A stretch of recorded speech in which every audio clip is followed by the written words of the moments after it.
As we are once again alive upon the internet.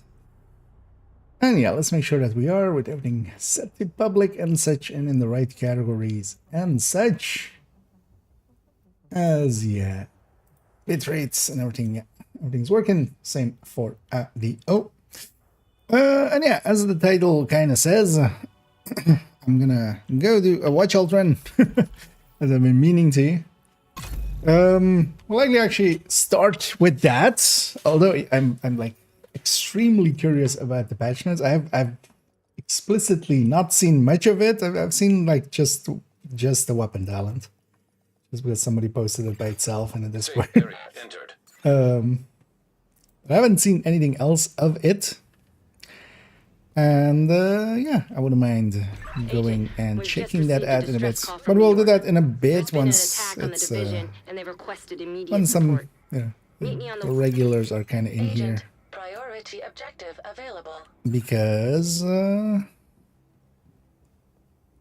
quite often, yeah, we did that at the start, and then people come in and go like, "Wait, you already discussed it?"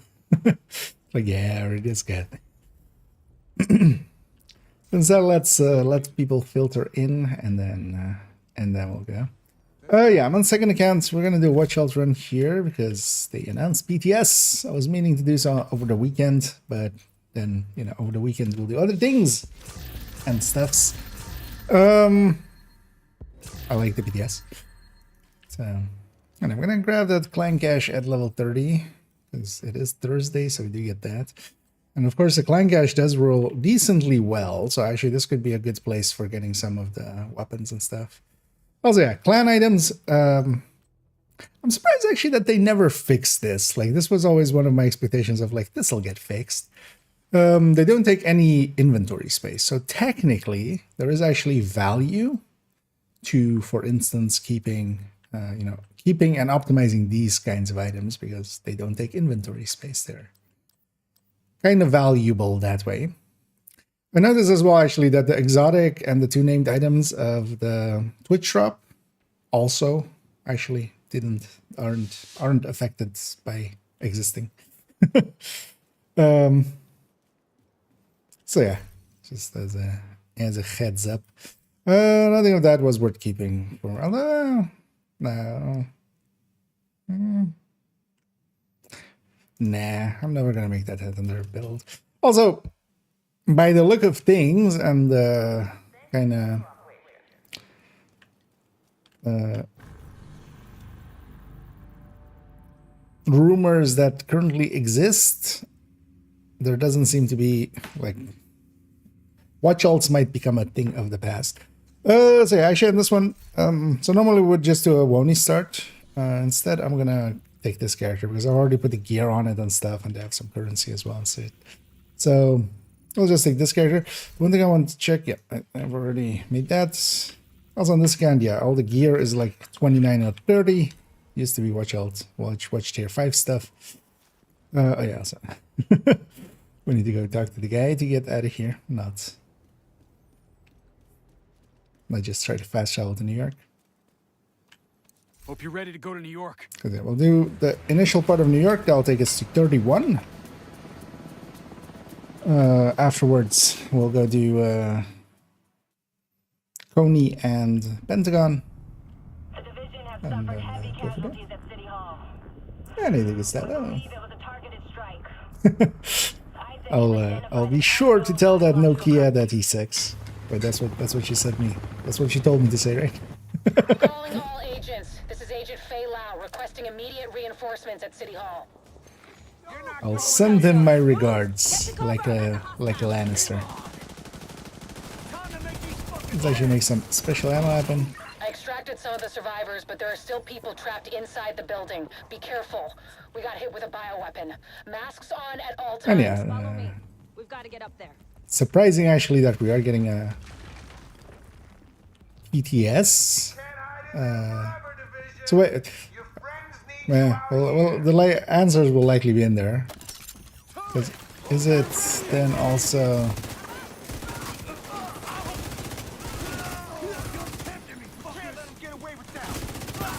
Is it also content PTS? Are they actually gonna let us get into Brooklyn? I guess we'll see in the patch notes in a sec. Because I haven't read the patch notes yet. Well, we'll save it for in a minute. Like me halfway through the run, we'll just we'll letting people filter in and such. Wait, what do you got? One there.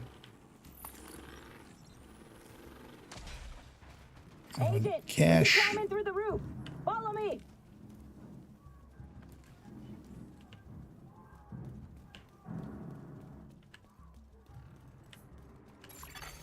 Entering contaminated area. I love the buildings here, kind Unknown of. biological compound detected. Really makes you feel tiny. Area. I don't know. You seen the Year 7 Season 1 patch notes? Not, I've seen them, or like I've seen that they exist. I haven't read them yet. I saved them for this evening, although I've been busy also the whole day. So didn't really even have time. But yeah, I've been saving them just so, you know, I see them for the first time on stream. And yeah, we're gonna do them in a little bit. As I am very curious. Now we've reached City Hall. I'm with the survivors. I'm gonna let people trickle in a little bit The Haven before settlement we, is sending before we do medics. this. Make sure Quite the often area I is read them secure at the before very they start arrive. of a stream and then I have to keep It's gotta be ready. repeating myself of like, Agent, once the regulars are kind of in, I'm like, yeah, no, I did this about this. You know. So let's try to do it. Keep your fucking mask off. Let people trickle in a little and then we'll... Agent, this is Lau. There's a surveillance system in the basement. We I'll go need to and find out who is responsible catch for up the on attack. the See if patch you can notes. recover the tapes. I'm curious if, like, if everything's in there. Active server detected. We'll see. Downloading. And either right here. Okay, we'll do a little part of a watch out run here. I definitely want to get a 1 in. I might actually get 2 in today. Partially because, yeah, watch out might become a non-thing in the future. Lau, the medics have arrived. And They're extracting the we'll survivors. see what that Meet me at means. the Haven settlement. But if nothing else, I can use one now.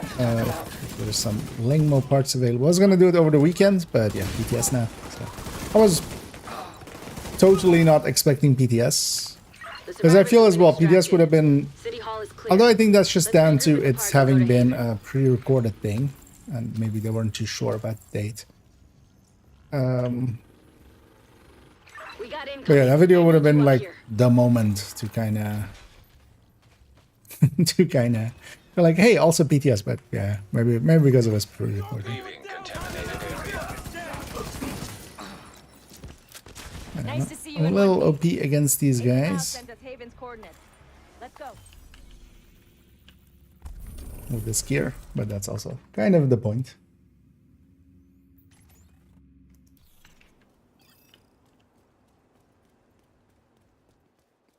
And I'm taking the OD set again. And this is kind of, I actually have a bunch of options, but I feel this OD set is quickly becoming my preferred tool. Was mode for watch alls just Wony now? No. So this one, the best thing to do is actually just do a Wony start. So you start at level 31. I didn't do that with this character, but I was also using this character to check the vendors and stuff at level 30. As for instance, Cassie this week does actually have a good Fox's Prayer for level 13. But you basically want to either do the New York start or, like, if it's a character like that, go do New York because it'll level you to 31 basically at the start of this. That's just a guaranteed thing. And then for watch alting, it is still the DZ method, and we're gonna go do that in a second as well. I'm gonna do a few PVE stuff at level 30 and 31 that is quick and easy XP, so Coney and then the Pentagon start missions. Most of those are like big amounts of Get to Haven as soon as you can. Just don't expect a warm welcome. XP. So we'll do those, and then we'll go into the DZ and start doing landmarks. And when we say DZ, it's also not the real DZ. It's not like a PvP DZ. yeah, we're going in at level 31. We're being put in a bracket of 31 till to 39, or well, actually no, 1 to 39. Also, yeah, so I always like grab these loots and stuff because, you know, you might get something good at 31. I just never knew about that, or just I'd never noticed it before until like the last run. Like how oh yeah, actually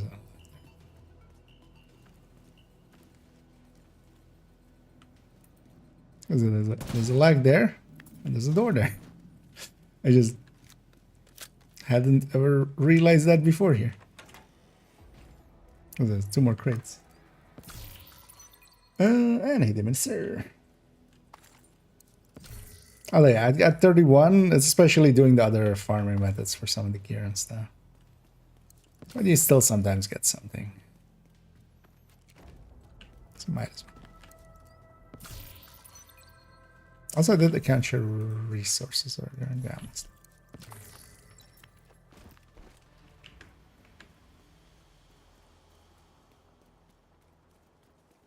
So this part just takes like 10 minutes, but is a full level. So that's We're here to speak kind with of Rhodes. unbeatable landmark You're style. not welcome here. We've taken in enough agents. It never ends well for us. And a different key. Been waiting forever. Well, Let him in. then Rhodes let's wants make to you hear wait longer. I'm canceling the stream. Coming back online. Fine. There's a lot of Modifiers. I'm sure the days of watchmills are counted. Yeah.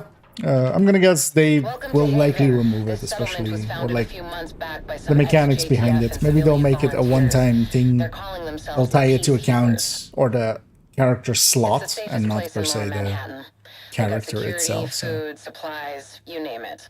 The fact that they're still going and haven't been run over by the Rikers or the because cleaners yeah, level is 40 pretty boost impressive. plus But what we they're have not very currently fond would of the be division, which is why we need kind to of convince breaking. them to help us while we go And after I'm sure Keenan. they're aware of Come that. see me in Rhodes' office. He's not my biggest Oh, the fan. new Too much massive history there. talents are Hopefully on we can one convince him to gun. Do let you us think you stay. could determine the? I haven't read the passions yet. I think. I'm gonna guess there is a. Wait, no, it's 2 talents on 1 gun, so it's like Alpha Bridge. Then we'll read them all in a that. second. Division But I haven't read changed. them yet. I'm We we'll need wait somewhere for to people to kind of recruit. trickle Find in and then somewhere else. read How it do you know because Haven isn't Keener's next usually I target? read like Are you kidding me? I read them right at the start Don't and then make us a target. you know everybody comes We in can and keep you one by one safe. gets like, Of course you can. what about this? It's What like about your that? section. I'm not gonna fall for that shit again. We're gonna fighting the the watch same mills in fight DLC? here. We won't know till we know. a lot of things with the DLC Situation's currently. fucked The up. answer is just going to be Boys back in Midtown. These people that, feel basically. safe. Just, I don't know. We'll see it when we see it. I would expect so. There is no way you keep a level 40 Mule like big Feeling start safe and doesn't mean you are. there's of course still ways around it because it could for instance lock you into Brooklyn for like 3 or 4 hours and there not being an account shared resource thing there, kind of like in the past with Wony, right? That could be a way of doing it. To take care of But I Keenan. don't think they would do that. I I want feel you they out. won't lock us into Brooklyn once we go there.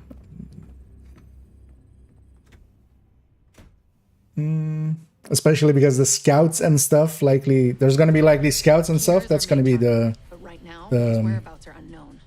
the one side of things, and Based on the then footage you in found, Brooklyn we'll have kind of managed to get leads on the the other kind of like this actually. So this character basically when we're in New York we'll have the Manhunt, the original series Manhunt, unknown, but we think he's the linked to season criminal 1 Manhunt grounds basically, tracking around the city. or season 0. One was recently shot down in Civic Center. We need you to recover the drone. The You might be able to Wony find it Manhunt, in and then data. because if this character kind of goes out of here, they get the scats. So we'll see how that works. But yeah, I would expect maybe to just remove it as a function. I wouldn't even be against it, honestly. They've been tracking their If they coincided with rebalancing resources, basically. He's holed up in a fortified compound The same in Wall Street. We've had kind. some agents looking for a Okay. chink in his armor for some time now. Oh, same as Check out the okay. local So safe we're house getting for more info. Alpha Bridge then. Well, we'll read it. Javier Kajika, tactical operations expert. He's a ghost, but he leaves a remarkable signature. Mm. We've had reports of a number of patrols being Resources such as buffer bridge, and so we actually have to play That the resources. trail and Yeah, see where it leads. and one of the things is though, if they, for instance, remove watch alts, Going they after any of could these targets actually will bring us closer to Keener.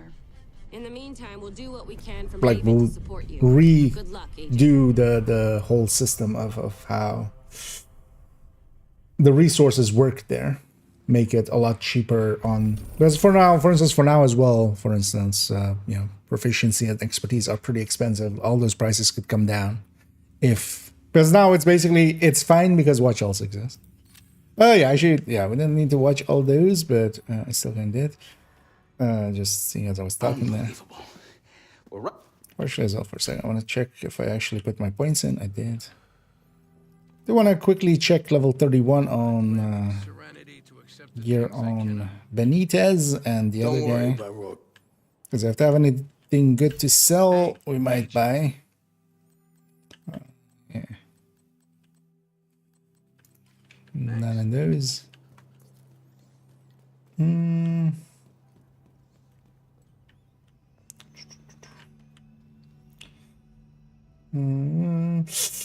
So the mule is officially dead, unofficially likely.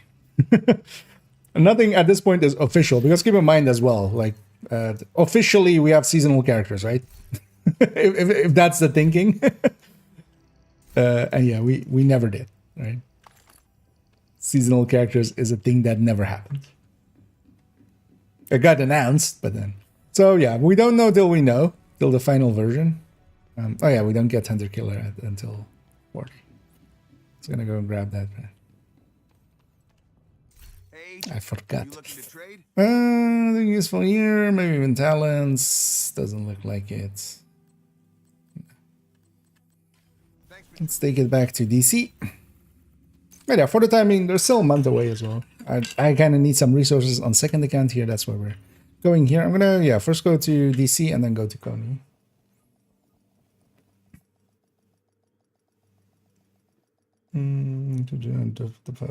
Ranger. Yeah, I mean, there's a lot of combinations you could do. One talent can actually be pretty, I mean, measured plus killer ARs. Depends on what the cost is of the mask. We'll see in a second. We'll go into that likely after Coney and some of the others, and go actually read the patient.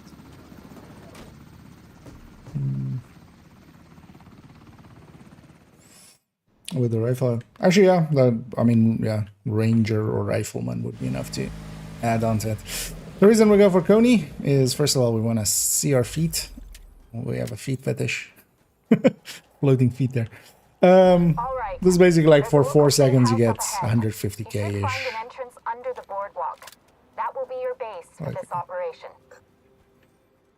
Which is like half of a level, 40% of a level. Whenever you're ready to Like start that this was off, the mission. head on up to We Henderson got like Walk. 40% It of should a be level right there. above you.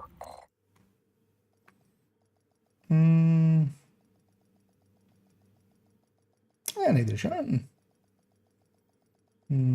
Actually looks interesting. Yeah, I'm gonna look at him in a sec. I haven't yet, and I only saw the weapon talent just because it was posted in a Discord that I was in, and before I even like realized what they were talking about, I saw the talent, which also yeah. We have a situation. Well, I actually haven't really looked is at, from a because actually, yeah, today I was working on a DPS star 0 at 0 seconds, which is likely going to be. Coming up on Black Tusk's outer perimeter. I'd be surprised if that thing Find a way gets through and figure out what the barely hell they're any doing views, here. especially with, you know, all the other interesting things going on. But kind of wanted to just have that video out as a rebuttal to a bunch of people that disagree with that. So, and I fully agree with DPS being 0 and 0. Brenner, Recon 4 has a visual on an unknown helo Gonna heading show east where over that the is. Potomac. Patrol toward the shoreline. Might be an Let me insertion. catch up here as well. Hey, Minnie. Yeah, I'm just gonna solo this one. Yeah, although I kind of enjoy it as well, and I'll be a little bit sad to see it go, but I think it will be better for the game if it doesn't exist, and the balance of resources is just better. It's kind of one of those, you know, I loved my level 31 Lexington that I had on, like, actually it was the only other account, I wasn't third account. But I'm happier in general for it to be, Detected. you know, level 40, like set to level 40 for everyone. 15 materials giving not as much would suck to them. The level 50, there is no level 15 in the trailer unless I've missed something. They're not gonna raise level cap. If they were gonna raise level cap, they would have said so by now. Level cap is not a thing they're gonna touch, and rightly so as well. They know their game well enough, hopefully, at this point that they won't. Those kind of things will work in games where there is a class system, and you know it's building tall. You know, you're building basically one build up, and then maybe like a variation of it, but per character you're basically making one build, you know, really strong. Division isn't about that. Division is wide. So you're doing a bunch of builds, and they don't all need to be maxed out, but it's much more about, you know, you can max out a build, especially with expertise and stuff, but it's much more about going wide than it is going tall. So, especially as well, without, you know, things such as classes, because we don't have this. Contact! Outside the western perimeter! But yeah, nothing in that trailer, unless I missed something, said anything about cap raise. Shade beacon detected. Source located. That must be our agent. Let's hope she's okay. I'll leave this channel quiet. The agent there can handle this from here. The terrorists on the solar farm to take away watch mules and to adjust the resources. Yeah, I would also think that if they touch watch alts, they're gonna do it together with, because they were definitely talking about rebalancing the economy. That's pretty good. I mean, it depends on what costs at command. We'll see that. It was optimizing SM for space and recalibrated detox. You can. Wait, was that? I always forget. Is it recalibration or is it optimization that you can reset by selling to the vendor and buying back? I think it's recalibration, right?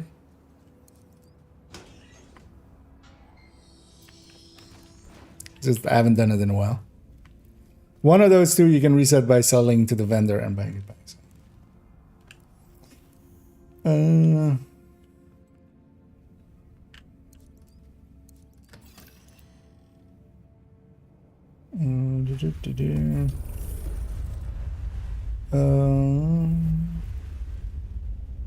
Also, the handbasket is still gettable. Like, it's currently still farmable. In basically, the project is still alive underneath everything. Good. So you can just farm eggs or for one, basically, or you can go and farm the loot goblin. So when the divisions start having drops, 2020. They've been doing Twitch drops like forever. I think even Division 1 had Twitch drops, right? They had like one set of Twitch drops. Early on, it didn't used to have many of them because one time they had one and it messed up in a big way and they had to fix a lot of stuff. Nowadays, they're doing it differently with a different system. Already sent a helo with reinforcements. But yeah, also in this case as well, that's also... And it's only on Twitch, but also as my title says on Twitch. Explosive compounds detected. Not me, in this case. I don't have them. But it's just 3 hours of watching somebody, so... But yeah, again, for those also watching on Twitch, if you're expecting that... yeah, just the... I'd rather not have anybody think they're getting something when they're not. It's also why. The title says, sorry, no drops. Holy shit. Also, I was actually planning on this week being mostly in Warframe. We'll postpone that. I just said make an entrance. Because, yeah, I want to have PTS tomorrow. And also, to have time to PTS tomorrow, I kind of want to get this watch all done, seeing as we have Lingmo as well this week. Because there's a thing I want to do, which is just silliness with some Lingmo. But this gives me the option to do it this week, so... But I need a watch out for it, so, or I need basically a ton of resources, so we're getting those here.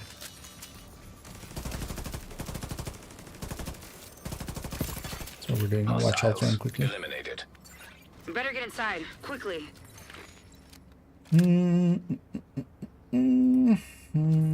Edition is no longer on. What do you mean that your current ultimate is no longer valid?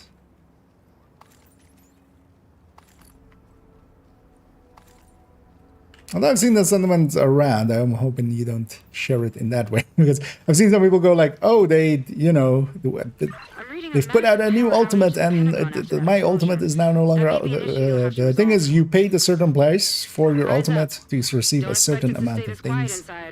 That never back then included any future DLCs, and also the price went back up basically because now as well, for instance, on key sites and stuff, there is 2 of them.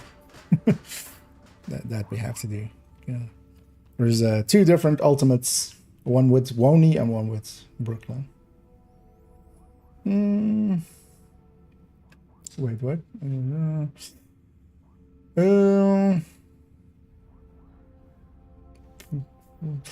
So 50. You mean just on their level thing? I think they were like SHD 50 or something.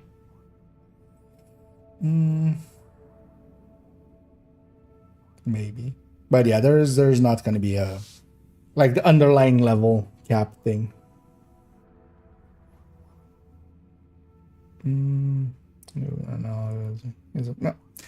The last time they did it, they kind of got away with it because they were also doing Gear 2.0. We had to refarm everything anyway, so it was kind of like, you know, it flew under the radar. Doing it without a full like gear system, and I feel Gear 2.0 is just, yeah. I'm hoping they don't ever consider that.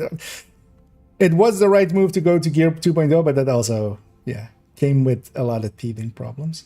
There's about a way to acquire blueprints you're missing for crafting table. At the very least, they seem to be, because one of the things they were discussing is exotic blueprints from, you know, in some ways, to fill or to complete your collection. So they're at least touching blueprints. We'll see actually tomorrow with the PTS if anything like what's in reconstructed caches isn't. That's more just bug fixing. We'll see actually if they. This would be a nice time for them to fix all of those things, but a nice time would have also been like a year and a half ago. That would have also been a nice time. So yeah, we'll see. No idea. We'll see.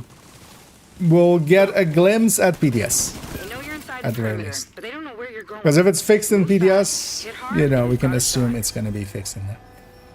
And yeah, here as well. And I'm basically a sliver away from 32 by doing these 2 missions and Haven. Then let's actually, yeah, let's read these things. We'll go read the patch notes here in a second. Exotic blueprints, yeah. That's actually embraced it as well.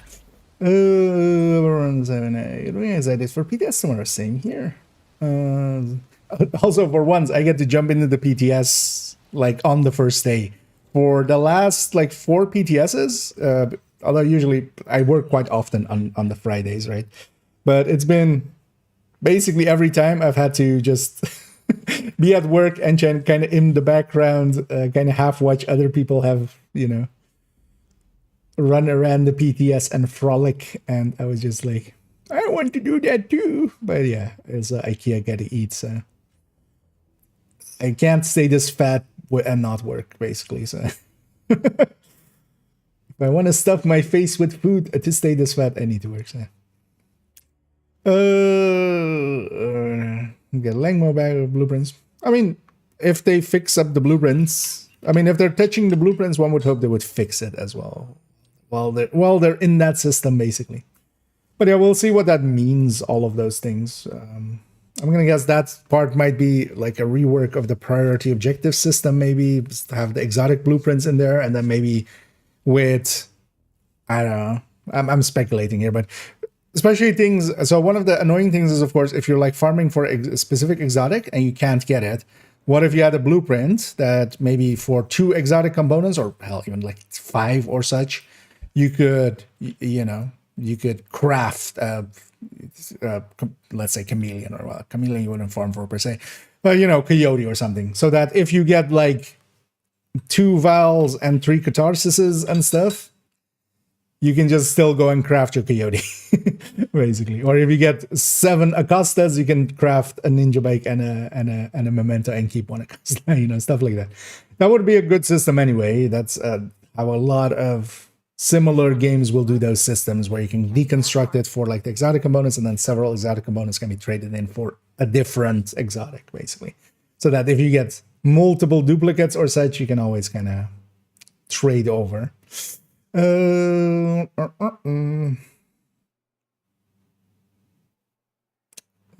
they mean we're getting Lengma this week?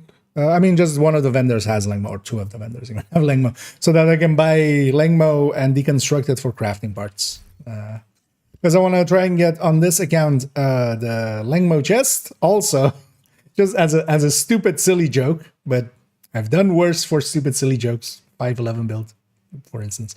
I'm on 9,885 Lengmo parts because Lengmo parts aren't capped. I want to get this over 10k, and the simple joke of just, I'm gonna like take a screenshot from main account where I have like 500 or something and go like Lengmo. I already have a screenshot of around like 4,000 or something. That's gonna be Lengmore. And then I want a screenshot of over 10k, and that's gonna be Lengmost. We're memeing it. But yeah, for that I need some more Lengmo parts. But then also I'm gonna craft for that. I'm gonna craft for the Lengmo chest on this account and try to get the super unicorn here as well. I likely don't need add 10,000 points there, but or 10,000 crafting parts, but might as well get that along the way, and just we'll post it on Reddit for those juicy karmas, right? Loot goblin, if you have one. Yeah, so basically the handbasket and first sight have this where it needs to be basically visible to the game there, kind of in the same way as like the exotic and stuff. So either in your stash or on that character. You need to have one, and then he drops it. So, and it's not too hard to farm. I mean, well, sometimes it's annoying, but the loot goblin itself isn't hard to farm, but can take a while. So yeah, let's go. All right, let me catch up one last time, because I'm likely gonna, once I start there, I'm likely not gonna read much of chat for a little bit. Back when to drop from double crit. Yeah, actually, so on this account, Pomic actually graciously gifted me one. He's been a source of backbones for quite a while, for many of us actually. Lucky bastard.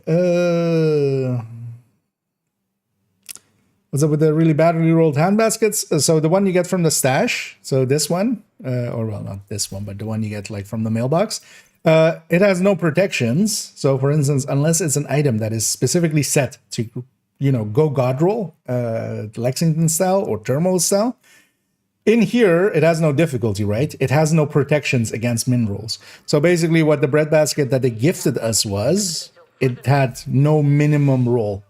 So no minimum roll, and it's gonna roll pretty shitty for a lot of people. I've also seen somebody pull like a god roll from it. Even there was even a detox god roll. Or was a determined god roll with like that they could change to the detox.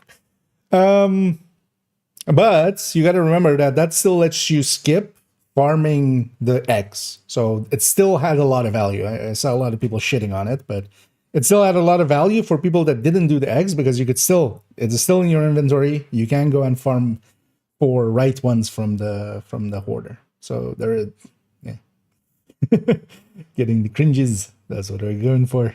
I mean, that's basically all that joke is set up for to do anyway. Other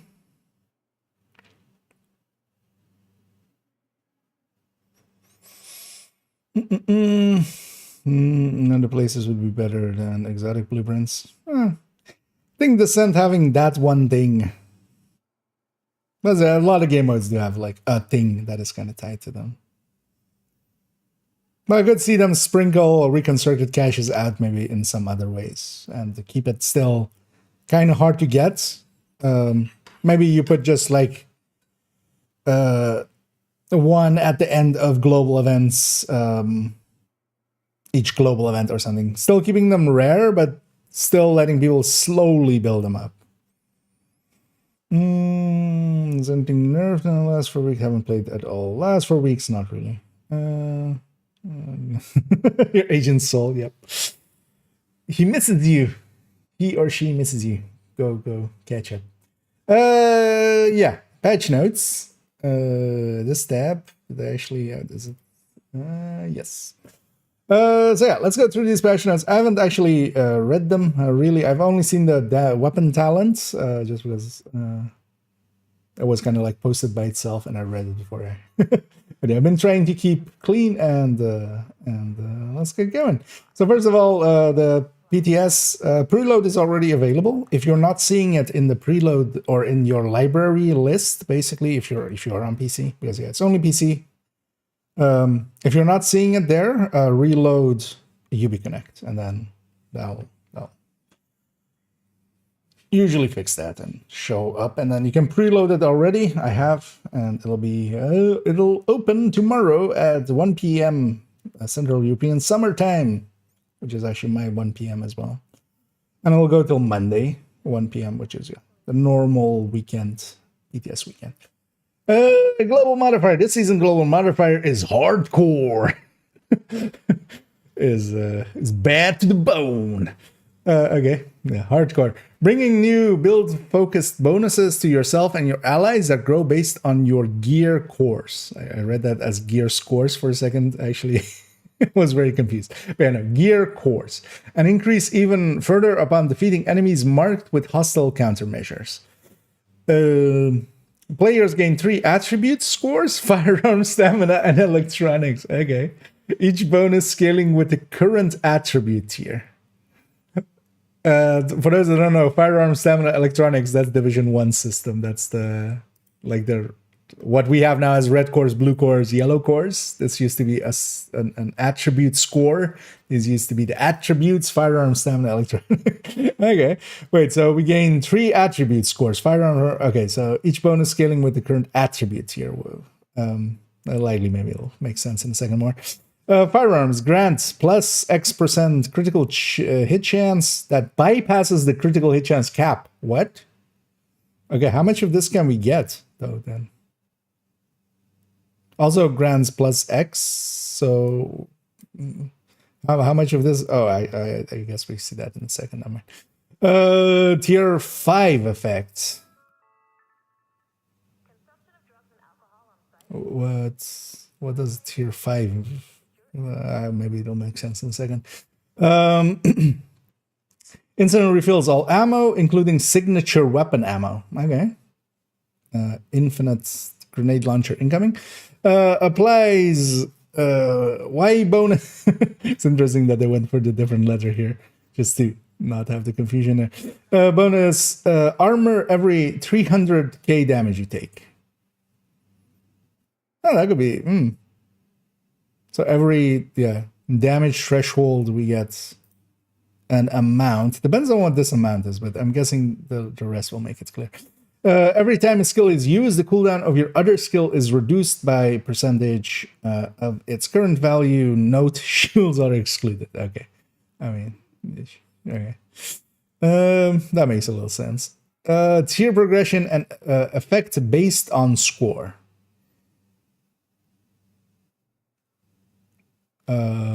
Is score something we build up? So tier 1, that's... Oh, actually, so this would be... Wait, what's tier 5? Let's say tier 5. Tier 5 is 10%. So we gain 10% crit chance. That bypasses the cap. And then on tier 5 as well, we have instantly refills all ammo. Okay. I'm guessing this is then like a... Well, maybe it'll make sense in a second. I'm not sure how we're going through these tiers yet. But I should peek over here. Maybe somebody's yelling at the screen. The one throwback, yeah. I wasn't expecting that. Although actually, now somebody kind of talking about, somebody was talking about the mask that kind of, well, sounded like Alpha Bridge. So maybe they're really going to lean into it. We'll see, actually. Is that a level 31 memento there? No, it's a memento. Well, but yeah, the pet peeve of mine, do not call it memento, but yeah, that is indeed. On this account, I had one before at World Tier 5, so. I can get that, yeah, you can't anymore, is basically the thing. You either had one at the time that they changed World Tiers, or you don't. Then I suppose we'll get them. In the past, you could just get it from exotic cache, because it was in the pool of exotic items at level 31. It wasn't even one that you had to redo, basically. And yeah, let's keep going. So I'm still not sure how the tiering here works. Also, so for instance, even at tier 7.5, well, how much is this? 7.5% bonus armor every 300k damage. So let's say we have 1.8 times 1.8 times 0.075. So every 300k we would get 1.35. So basically, yeah, we got 150k ish armor back every 300k, or as bonus armor. But it also depends on how long this bonus armor stays around for. Also, this could be a decent way to trigger, because you would basically lose that damage, go halfway, and then it'll trigger again. This could be a good way for, because any bonus armor, especially if we don't need to give up a talent for it, Intimidate. Like that instantly comes to mind, because you could have Adrenaline Rush, and this could make it even more consistent, basically. Or Memento, and this could also then be on top of that. Basically. It's actually a good choice that it's damage or damage dependent. I wonder if we can trigger it ourselves, actually. That would be interesting if we could. If we could, hit ourselves with a certain grenade or something and trigger it. And then I wonder, yeah, it doesn't say a timer on it, which is weird, because bonus armor, usually it's bonus armor for this many seconds. There are some things that are infinite with those though.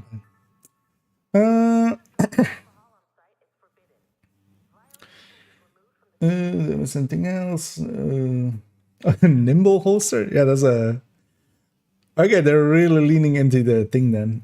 Complete ammo refill, including signature armor kits refilled, and both cooldowns reset. Okay. Attribute scores are influenced by your gear and combat actions. Okay, there we go. Each gear core adds to your baseline score.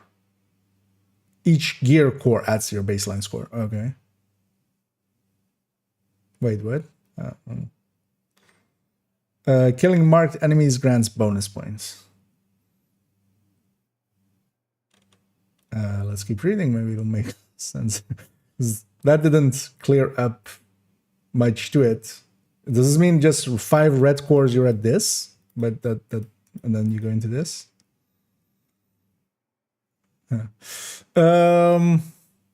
The season introduces 5 active modifiers designed to consume your current score bonus in exchange for a powerful temporary boost.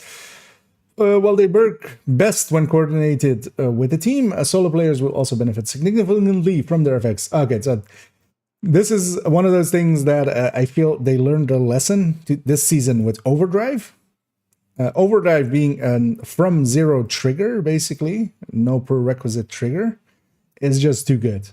Having it go to a system where it eats a resource and you have to first get the resource before you can trigger it was already something that I was kind of hoping for, because that will work quite a bit better overall, because you have to do some things first before you can do the ult. And I just triggered the ult by itself just because it's off cooldown. Broken Link on activation frees all attributes at their current score and doubles the values of each current bonus offered by the attributes' respective tiers for a limited duration. So, okay, that could be interesting. 20% crit chance for a limited time. on top of everything else. I I can see that work. Target addition or environment. On activation, 3 unmarked targets within 35 meters will each be marked with a different mark. For the next 15 seconds, your kills and assists will yield a 2 times attribute score multiplier after the 15 seconds are up. Within the different mark. This will yield a 2 times attribute score multiplier. Okay. It doesn't say your kills and assists of marked targets. It just says kills. After 15 seconds are up, freeze the attributes at their current score, and the values of each current bonus offered by the attributes' respective tiers is multiplied by 4 for 25 seconds. So, okay, so you can activate these things. 3 things get marked. You murder those or just any enemies? It's uncanny clear because I would think this would be your kills and assists of marked targets will yield a 2 times attribute score multiplier. After 15 seconds are up, freeze the attributes at their current score. So yeah, if you generate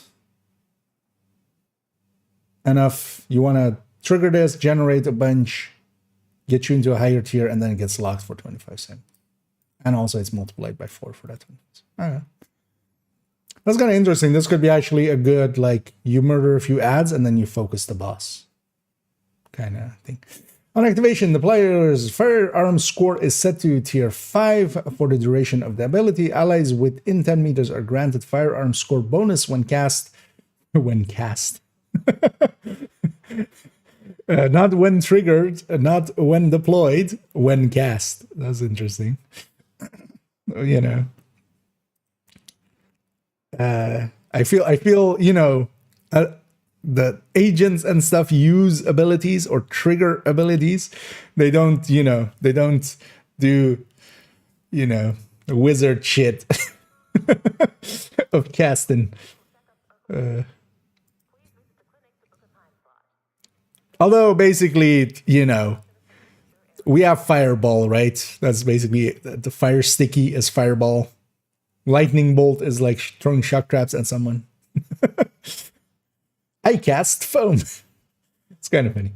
But yeah, just it's patch notes. Hopefully. Although it's weird to see that term be used here. The description of modifiers being 2 paragraphs. I mean, that's usually how, like, you have to explain. This is actually still brief, right? Like each thing is like 2 sentences. This is actually not that bad.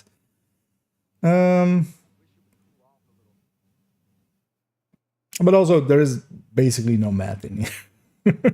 It's simple shit. It's like 1 single multiplication.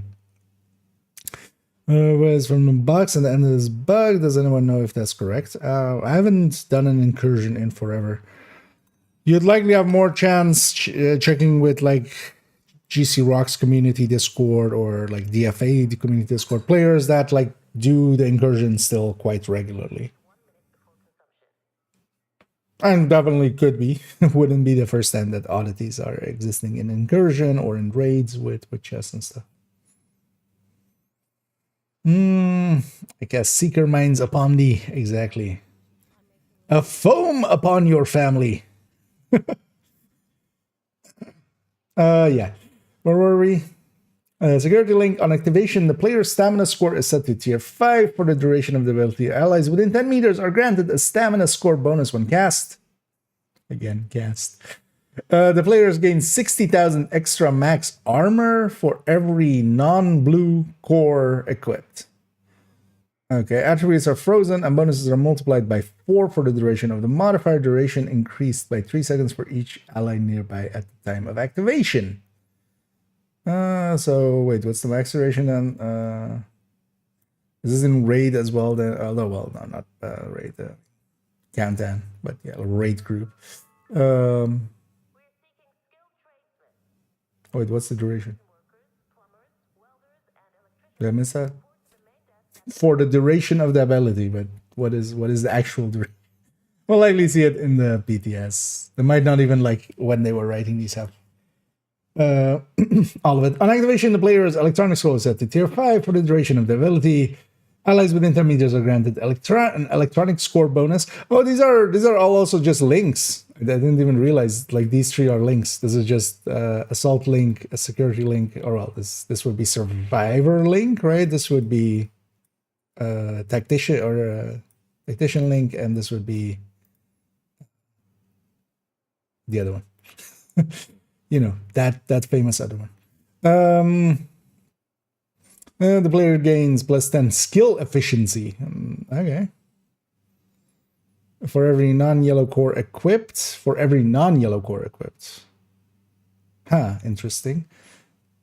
That really favors, you know, mementos and picaros, or picaros with ninja bike even, or stuff like that. That could be actually an interesting way. This could actually be an interesting way to kind of buff the ninja bike, I realize now. For every non-yellow core and stuff, because it'll get you a core extra that is, or well, 2 cores that are not, you know, for every non-yellow core. So, and then also ninja bike could get you, especially for like yellow, could get you the picaros +1 basically. And then that would be a blue core or red core. So then as well, it's like kind of feeding into this. That could be actually interesting, build wise. Yeah, all 3 of them, they don't state any duration for the duration of the ability, and then duration can be increased by 3 seconds for each ally. This is kind of, this should have been read and kind of passive modifiers. Let's actually see if we can already find this season's kinetic momentum or microwave coil. Kinetic momentum, critical momentum, or microwave coil, or I've already forgotten the name of the other one. What was it from last season? The long range one? By the teeth, right? Yeah, by the teeth. The bonus is low bonus plus rate. Everything okay there, Stipa? Got the reverse Monday off on the device again. Yeah, but it could be, for instance, that something seems off with the drop rates or something. I haven't heard anything specific, but also I'm not per se like in those circles. So, I feel if it totally didn't drop recently, that would have already like shown up a little bit more. Because it could also be things, it has happened in the past where, for instance, a lot of people became bugged for a few weeks and they couldn't open the chest at the end of Dark Hours, like all the way back in year 1. Could be something like that even. And then, you know, that also decreases the chances of Oreo, but not like directly. This is passive modifiers are directly tied to your current attribute tiers. As long as you meet the required tiers for a specific attribute, the corresponding bonus is active. If you drop below that tier, the bonus becomes inactive. Oh, okay. That's interesting. So 25 crit chance is added as plus crit damage. Well, man, 25%. Oh, okay. 25% of crit chance. That's 15 at max. So 15 crit damage at max. Although, well, we can go over the cap now. So it will be quarter of 80 then, which seemed to be the, or well, no, we could even go higher than that with the actives. But let's say 70. That was the easy one to get. 70 would be then plus 2.5, so 17.5. 17.5, but only when you're at max tier. Signature weapon damage is boosted by 10% for each firearm tier. That could be actually very powerful of a thing. Because also a signature weapon damage, so specifically a separate multiplier for them. Additive to itself, likely. But still, you know, minigun, once this is at max tier or something. Gain 5% protection from elite per blue core while max tier in stamina. Okay. Per blue core, so at max 30%. That's not bad. That could get you a little bit more damage, but the thing is you can't rely on this, right? Because it's a wall max tier. Hazard protection increased by 7.5% for each stamina tier. Oh, this could actually be cool as well for just general usage or in some places. While in max electronics tier, 50% of the current skill haste bonus is added as a skill damage bonus. Ah, okay. That's actually interesting. Because let's say you have like 70 or 80, you get 40% more skill damage. If you're going all haste, and then you still benefit from the haste as well. This could be interesting as well. Although, yeah, this one kind of skill stuff just never resonates well. Disrupt resistance is increased by 10% for each electronics tier. Yeah, disrupt doesn't have enough for that to matter. Unless it's for very specific places. While at least tier 3 in both firearms and stamina gain plus 5% headshot for every 200k armor you have. Oh, this could be... although it's not that much, because let's say we're running this on a tech tank, which has like... How much does a tech tank even have, actually? You would think I would know this from the top of my head, but I'm just gonna load it up there. How much, or actually, we'll just have it. So let's say 1.5. So we'll have 7 stacks of that, 35 headshots. It's not horrendous. It's a damage buff. All of these seem tame in comparison to some of the stuff we have currently.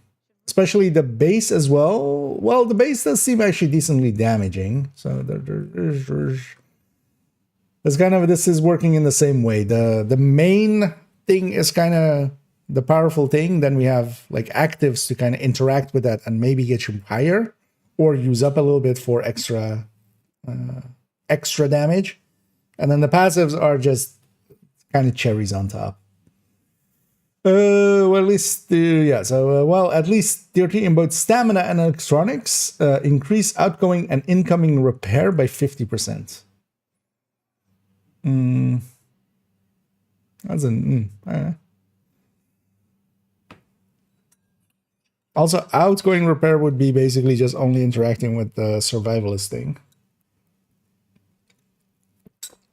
So this could be a ton of healing.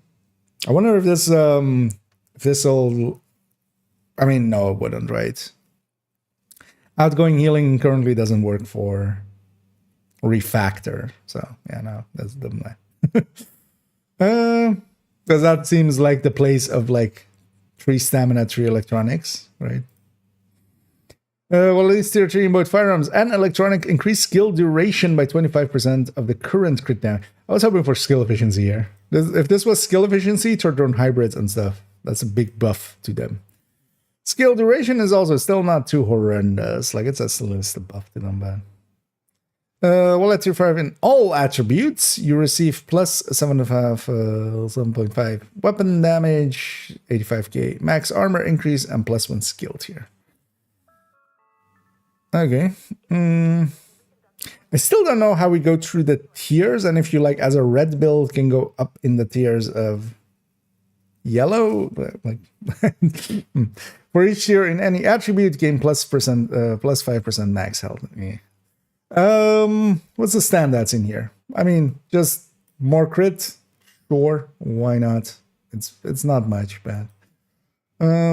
Signature weapon ammo. This I could see myself using this, but as little as people use signature weapons and kind of just shit talk them. Yeah. Protection from elites for protection elite builds, hazard protection for hazard protection builds, or just in general, because that's not a bad deal. But yeah, none of the passives here, nothing is even as powerful as what we have this season as well. So the passives, again, a little weak, at least looks here. But then the actives seem... And then kind of depends, yeah, how this tiering works, because... Okay, so let's see what the hostile stuff is, and then maybe... Oh, no, okay, that it ends there. I still don't feel I have an understanding how do we get the tiers, because it's based on our cores and actions against enemies, but... Like, are we at 5 tiers? Yeah. We'll likely see it tomorrow. And hey there, Canadian guy. And yeah, we're doing goods.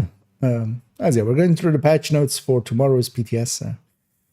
Let's see the passive related to healing or status effects. Yeah, there doesn't seem to be anything status effect wise, although just by itself, you know, this part again, the electronics, because that was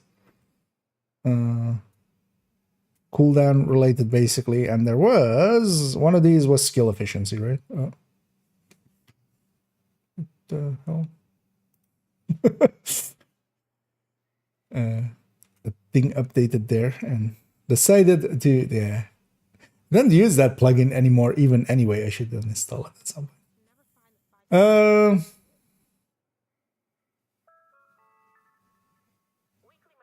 I mean, in general, like a bunch of the, but for instance, yeah, the cooldown resetting and stuff, that's by itself already a decent deal. But also, there doesn't seem to be that much like red based because we have just the crit chance, crit damage, crit chance going into crit damage, which also by itself is just not going to be a lot. 15 crit damage is, it's not nothing, but it isn't 20% rate of fire or 25% rate of fire. No movement speed as well. nothing in here seems movement speed related. So we're gonna miss zooming. Guess I'll run Lady Death for the first week just to wean myself off of the run speed. Just, you know, we'll run that for a week and then we'll run Acosta's knee pad for a week after that, and then we'll do it at 10%, kind of just slowly, you know, instead of, you know, just stop it and doing heroin, we'll just ease ourselves. Back to running slow. Yep. I mean, it'll feel like we're walking everywhere again. What do you think is that for? I haven't actually caught up to that point yet, Manly. I'm gonna get those. Yeah, there was some chatter there of it just needing to be the same weapon type and stuff. So yeah, I guess it was gonna be like Alpha Bridge style. I mean, kind of depends what it costs because likely it's the obvious thing is you take the top two. You take killer plus measured. If you're maybe doing it, you know, on a something that can do sadist, you'll do sadist and killer and stuff like that. But also, kind of depends. Because for instance, what I already in Division 1 run is I'll take, like, I have a full damage bullfrog and then I put predatory alongside of it. One of the things with that also, although, well, if it's working in the same way and you can just swap out the other weapon, you can just swap talents because you could have predatory in that other, or preservation in that other slot or stuff like that, and much more easily trigger it. So, and then, you know, when you don't need the damage, you put preservation there. When you do need more damage, you put something else there. You know, killer plus measured when you need damage, killer plus predatory when you don't need it. Hell, you could even, depends on if exotic talents kind of, or well, in Division 1, exotic talents, you can have an exotic and have a non-exotic weapon as a secondary, and that would carry across, not the other way around. You can put the exotic talent on a non-exotic weapon. But if like name talents work, having glory days or something as the secondary. Unwavering plus killer SMG. That sounds pretty good. But kind of as well, depends on what the cost of it is in other senses, right? But we'll get to that. Is it dropping tomorrow or after the DLC release? Define it. PTS is tomorrow, and then season and DLC seem to be planned for the same time. I don't see why they wouldn't be, basically. Gonna miss microwave status build, yeah. Yeah, it's gonna be a lot less CC and a lot less zooming. But also from the season before it, where we had like the by the teeth and just ultimately melting, like countdowns were super easy that season. So that'll be the thing with each season. Well, you know, we'll hopefully get cool things here, and we had it while we had it. Okay. Yeah, let me actually get to that point as well, because yeah, let's go to the hostile countermeasures. This season introduces hostile countermeasures, special enemy buffs represented by marks. Enemies can spawn with 1, 2, or all 3 unique marks, each providing different advantages to them, I hope. Marks are directly tied to the global modifier and the attributes score system. Enemy marks and effects. Firearm mark. The marked enemy gains plus 10% damage and plus 20 movement speed, so basically frenzy, although less... Oh, well, not the regen, actually. The marked enemy gains overheal, okay, so ragers, kind of... critical damage is reduced by 50% on this enemy, so yeah, stellite plus ragers, basically. Electronics mark. The marked enemy takes minus 33% damage from skills and minus 33% damage to weak points, while their gadgets are deployed. They take...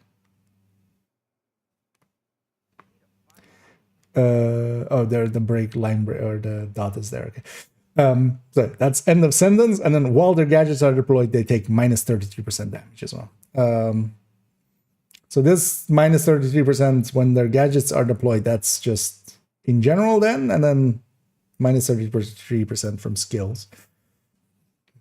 Doesn't matter. They just, you know, you just have to deal with them. They have 33% more health, basically, and armor. Enemies cannot receive the same mark more than once, but they can carry multiple different marks at the same time. Wait, they receive them as well? No, they can spawn with 1 or 2, okay.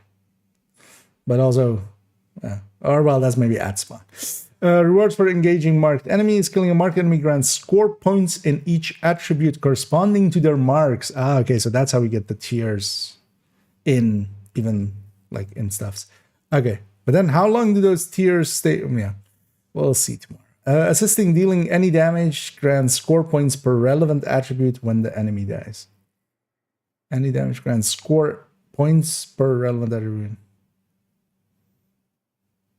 Okay, so just assisting will work as well. Okay. Skill kill counts as assists, not kills. Okay. Skill-based assists do not grant any skill-based assists. Oh, so if the skill just hits it, and this will suck for eclipses and stuff. Because they don't get much kills, but they're assisting. Or well, you get some reasonable amount of kills. Gear, weapon, and talents. But let's actually, yeah, so discuss this thing first. I'm still kind of unsure how this whole system works. How are we going through these tiers? Because we get score from our where was it? Goes based on your gear cores and increase even further upon defeating enemies marked with hostile countermeasures. It kind of depends on how this based on your gear cores. Like, what is the initial point that we start that needs to be a given here. We'll see it tomorrow in action. I feel this is one of those things. Once we see it in action for a second, it'll fall into place, because this just seems like it needs a bunch of visual. Like this needs the visual system there. That's also why this would work better in video form. Debuffs with 3 marks. I mean, currently already the enemy. Like the skill damage part of that doesn't matter. He's not going to deploy anything either, so he doesn't. It's basically even easier than frenzy, because he'll do more damage, but you're not letting him do damage. There is no regen there, per se. So actually, you know, the DOA boss currently with frenzy, I think, is going to be much more of a thing to deal with than this. Also, so this is interesting as well. So that critical hit damage is reduced by 50% on the enemy. That, yeah, could lead people to, you know, headshot builds for some of these and such. Especially if there's no Black Tusk in Brooklyn. Because, you know, the other factions all have heads. But yeah, there needs to be a downside for the upsides that we get. And honestly, this doesn't look... I'm not hating this. Because this is kind of like the firearms mark is like kind of parts of frenzy, but even less. because this isn't 30% rate of fire. This is just 10% damage. 20% movement speed, which I already kind of had. This overheal, if next season has Ragers already, I'm kind of curious if that will, or actually how that will interact even like with Ragers in Summit. The critical hit damage reduction, this is kind of, well, even maybe, although it wouldn't. We might try to mitigate it in some ways, but especially if the crit, for instance, is less valuable, this is kind of an indirect nerf to killer and such, for instance, because they're crit based. So going measured against these enemies, for instance, would be a better choice. All of those things are actually kind of interesting and kind of, you know, just shift it around a little bit.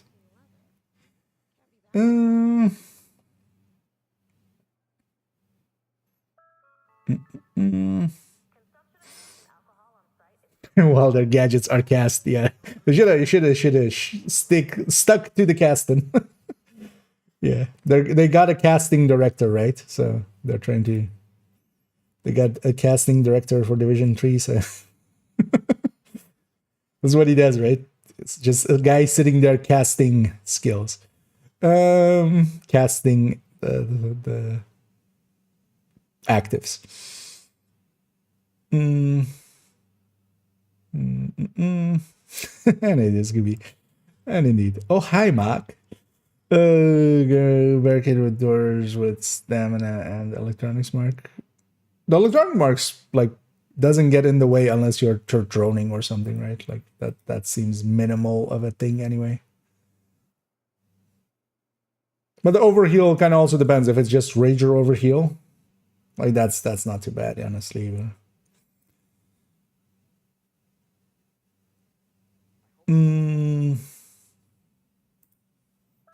But there's no regen on it as well. Like that's like Frenzy this season, I feel is much more of a dangerous thing than this. Because if nothing else, you can just burn through them at in the end anyway. It's just reductions. There's no regen.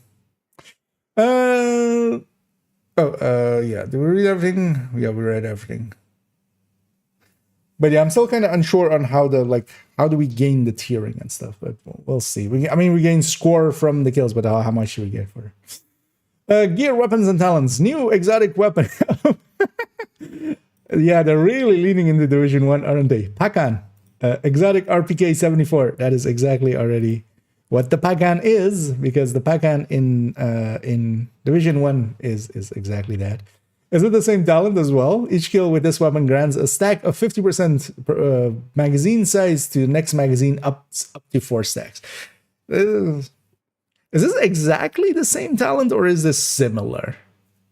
I remember definitely it is this. It is like kills make the next magazine bigger. That's what Pakan already is. But the thing is though, in Division 1...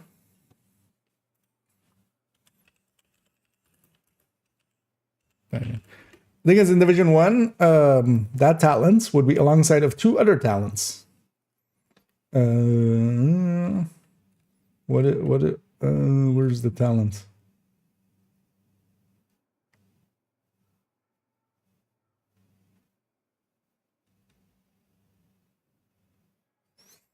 Oh, here. Each kills makes the next reload have 20% extra bullets compared to its base. Oh, and this also stacks up to 4 times. Okay. Oh, this actually doesn't have a stacking limit, so it's not.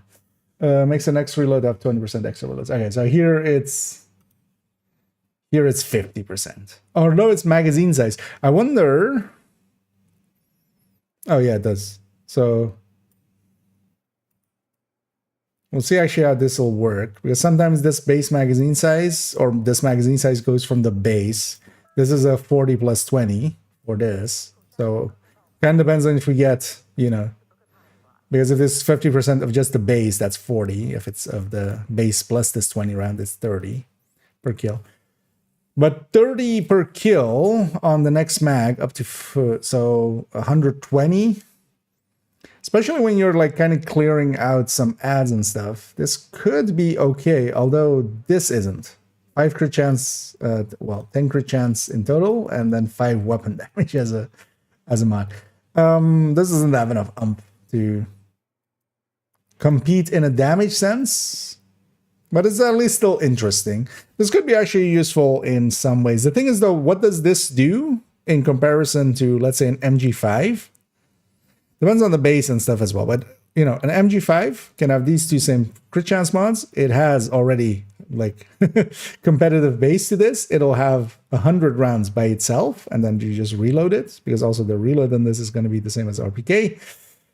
And then you can put killer or measured on it, or steady-handed. So I'm kind of somewhat not feeling this one. And hey there, Randy, and I'm doing good. Hope you're doing well as well, and everybody else too on this fine Thursday where we get patch notes. And yeah, we have some PTS coming up, so I'm happy. And for once as well, I was saying earlier as well, this is, I think, the first PTS in like 4 or 5 of these that on the first day I get to play, because it's been basically a tradition that whenever it's been the PTS has been starting, it almost always starts on a Friday. I quite often work on the Friday, so it's been just the same.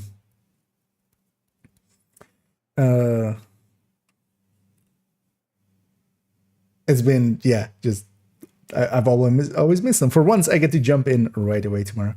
Likely tomorrow as well. I'll do an afternoon and an evening. So, did I miss something here? Make the one great again. I don't feel we should put tariffs on the one.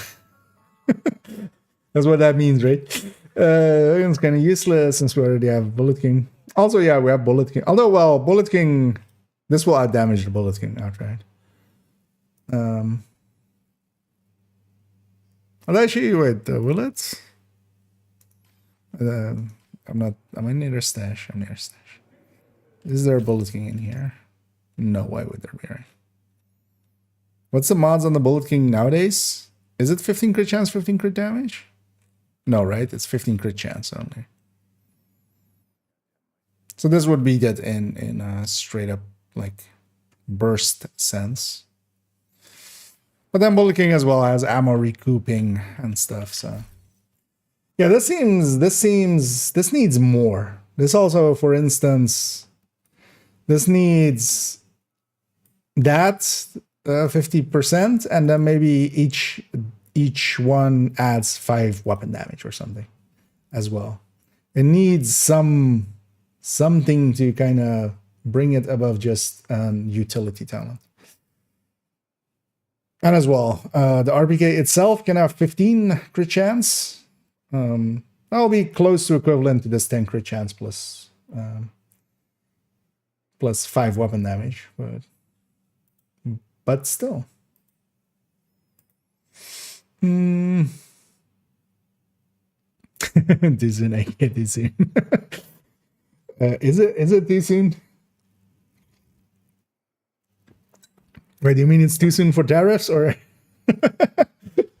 Yeah, no. Or do you mean too soon for impeachment? Yeah, no.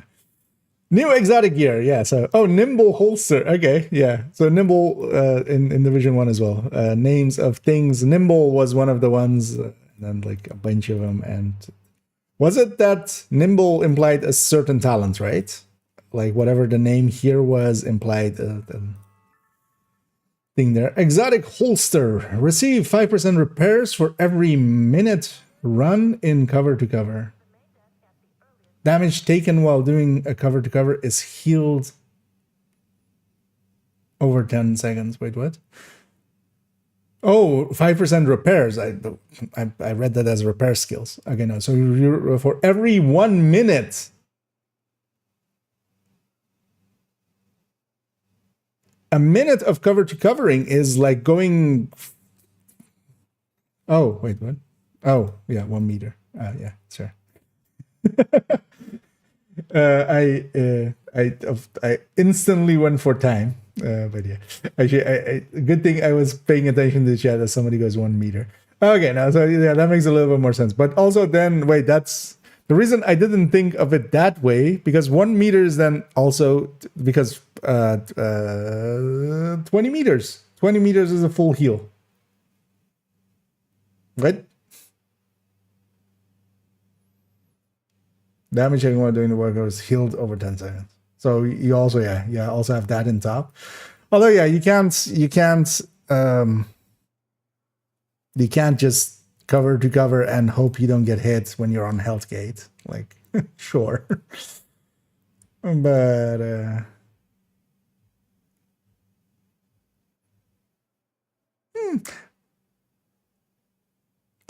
first of all, I'm curious what the PvP stats of this is. Any heal we can do without having to use a med pack? Because this, like, if this is even like 1% in PvP, I don't care. I'm just gonna, after a fight, I'm just gonna cover to cover like all the way across the roof and all the way back. Oh shit. I clicked somewhere else there. So I'm curious, first of all, what the PvP stats of this will be. Because at the end of the day as well, this is just one of the things we have in Division and one of the things why healing talents kind of don't matter that much, especially, why clutch and stuff isn't as impactful as you would even think, is we have med packs. We have 4 med packs. We pick up more. Worst case, we can even go back, in most content, we can go back to a safe house, get even more. The difference of, games where you have to wait for like a shield timer to kind of kick back in or something, Destiny or something, or Halo or whatever, for a regen to kick in. Here we have med packs. Like, in this time that it would take for us to do a 20-meter run in cover to cover for a full heal, we could also pop a med pack. And that's going to be easier and doesn't eat your exotic slot. But I can still see this, for instance, depending on what it is and such. It's too bad that we can't have this and Ninja Bike. Because if we could have this and Ninja Bike, because one of the things I feel, if they're doing Division 1 brung back stuff, they should do the combined exotics, right? The double exotics, the twin exotics. Because this would work really well with, actually when I'm selecting it, I realize now that you guys can't read it at all. This would be interesting with Ninja, although that will cost you even more. Also depends what stats this has. If this is full red, I could see some, although, well, no, crit chance, crit damage, and a blue core. That would be the preferred bonuses for, or stats for this. But that's always the thing here as well. We don't ever know what the core and the 2 attributes are, so. That's like cover system. I mean, it is a cover-based shooter, even though they called it a tactical shooter at some point. The thing is, cover to cover as a mechanic is quite interesting, and you can make it like flow and stuff. So I can see them, they're pushing towards it a little bit.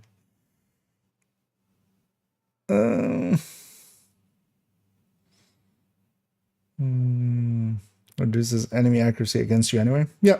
Well, basically, when you're in cover to covering, it's basically you can you can sometimes do this as well. Just through some enemies, you'll take some hits, but a lot less so than just running through them at that same speed or something. It's already a reduction to incoming damage anyway.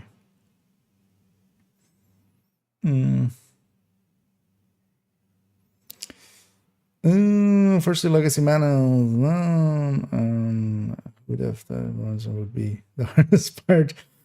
Yeah, sometimes, yeah, with some of them. I'm trying to actually remember then, like, what point you're at that is the case with environmental hazards.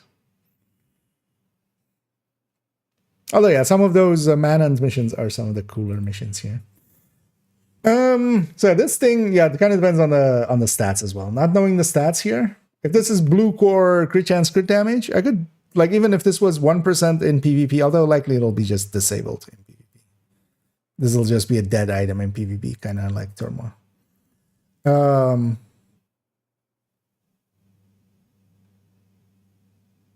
Just for the region, that's not like a bad deal. Although, well, it'll cost you Ninja Bike, it'll cost you bunch of other stuff. You can't trigger Umbra stacks while you're doing cover to cover. That's only when you're in cover.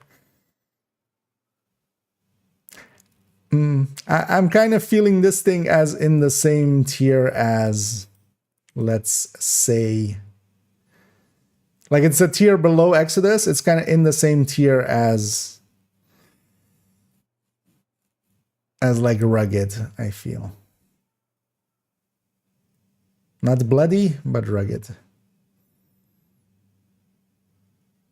We'll see how that goes. Any exotic mask talent abridged. That is the talent of Alpha Bridge. So Tinkerer exotic mask. If your primary and secondary are not exotic or named and of the same type, the secondary weapon's talent will also be applied to the primary weapon. Depends on stats. If this thing isn't full red, this is dead. Like, you wouldn't give up even giving up one stat for this, because also keep in mind you could have Coyote. You could have at the very least 25 crit damage, right? Although, well, there is a reduction against crit damage with this season modifier, maybe. So, you know, they know what they're doing. This needs to be full red. This needs to be weapon damage, crit chance, crit damage. Blue core crit chance, crit damage could work as well. That'll also help it against it becoming an. Because also if it's crit chance, crit damage, that's a painful thing to do to a hotshot, for instance. And then also because you don't want to. This could be a buff to determined. You don't want that. I think I wouldn't want that. So I'm hoping crit chance, crit damage, because if it is that, although you take the backpack, have the double shot, you could have Ranger plus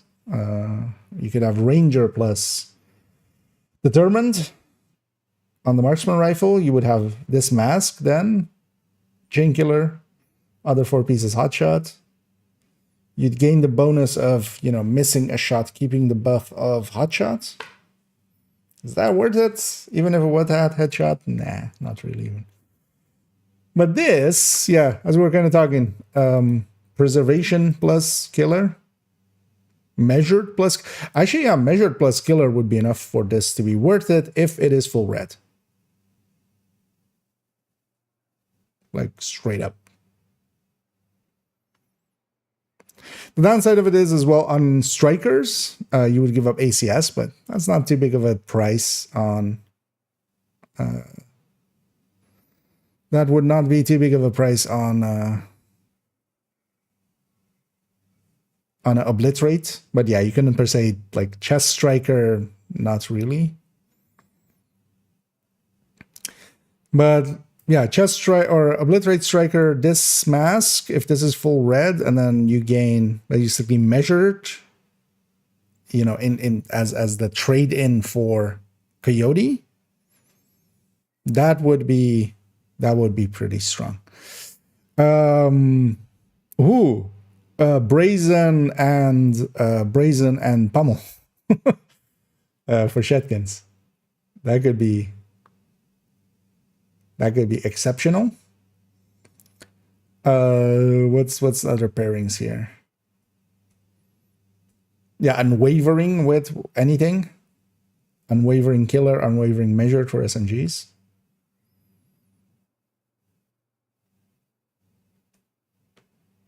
What's the other one? The handling one? This SMG one. The not the apartment, the other safety distance. Out. Right. How am I this forgetful about some of these talents? Outsider, right?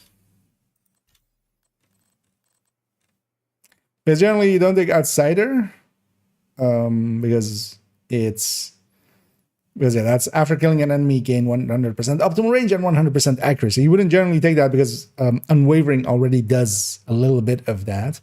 But you could have the double of that. That could be cool. Yeah, it really depends though on if it's full red. Because if it isn't, if this is like health plus hazard protection and a blue core, worst case. Basically, it's just not going to be worth it. But if it is full red, weapon damage, crit chance, crit damage on a striker, yeah, unwavering plus killer, SMG, preservation plus killer ARs, or preservation or killer plus measured ARs. But yeah, that would be more than enough to make up for the loss of Coyote, for instance. So, and then that could be actually the way to go when there's already enough Coyotes, like especially on top. Let me catch up on everything here. Do you think the future is for running watch meals? I have a feeling they're trying to get rid of that. I get the feeling that it is gonna likely disappear. Some people that had been, or well, specifically, although I haven't seen it myself, so also, this is 2 steps removed. Keep that in mind. So there might be some, Chinese telephone happening here. But some people were talking about Rogue Gold having, who I believe was, he was one of the people that went to Malmö, right? He was talking about that watch alts are getting removed, basically, with the thing. So it's still I don't know, but because yeah, we'll see it when we see it. Part of me would be sad if they go away, because yeah, for instance, I'm doing one now, and we're not now, but in general, we're gonna go back to it in a second, and run a watch alt fully. I sometimes enjoy it as something else to do, but also I wouldn't be sad for it to go. I feel the game, if I kind of think of it of like, would the game be better with or without watch alts? I think it would be better without. If there is a rebalance of the economy, of course, on top, because the current economy kind of requires watch alts. Like, to get to expertise, max expertise it's not doable. I've done it on main account. I've done it, but also it was a very long journey. And I can totally see, basically, unless you have, the amount of playtime that some of us silly billies have, unless you have that amount of playtime with Division on a weekly basis, you're just not going to get to the max. But also the thing is as well, you don't need to reach the max at 15, 16, 17 that you can reach easily. That's already, you have the biggest part of the bonus already there, right?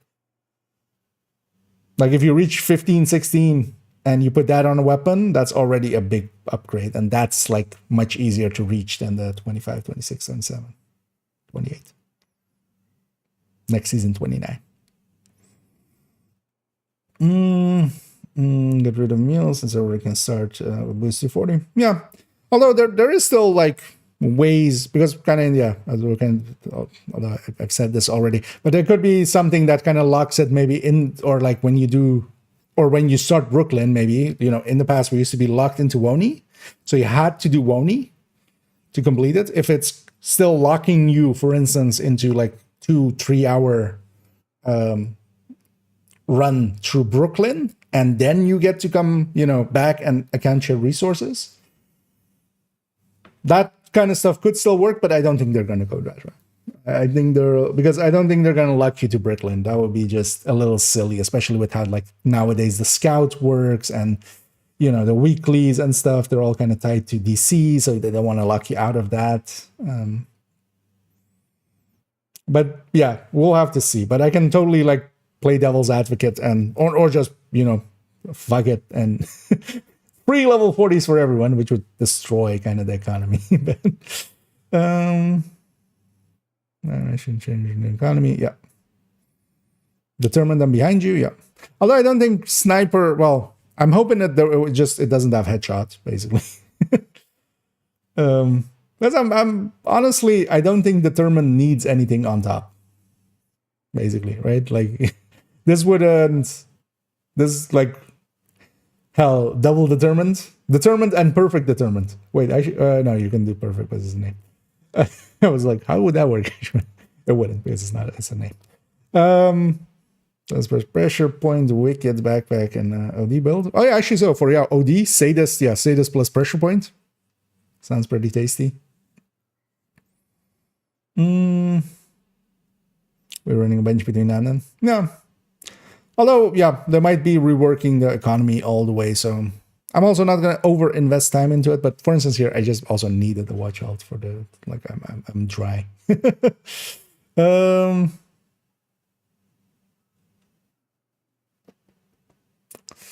Jupiter with the MB100 with the bloody gas. Oh, in that way, yeah. Yeah, I don't see those per se as hazards, although, yeah, well, they are environmental hazard. I was just more thinking of like, you know, shock and stuff, but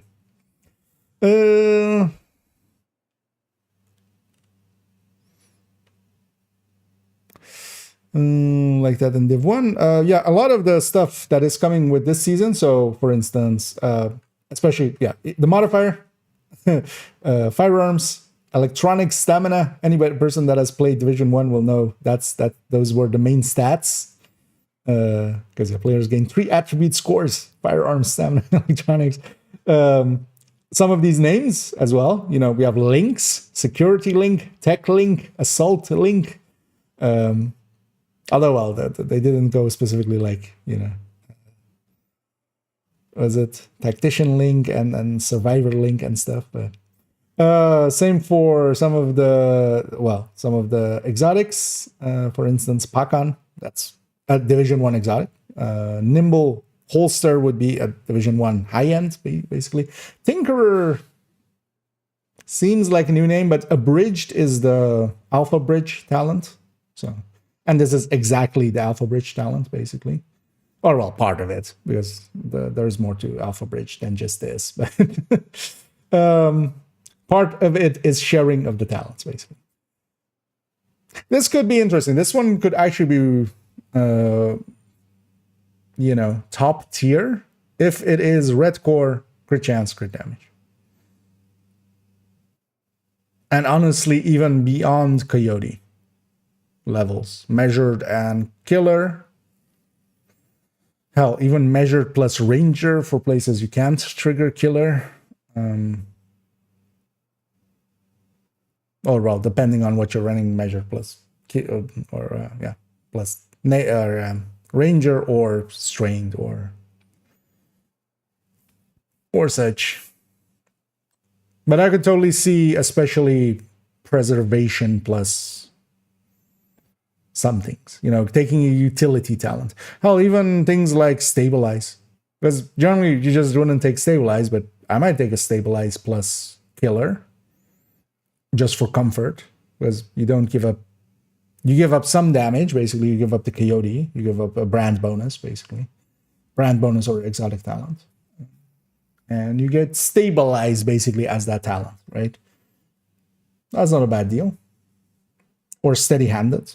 Especially, yeah, for instance, LMGs as well. Steady-handed plus killer. Steady-handed plus measured. Where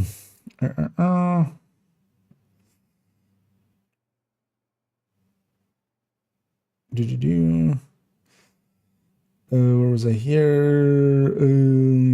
I've held it's annoying that they never put the item stats in here, because that's very important. Like that's like super important. At least nowadays for the weapons, they put the mods, because they used to also not put that. And then even back in the day, also, you know, you couldn't, you weren't guaranteed, or you couldn't reroll to damage your targets out of cover. So at least they've learned that. They still need to, on the gear, they need to give us the stats on the gear.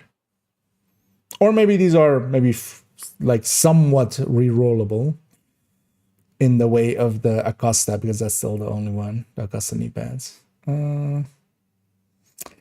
Like killer preservation, yeah, that could be, for instance, neither pressure performer for skill build. Yeah. Thing is that the second you're going skill build, unless this has skill stats, there's just better choices, basically. Very quickly. Because like if it's an Eclipse, a vowel is just too useful.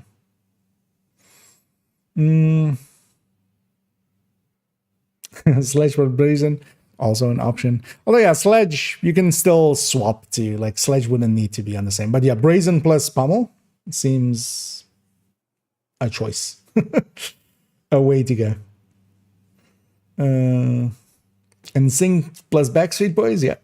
NSYNC plus Future Perfect. Actually, yeah, and NSYNC plus Future Perfect.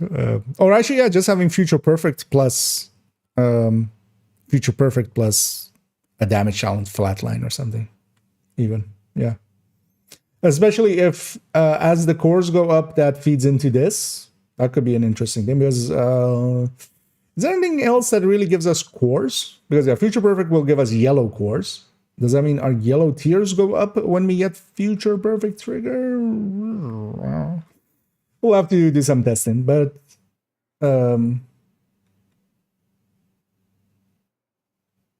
yeah, at least this mask is one of those, like, you know, we can theory craft with this quite a bit. That's actually I'm really looking forward to this mask, but yeah, it needs to be full red. It needs to be weapon damage, crit chance, crit damage. At the very least, crit chance, crit damage. If it's a blue core, we can work with that. Even a yellow core, we could work with that, but it needs to have basically a crit chance, crit damage. Otherwise, if you're giving up 2 minor attributes, it's gonna cost too much. Unless those minor attributes are in some way useful. Because even, like, for instance, hazard protection, crit damage, I could see, although, well, no, we can't take the backfire. I was going to say for the backfire, but that wouldn't, we can't. That's not a usage here. Yeah, let's actually keep going, as I was kind of stuck on that one. And yeah, new gear, imminence. Actually, let me read it here because it's tiny where I'm looking there. Imminence, armaments, imminence, right? Yeah, imminence. Yeah, armaments brand set. That's gonna suck for whenever I do the video about my thoughts on the PTS. That's gonna be like imminence.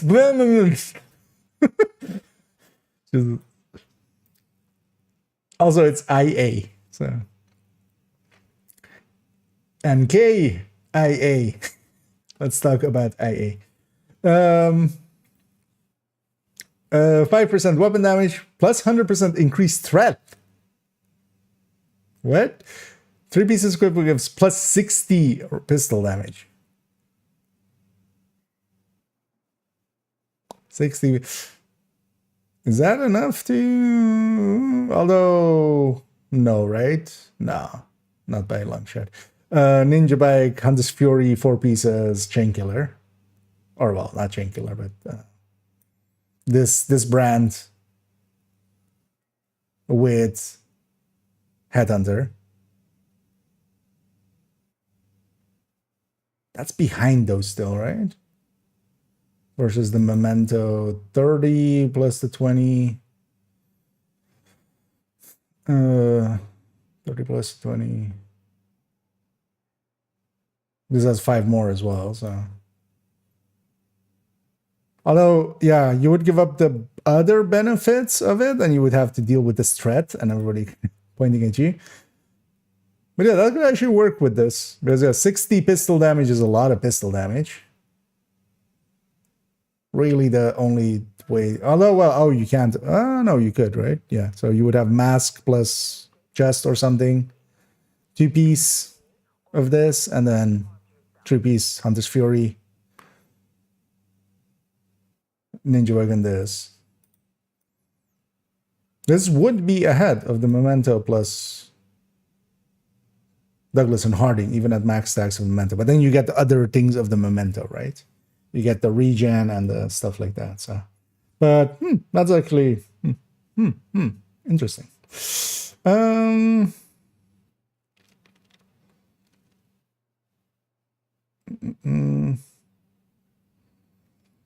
What exotics is locked behind? Oh yeah, actually, so one of these will be locked behind the... I hope it's the holster, but it's not going to be, right? It's going to be usually the more interest, or like the second piece that they have in this list is usually the one hidden behind the master difficulty, which kind of sucks. Although, yeah, we're gonna get the holster, aren't we, right away? That's gonna be the season track 1, and it'll give us something to look forward to. We'll have a bunch of stuff to play with anyway when the new season hits. That's actually not, that's not too bad, actually. We will have to wait till we really can play with, we can tinker with the tinkerer. But yeah, actually good point. Because I totally forgotten that, yeah, one of those two is going to be tied to the master. Decrease threat? No, I'm going to guess increase threat. Bulwark and stuff. A tanking setup, basically. But also, so kind of depends what that means in actual effect, because you know we don't have a threat meter out. What does doubling? If you double the threat of a foundry bulwark with a bulwark shield, and they have 2 pieces of this, and most of the rest of it is blue, can they take away damage, or can they take aggro away from a red build? Is 100% increased threat enough for that? We'll have to see. It really relies on that, because without knowing that, I really don't know. But at least, hey, increased threat. So hopefully they put this on the shield and stuff as well. Just put this on the shield. Like just put increased threat on the shield as well, if you have it working as a system.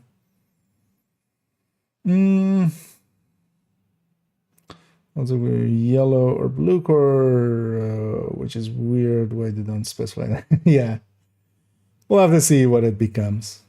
I'm hoping especially the mask is just full red. Indeed. Imminence armaments. 5 times in a row. Yeah. She sells seashells by the Imminence armaments. She sells Imminence armaments by the seashore. Yeah. Let's go work with Aegis. That as well, actually. Aegis would be actually a better overall pick for it, because that's targeting based. We'll have to kind of see actually what this actually means. Like 100% plus 100% increased threat, is that enough to pull aggro from a full-blown striker that's really going head-to-head against an elite enemy? Can a bulwark, like, can somebody with barely any damage still pull that in? The set bonus and the named knees are confusing. Wait, which named knees? Oh, named knees. Oh, actually, I haven't named knees. Yeah, I read exotic there. Sorry, my brain's kind of gone. So yeah.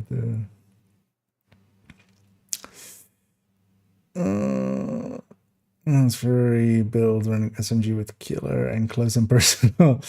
Close and personal isn't that worthwhile. Like killer and measured will get you already like much better results than close and personal. So such a FT system that we cannot measure influence well. No, well, we don't know the underlying systems. Like it is there. You can definitely, for instance, and especially proximity is part of the threat system, and for instance, even a PVE setup that is closer to like an enemy and doing about like half the damage of a full red striker can actually pull away from the aggro from a striker. Same we see actually. So I'm wondering if this is the exact same values as a decoy, because there, for instance, 100%. What's a tier 4, tier 5? Decoy. Oh, this character doesn't have it, of course, because we're doing a watch out run technically still. I'm on a level 31 character, so he doesn't have decoy. But yeah, basically we have to see what that actually means. And thanks for the pain there, Essie. And hey there, Essie.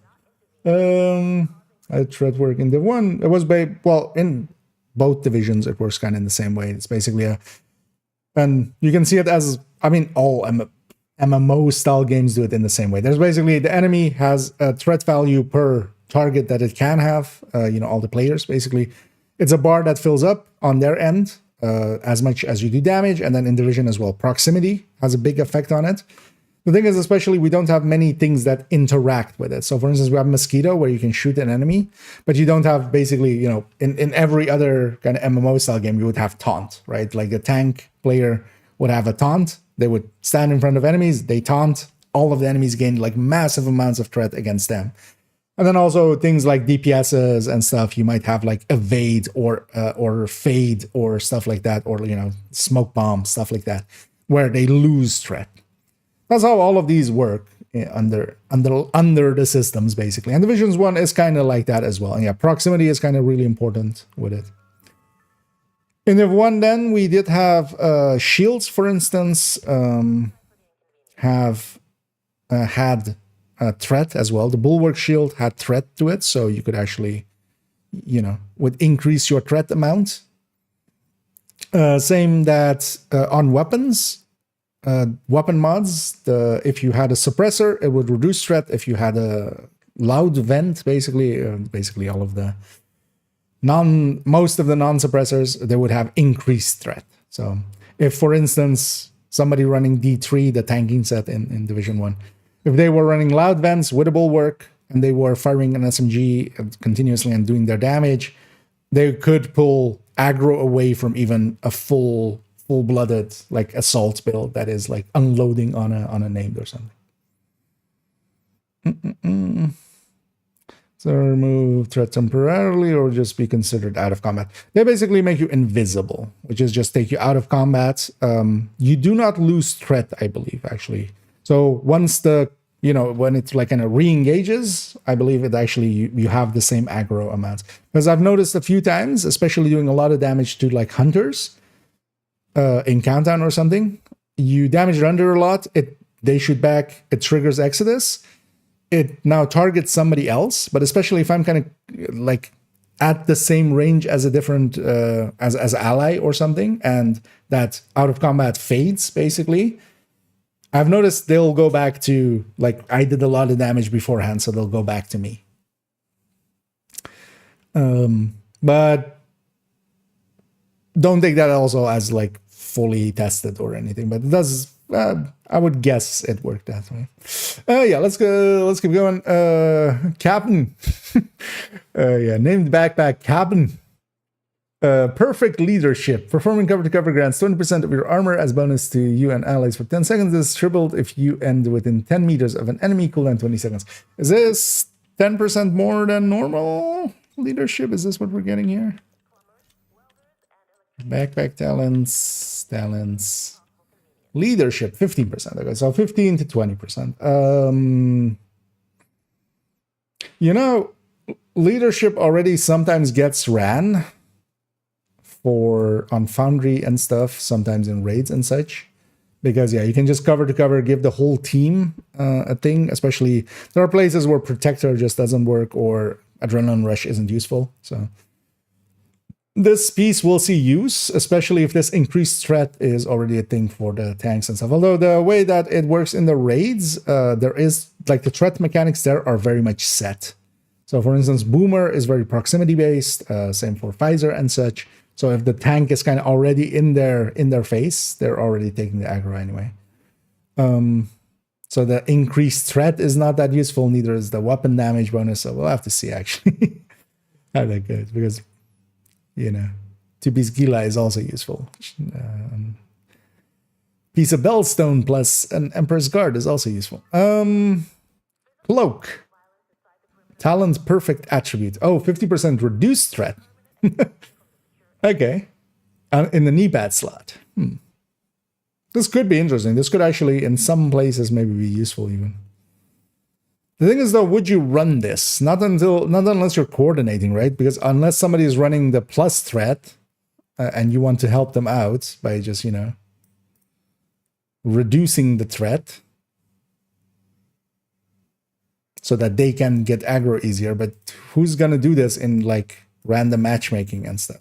Although, well, maybe in coordinated teams. Depends as well. So here with the gear as well, we don't know what the core is. That really matters, kind of. It's going to be blue core, right? Like with these stats, it's going to be blue core. Making it, for instance, hard to farm.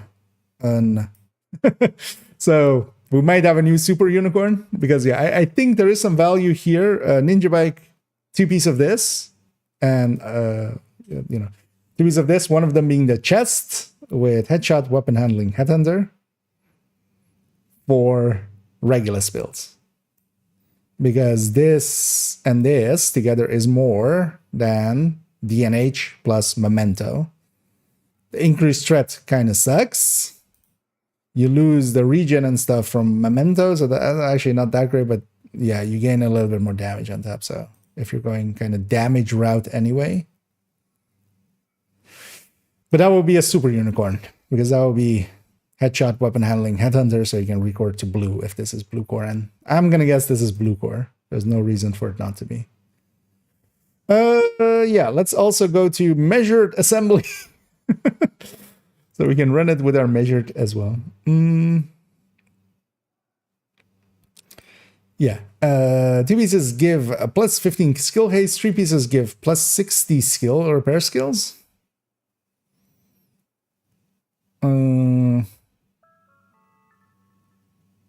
Does that not beat basically any other repair skill? Like, was it 60 is a lot, actually. 4 pieces allow equipped unlock a new unique talent huddle. Receive +1 skill tier for each ally agent that is within range of your hive, while at skill tier 6 having at least one ally agent in the range of your hive or of smart cover. I'm gonna guess that's or. Hive or smart cover for 4 seconds will grant overcharge for 15 seconds. Wait, so the other one is just for hive. The second one is for hive and smart cover. Will grant overcharge for 15 seconds, cooldown 40 seconds. Okay. Mortars and enemy skills that enter the range of your hive or smart cover will be destroyed / diffused. Cooldown 30 seconds. The cooldown is 15. Why is it written like that? 15% faster for each ally agent within the range of your hive.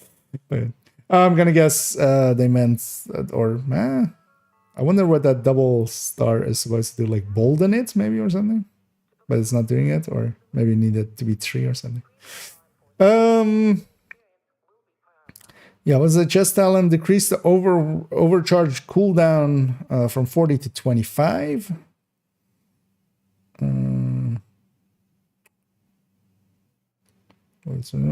Oh, that has its own cooldown. Okay, so that's that separate cooldown. That's the overcharge. Oh, and that's the other one is the destroy diffuse. This is actually interesting. This mortar enemy skill that enter the range of your hive and smart cover will also smart cover will be destroyed / diffused. I wonder if this thing works in PvP.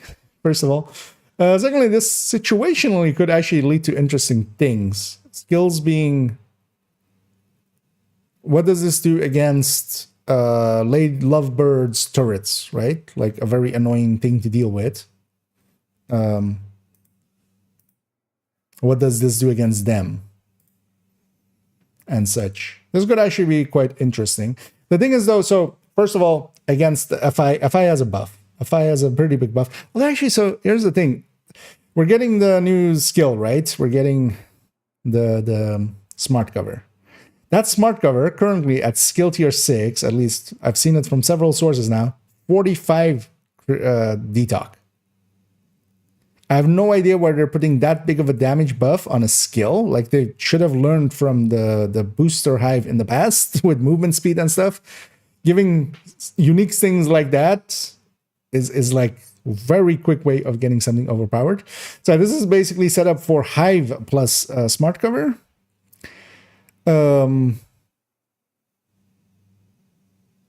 Maybe you take the chest then, because we would want BTSU. If you're going hive, you might as well take the BTSU on top. You would take the backpack and then just have this every 15 seconds. And then you have a buffing chest, Overwatch or empathic. You overcharge quite often.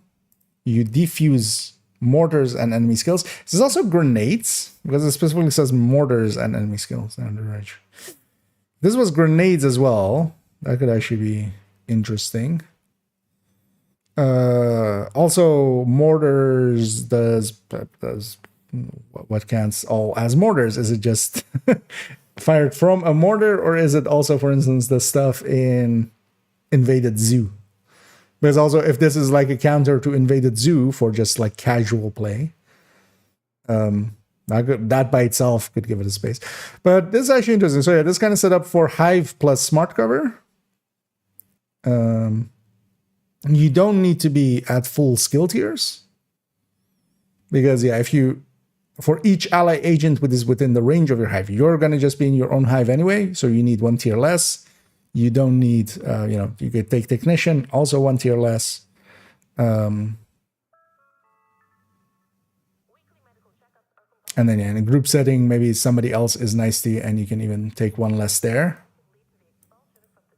Because also, so this is from within the range of your Hive, but this other one is while at skill tier 6. So yeah, if you have several people in your Hive, you can actually just fire your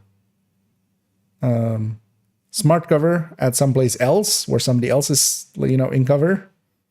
And then that will, after 4 seconds, trigger this overcharge. Yeah. This is going to be actually interesting. Like, this is not too bad. This could be an alternate way to heal and kind of be a buffer as well. Because, yeah, Smart Cover being a buffing skill. Because the thing is, though, FI can also run it.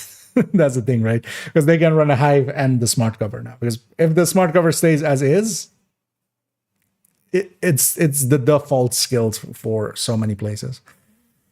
So the legendary drone operators, war dogs. Yeah, I'm also kind of, so for instance, depends also if proxies, because it says enemy skills. There's a difference between deployed proxies deployed proxies, world proxies, and then skills generally. If this also, deletes drones, although the thing is, it's a 15-second cooldown, right? So there is still a pretty long cooldown to it. But yeah, there's also actually coming from a Division 1 thing, Final Measure. Final Measure eats grenades when they come in, basically. So this is going to be around that. 45 detox, yeah, that was my reaction to it too. It seems a little silly at 6 skill tier. But yeah, no values are final. They've definitely altered because also, yeah, this next one, I saw this one already. So yeah, Lud, SOCOM Mark 16, Purist, and SMG9A2, both of them with perfect streamline. Receive plus 87% weapon damage when no skills are on cooldown. Yeah. So wait, actually, how much is this? How much is 87 weapon damage? So if we are at 130, we have a 230. I'll just put it like that. 230 multiplier at 2.3 technically, but the dot doesn't matter. So if we divide, or if we add 2 to 30, right? 87, that's 84. 230 plus 87. So that would be a 3.17 multiplier versus the old number, which would be a 230. That's a 37% increase still.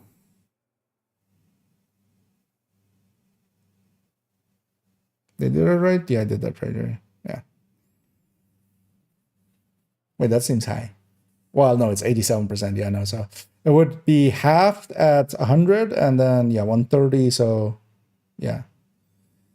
Although, you know what? Let's do 230 plus 28.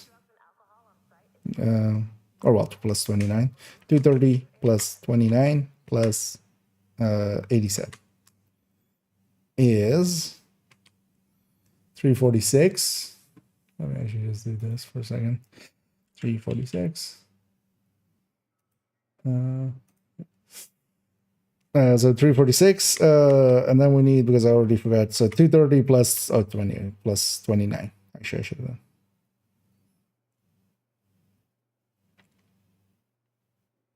done. They did 29 or did I do 20? 346. Okay, I did 29. 230 plus oh well, that's just so 346 divided by 259. So still a 33% at 29. 29%. Killer is 20, basically. Sadist is 30. The condition of this is also not hard to meet. Just you take 2 skills that just don't go on cooldown. You know, you just don't take a hive. This is a big enough bonus that you'll just take that. This seems way too big. I have no idea why they're going with such a big number. Also, the wording here is as well. Perfect streamline weapon talent. Receive 87% weapon damage with no skills or cooldown. Why are we going perfect streamline here again? Why weren't you showing... Yeah, we already know talent perfect streamline, although this is likely they meant to also have the normal streamline here. I'm curious what the normal version is. This being on a converted SMG 9A2. This is the less preferred version, but that'll likely be the top SMG pick for it. If it being on a SOCOM. Kind of depends on how much the normal version is. Because the normal version is still like 70. That's still way too good. Like killer is on kill 70 crit damage. Crit damage per point is worth a lot less than weapon damage. Yeah. Quality of life changes. Progression objectives. Seasonal journey objectives can now be progressed when playing in co-op.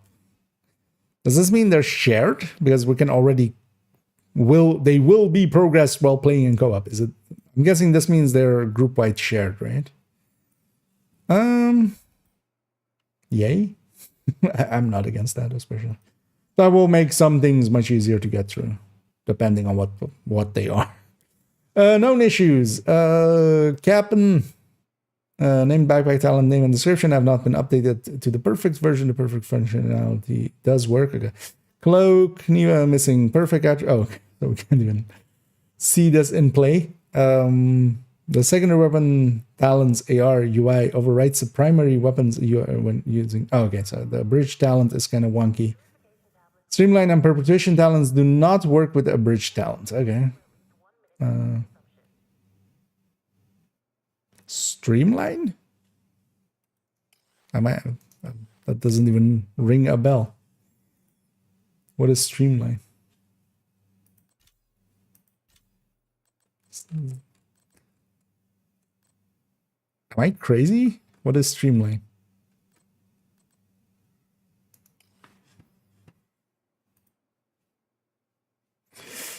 Oh, when the devs watch it.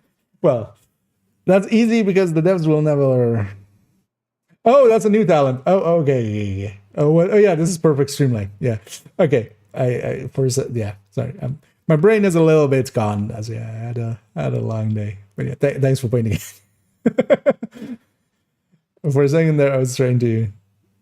That makes sense. Yeah, the new talent isn't working with it. That's it. This talent as well. This would be... It would then be this and killer. It would be the go-to. Well, it depends on what the normal version is. Although this SMG version on the SMG 9A2 is pretty good. This being on a SOCOM Mark 16, yeah, the SOCOM Mark 16 is pretty low on the desirability list. But if the perfect kind of makes up for it, we could see some use.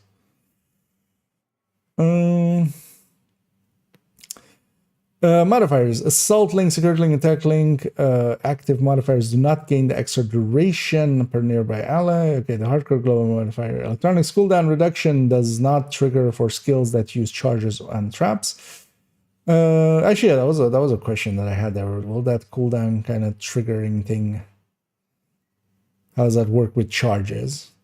The Imminence Armament brand set items and talents are using placeholder icons. Okay, the Measured Assembly gear set items and talents are using placeholder icons. The Bob and Weave talent is using placeholder icon. The Bridge talent is using a placeholder icon, and the Art and the Streamline and Perfect Streamline talents are using placeholder icons. All of those will be not what we see there. And yeah, the Tinkerer Exotic Mask is using a placeholder model. Okay. Wait, this is also not the mask that we saw in the thingy, actually. I realize now, right? Yeah. Like this isn't the status effecty one. So that's then tied to the DLC then, right? So because we're not getting the DLC with this, right? We're not getting to go and check out the new mechanics there. So this is just the season stuff, which makes sense. That was kind of what I was expecting. But yeah, tomorrow we'll jump in. I've maybe somebody has already made a video on this because they've been to like Sweden before, and kind of they know it. But I at this point I have still no real idea how this tiering system and how we go up in the tiers and stuff, and how much we get from gear or from like gear cores and stuff. It's being very obtuse about it. The actives look actually kind of interesting. The passives look pretty weak. The enemy countermeasures look enough annoyance that they'll be actually, because this does need to be there. If we're just getting power from the thing, for me personally, like it just doesn't work out. Like season 1, we had Stellite, especially, well, after they changed the other ones, right? The shock and stuff. Stellite was kind of the balancing factor that still sometimes caught you out. This season as well. Frenzied enemies, like I've definitely died more to frenzied enemies with the modifier on in general, I feel now, than, especially this season, than when like the modifier is off and, you know, we're just fighting normally. Like there's a lot of damage in the modifier, but also frenzy kind of levels that out. These enemy modifiers seem enough to kind of be hurting enough that it's interesting that it's crit damage reduction. I'm kind of curious if we'll make different choices because of that next season. Because yeah, we could lean more into, you know, instead of like Cheska Coyote might become Cheska Fox's Prayer for this season, just for that modifier.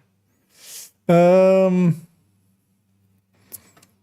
gear, the RPK, I'm not seeing it. It needs more than this. It needs a bigger damage component. It needs a damage component to its talent, or more utility to its talent. Like maybe even, because you don't even need to put challenge or damage on it.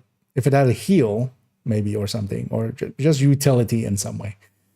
The holster really depends on if it's full red. The mask really depends on if it's full red. The gear is actually, the gear set is interesting, and yeah, might even see some uses. It depends. It really depends on what plus 100% threat just actually means. You know, right? Like, does that mean that a full blue build can pulls an aggro from an enemy all the way from a striker or something? We'll see. But yeah, them actually having threat as a thing, I never expected them to get that working and get them to get that implemented. The gear set is kind of interesting. It's going to have the same thing as Refractor. When we really need healing, it's still FI, because it also gives a buff. But that doesn't still mean that Refractor doesn't get used, right? Refractor has become one of the go-tos for a lot of casual players for Legendary. It works really well in there.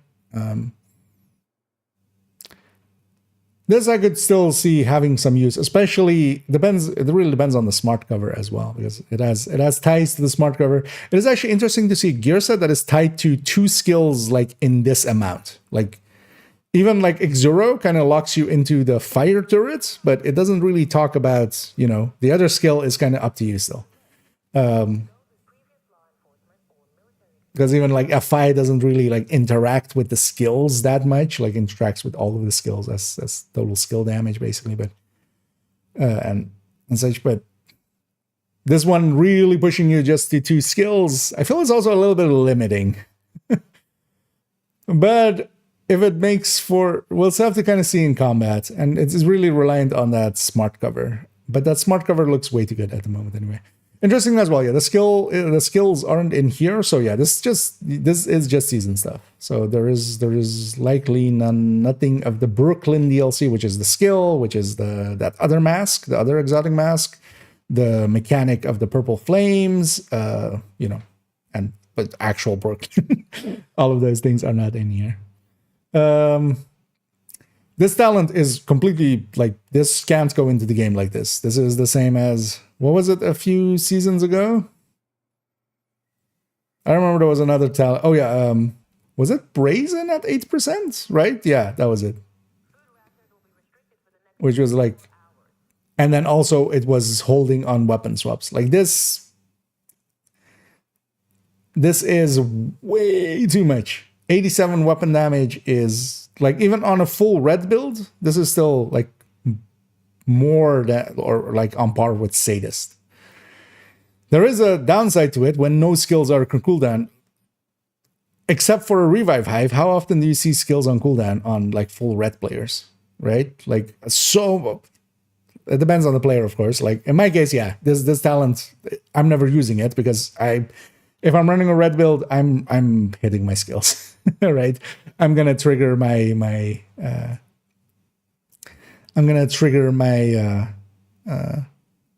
my pulse and such. This also depends on if a deploy, because there's also no skills are on cooldown, not no skills are. Because for instance, a turret and a drone technically are not on cooldown when they're deployed, right? For instance, for the purposes of kinetic momentum. Right? So how does a shield, actually for shield as well, kinetic momentum, the shield does not count as on cooldown when it's deployed. So how do, because you can still have your shield basically and use that.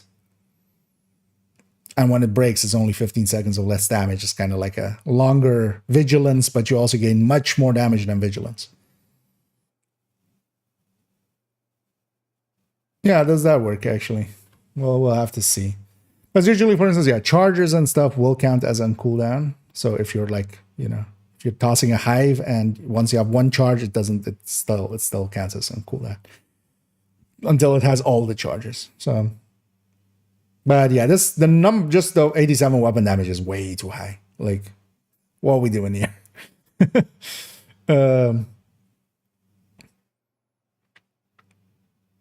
And yeah, some known issues. Okay, I'm actually excited for tomorrow. Abridged, definitely want to play around with it. That has a lot of potential. Like that has actually a lot of potential.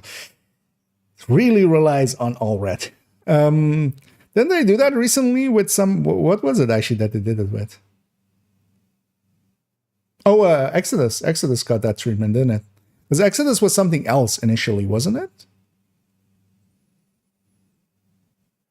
Trying to remember what it was, but I think it was like weapon handling crit chance, right? And they went crit chance, crit damage in it. So there is hope. There is no new pope, but there is hope.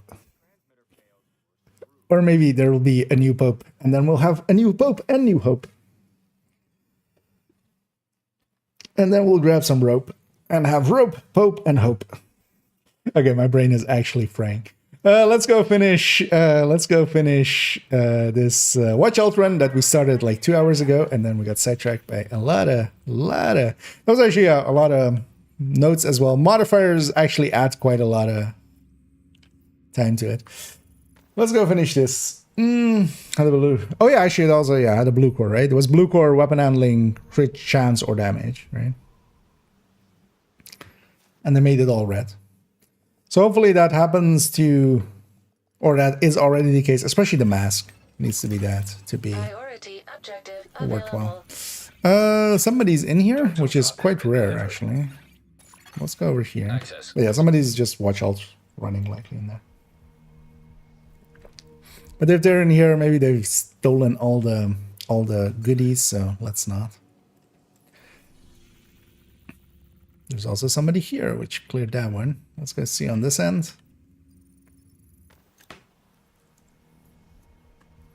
But if I'm not competing with anyone, especially for the boxes and stuff, I don't mind going that route.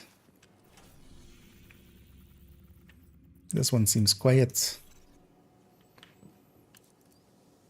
I know, let's actually level up this watch out. Limited. Proximity coverage only.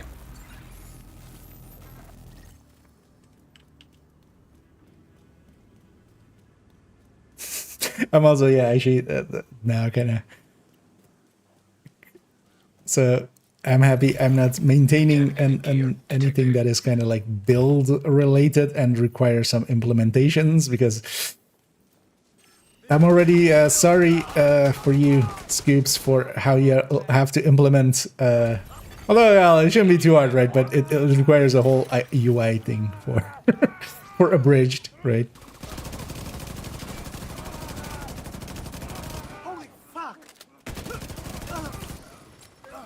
Or likely, yeah, no, you could just implement it as a drop down with the mask, right? You just pick the weapon talent, the secondary weapon talent there, kind of, or just pulls it from the second field. But I'm guessing that's gonna that one.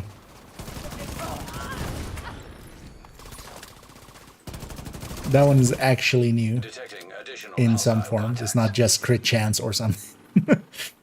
And I'm really curious how they really did a poor job there. It needed images. It needed for the modifier. It needed some images. It needed some. But also the thing is, the other two, they've introduced it basically to us in video form. Basically, the first time we saw the modifiers was basically on live streams with them showing it. Now here, of course, tomorrow we'll just see it in action, and once we've seen it, it'll click into place. But just reading it without kind of the visual language that the videos gave as an option really doesn't work, because I still have no idea kind of how. I have an idea how they work, but not, you know, specifically how they work. But how much are we getting? Although I feel that still could have gone into words that way. Like how each core is this much score and works towards this and stuff. We'll see. I'm dreading it. In the end, at least, it's also just one season's worth, right? That's usually the thing with making things as well. It's the making of the thing is the more annoying thing. Maintaining it is still sometimes annoying, but once you've done the bulk, maintaining it isn't too bad unless you leave it for a few seasons. Hey, you got an exotic component there. I know that's also why we did the DZ method, at least for now. Is that we get a few exotic components along the way. Because I'll open some of those boxes, some of them will have exotic components in them. And we'll have those as well. That's another sound buff for the rest. Yeah, that would be actually. I realized afterwards as well that, like, yeah, I can just pull from there, right? But that would still, yeah, require some implementing, right? It would just take the second talent, and then that would be its talent, basically. I wonder, because yeah, there's this whole season, the season thing of it is very much Division 1-y. Now, of course, Brooklyn is kind of already kind of a throwback thing to Division 1, because that was the starting area of Division 1. But yeah, this season is like really set up as a Division 1 callback, and you know, there's Pakan and you know, abridged and electronics, firearms, and stamina, all of those things. I wonder if they like was this kind of the result of when the global events kind of came back and there was like a surge of Division 1 players and stuff, or it was always planned. We'll likely never know, but I wouldn't mind asking them that. That would be my like question on a Q&A. Like, was this always planned this way? Because yeah, the season, of course, like Brooklyn being getting made, that's like separate, but the season they've likely been working on it like for the last 2 seasons, right? It's not gonna reach back all the way to the start or something. And I'm really liking actually. So what I'm running here as this level 31 set basically is OD. There's been OD pieces on Cassie and the Clan Vendor the last few weeks. Well, over the last several weeks, I've grabbed some pieces, and actually last week there was already again a few pieces. And I really am enjoying this as a set for this. Well, for as long as we'll have it, basically. Landmark cleared. The box of this area is contaminated, so we won't even go for that. So nice. There's OD overall. We don't have Striker, we don't have Heartbreaker, we don't have Umbra. All sets that could be, you know, above OD. But actually OD with the chest is kind of on par with a Glass Red. And of course, much easier to get together. Although here, of course, I'm kind of, you know, I have a memento. Not everybody can get that. I have a G36 here that is basically a god roll for level 29, which is going to be exceptionally rare to try to get. So I'm going to higher than most people have a chance of getting. But I feel on third account as well, I have it without the memento and stuff and without as good of a weapon. At some point as well, we'll do a watch out run there as well. And we'll kind of see what it, like, with just pieces from nowadays, how far you can get. Engaging landmark.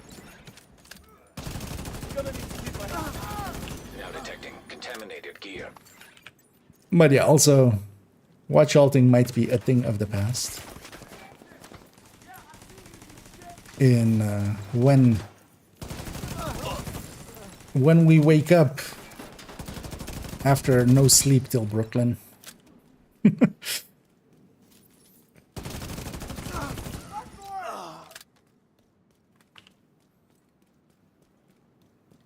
Also, it's funny that schedule-wise for videos for me, actually it works out. Today we had the DPS does not start at 0, or DPS is 0 at 0. Which is a better way of saying it. Video went up, which I'm kind of expecting not too many people to be too interested in. Although, actually, I do a whole start of it that's just to kind of make it a little bit more generally interesting. I did a whole talk about like burst, sustain, what they kind of mean, how we kind of use them, and then also time to kill. So I think that part would be just interesting by itself for a lot of people, but it isn't per se clear that half of the video is about that. And then the rest of it is about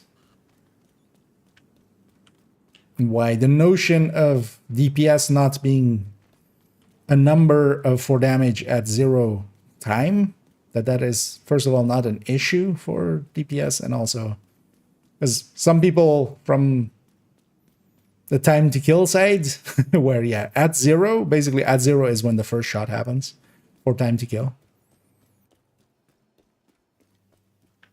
They've extrapolated that to be also that DPS should work that way, and actually that breaks DPS. And that was already a thing that I kind of... hello, can I release?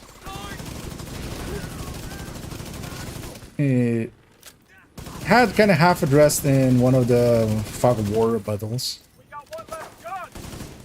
But apparently that didn't click for some of the people that I definitely know have watched those videos. Some of them have even commented underneath them. But yeah, just to... Especially the thing as that has changed, I know better now how to explain the point. Because that's also the thing. Sometimes you just need to really sit and think about how do you explain this one thing. Artillery turret detected. This niche thing in a niche video game in a niche way. Contaminated gear detected. And you know. That I barely give a fuck about as well. But it is kind of an important thing to kind of set straight because, yeah, people are going like, oh no, DPS is infinite at 0 seconds, which is just like, no, only if you're like bad at maths.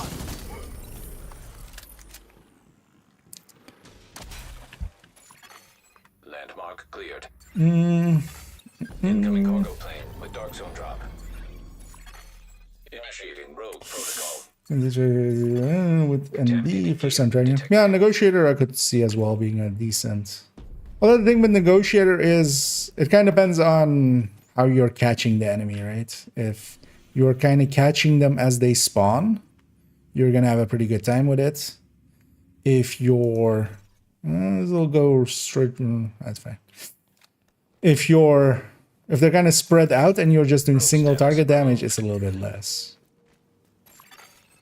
Oh yeah, technically negotiator would be even more damage than this at max stats and stuff. 3 targets marked. I feel OD is just simpler overall. DZ drop incoming. Where's the? Should I still let myself die here? Where is it? Because yeah, if you've never seen it, you can let these things land on you, or accidentally standing in the spot where it lands, and it will crush you. It will just fall on top of you and murder your face off. I do want to actually clear this out before. Although, well, let's just deal with this then. Dark zone drop available. Okay, there. That is that.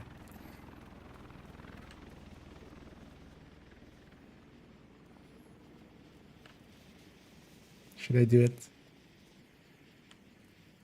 Oh, also, nah. Let's just go deal with this. Let's just go intercept them. Is this a different? And that hostile hive detected for a second there. Artillery turret detected. Scared me for a second. I was like, shit, play it, but no, that's just from the name.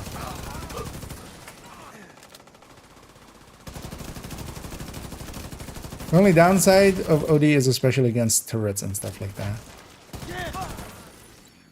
Of course. That should be given. Anything mechanical kind of sucks for it. I'm gonna see about... Okay. Now detecting contaminated gear. Should put some flame rounds, or not flame rounds, hollow rounds in my secondary as well. Hostiles guarding location nearby. Contaminated gear detected. Getting ready to play. Keep an eye on our play. Move out.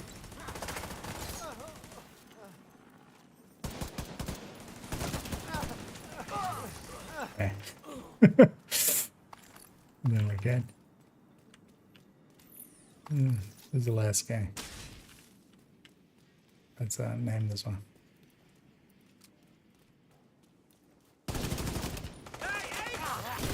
Now detecting contaminated Oh, gear. there's some spec ammo in here as well. The supply drops don't give anything other than DZ XP. Let's just open it normally. Wait for the actual release patch notes. Yeah, well, keep in mind as well, anything PTS related is always subject to change. There hasn't been a single time where like everything from the PTS has been everything from the live game.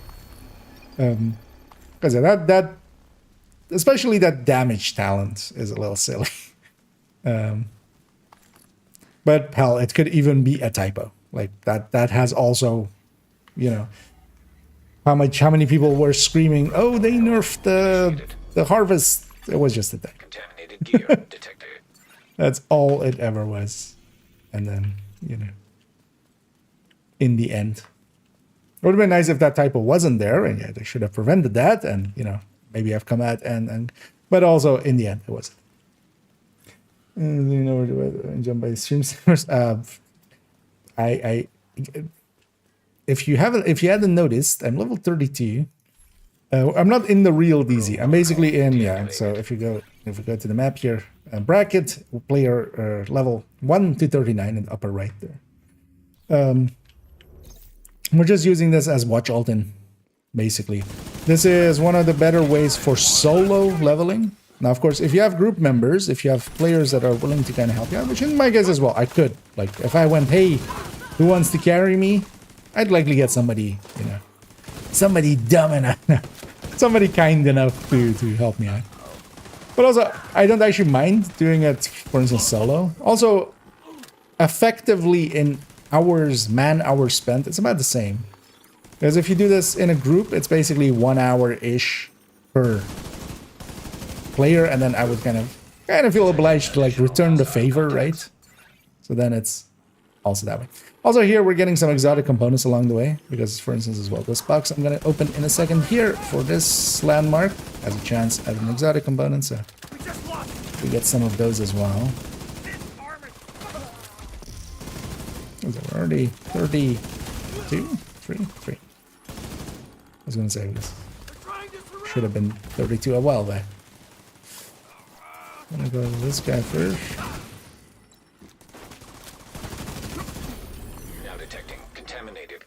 I think as well, if we wanted to and we extracted a few times and such, we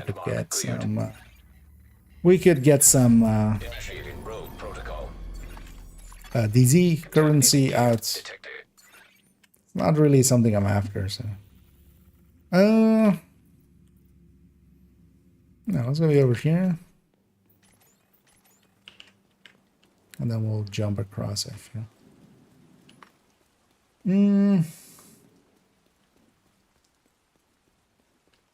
So it's got week 10 or 9. So next week is 10 with Hollywood, and then 11 is the week after that, which is also then we'll unlock the Master Climax, and we'll go and Master Climax together with Kelso. Climaxing all the way together.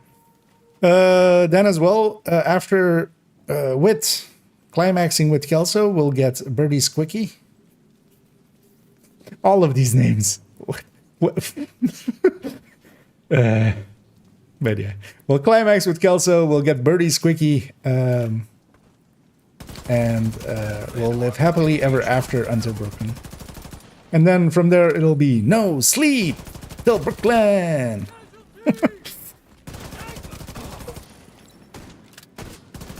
Oh no, I should do sleep. It'll be still a few weeks after that. The views expressed in this video are Nokias and Nokias alone. Go to bed. Have a good night's rest. Come to Brooklyn rested.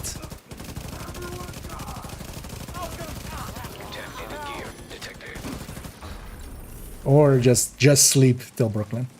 That's the other option here as well. Landmark cleared. Just sleep till Brooklyn. And indeed, Gato. Yeah. Doing watch out. This one's contaminated, right? Why am I even going? Yeah. So the boxes, there's 2 types. For those that don't know, if it's contaminated like this, it can't give an exotic component. I can pick it if I wanted to. It'll just give loot. It doesn't have the option of an exotic component. But also, I don't want to have this extra timer here. I don't care about the loot, because also I'm going to fast travel here in a second and lose all whatever I've collected already. I sometimes just do pick up all this stuff, because if we get a pestilence, for instance, I'm going to extract that just for the exotic component.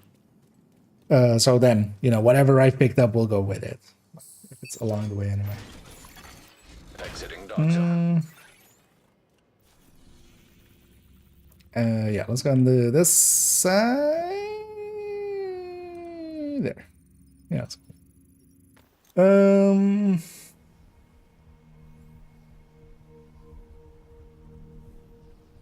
PTS with a hardcore and I died, do I lose at the main game? No. Everything, so you can basically see PTS is its own save. It'll also be from like a week or 2 ago, basically. That's usually, they took a snapshot somewhere in the past. That's the snapshot put in there.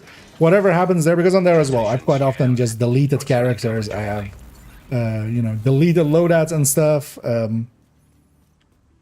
Just to make space for things, I just treat it as, you know, just everything in there is just in there. Nothing carries over and nothing is gonna mess up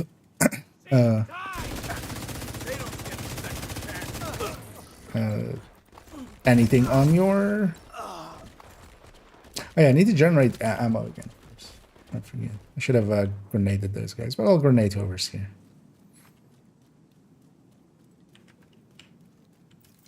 What was my grenades great at?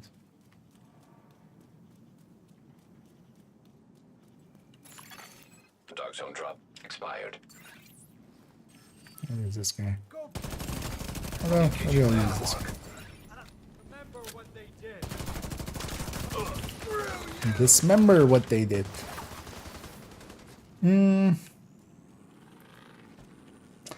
With the new mass, still stack primary, secondary weapon talents like killer plus killer. I'm gonna guess, because yeah, it's kind of based on abridged. I don't think you can double stack the same talent, or it's based on off abridged. The talent is called abridged, but that's also the talent from you can't have the same talent. Maybe it says that even in its description. My expectation instantly was just, yeah, it's not gonna be the, you can't do that. Because that would just be too good, because yeah, double stacking killer would be just too good.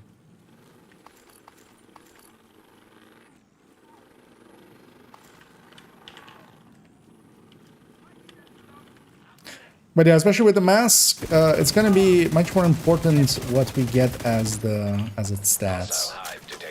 Honestly, if it's full red, it's basically a high contender, because just killer plus measured will basically you're trading measured in for Coyote, because that's the thing it competes the most against, of course, or even Centurion or maybe Levy or something like that. But measured is more than Coyote, basically.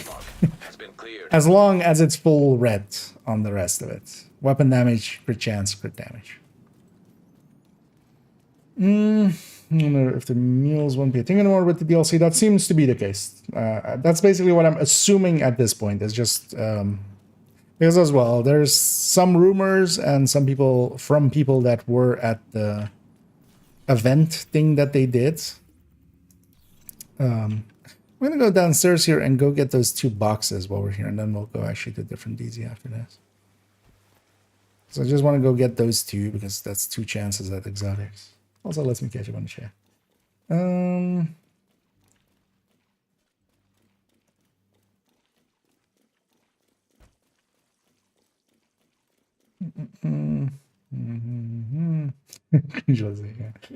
Did we get the DLC in the PTS? Doesn't seem like it. There was not a single word uttered about anything PTS or Brooklyn related. For instance, as well, that's the mask that they showed in the video, the status effect one thingy, not in the patch notes. Different mask. So also likely we're getting basically, yeah, that exotic is part tied to the DLC. And these other ones are tied to the season. We'll have to see if actually, although it could just be through source, right? Because if that mask is only tied to like a mission in Brooklyn, that could just be a way for them to keep it kind of, you know, tied to that without loot pool wise and stuff. But then as well, that would mean that won't go into target loot and such. But we'll have to see how that works out. But yeah, basically it seems just season stuff, not the DLC stuff.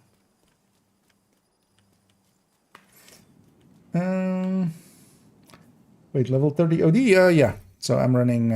because the OD pieces have been on Cassie and stuff. Not the best set, although our glove is pretty okay. Cassie and the clan. Even last week, the clan had...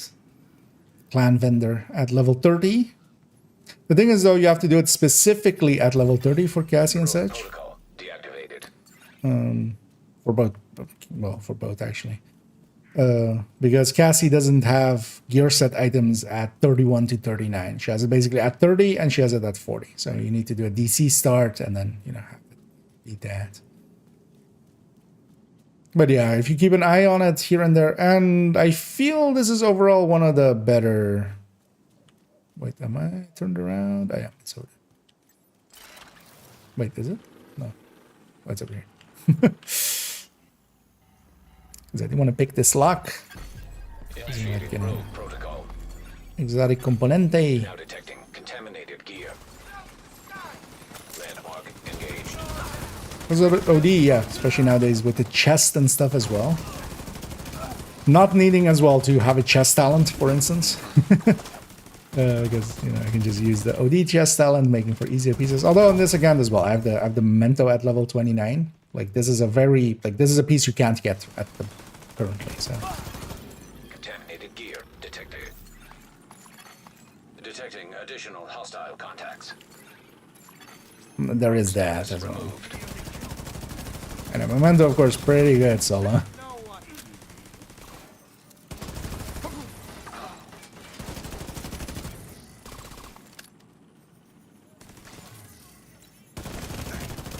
And of course, an OD by itself, like with the same backpack talent, would be around a glass red's worth of damage when we're dealing with enemies that can bleed. Because here as well, we're using Sadist especially to kind of bump it up. I don't have access to Carnage, of course. But that's fine.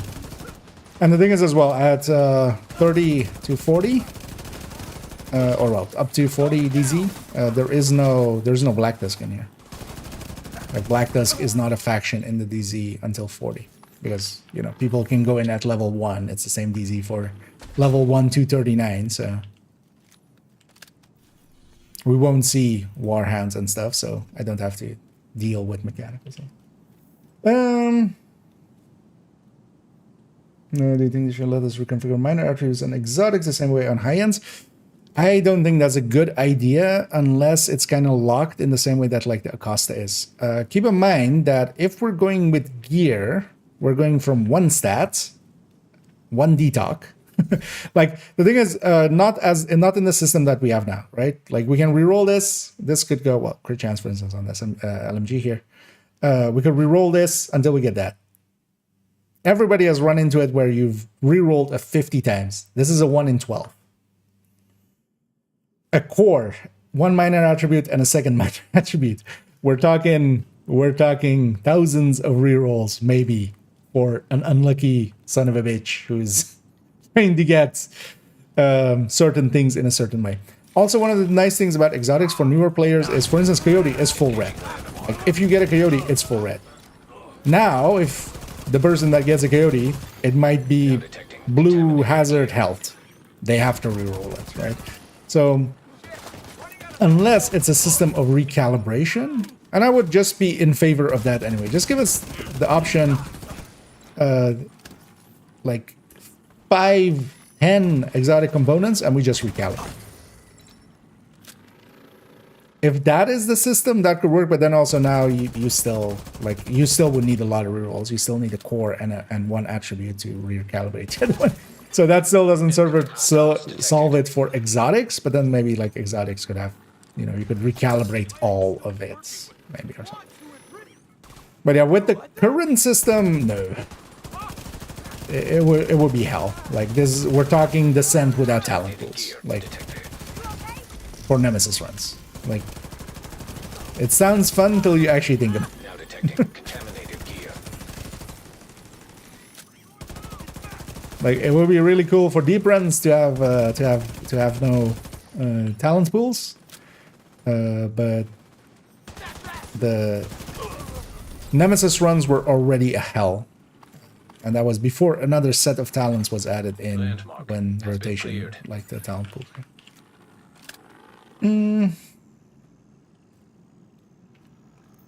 I think they will kill off running mules. I'm thinking we're banking a few just in case. I think they will. My guess currently would be that, yeah, they're just getting... So they're changing it in some way so it's no longer an option. So that could be maybe instead of it being tied to the character, it could be each slot, maybe. Something like that. But it seems also, together with that, they seem to be talking a lot about economy changes. So hopefully, basically, they'll make it in a way that the watch-alls just aren't needed as much. Because currently, you kind of, like, for getting top expertise and stuff, you kind of need watch-alls. But if you really didn't, basically, then you can kind of remove them if you kind of rebalance the cost of those things. Is this upstairs or downstairs? Well, it's downstairs, right? Yeah. There's some enemies up here. I was confused by it. Yeah. So swap movements disable talents as opposed to I just swapping the effort, the effect over. Disable talent as opposed to just. How do you mean? Oh no. So at least in Division 1, I would think this would work the same way. But in here, it wouldn't per se matter because in Division 1 you have 3 talents, right? But basically, that third talent in Division 1 would just swap between. It'll be both on both weapons, basically. So you gotta have even, for instance, like predatory on one weapon, and not even in that free talent slot. And then, like, if you swap to that weapon, you would get the free talent of the other one. And both would kind of work that way. But in Division 2, it's just one talent. So you would only maybe swap to, I don't know, go from an from one AR to another just for maybe longer range shots, right? You grab a carbine 7, or well, not carbine 7. Maybe you have an M4 and a FAMAS, right? And then, or a FAMAS and a Lexington, or Lexington. Although Lexington is already super. That's one of the issues. So I could just for the type that you're. Although with LMGs, I could, for instance, see it. But you could have an MG5 and something else. And then maybe you unload the something else once per fight and then swap to the MG5. But yeah, I'm gonna guess it's likely gonna go both ways. And then whatever weapon you have equipped has basically both. I'm curious to see how well implemented it will be, and I'm already calling it. There's gonna be some shenanigans there because there's already a bunch of ways to get weapons to kind of equip and some of the talents to kind of not recalculate, especially on secondary slot until later. So I'm curious if they've accounted for all of those. Now detecting contaminated gear. Because otherwise we're gonna see some pummel ARs and stuff.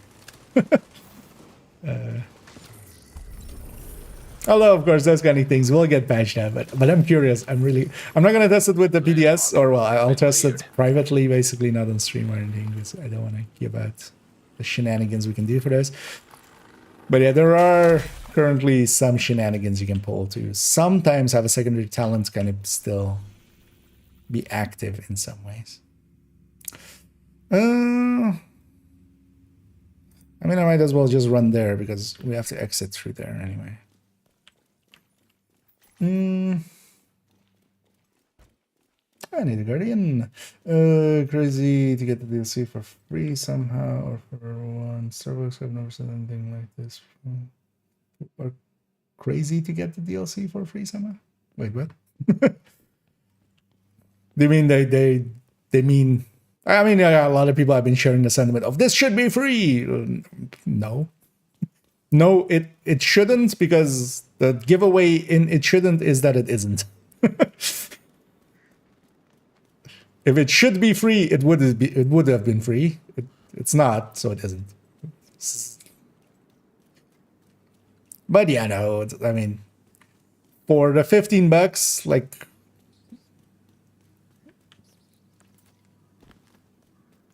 in after like. Well, I mean, I've bought a lot of cosmetics, but if you haven't bought a lot of cosmetics, it's been the base game, it's been Wony, and it's been this, and it's been 6 years, no, 5 years, 5 years, no, 6 years since Wony. Pay the damn people for their time and their effort.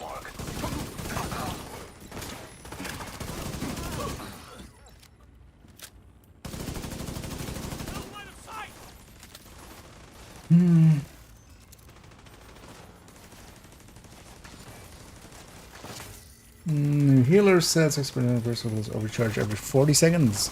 I mean, the overcharge and stuff isn't that impressive because keep in mind that it's competing against FI, and FI has a buff. Turns out buffing really good. Contaminated gear detected. That's why it's the oldest profession. Now detecting contaminated gear. But yeah, overall it looks interesting. It being kind of locked into just basically one set of skills, because Landmark. it has something for the hive and it has something for the for this smart cover.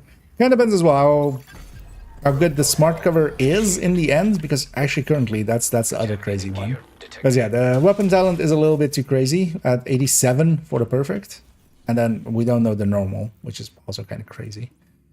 Like how did they mess that up? What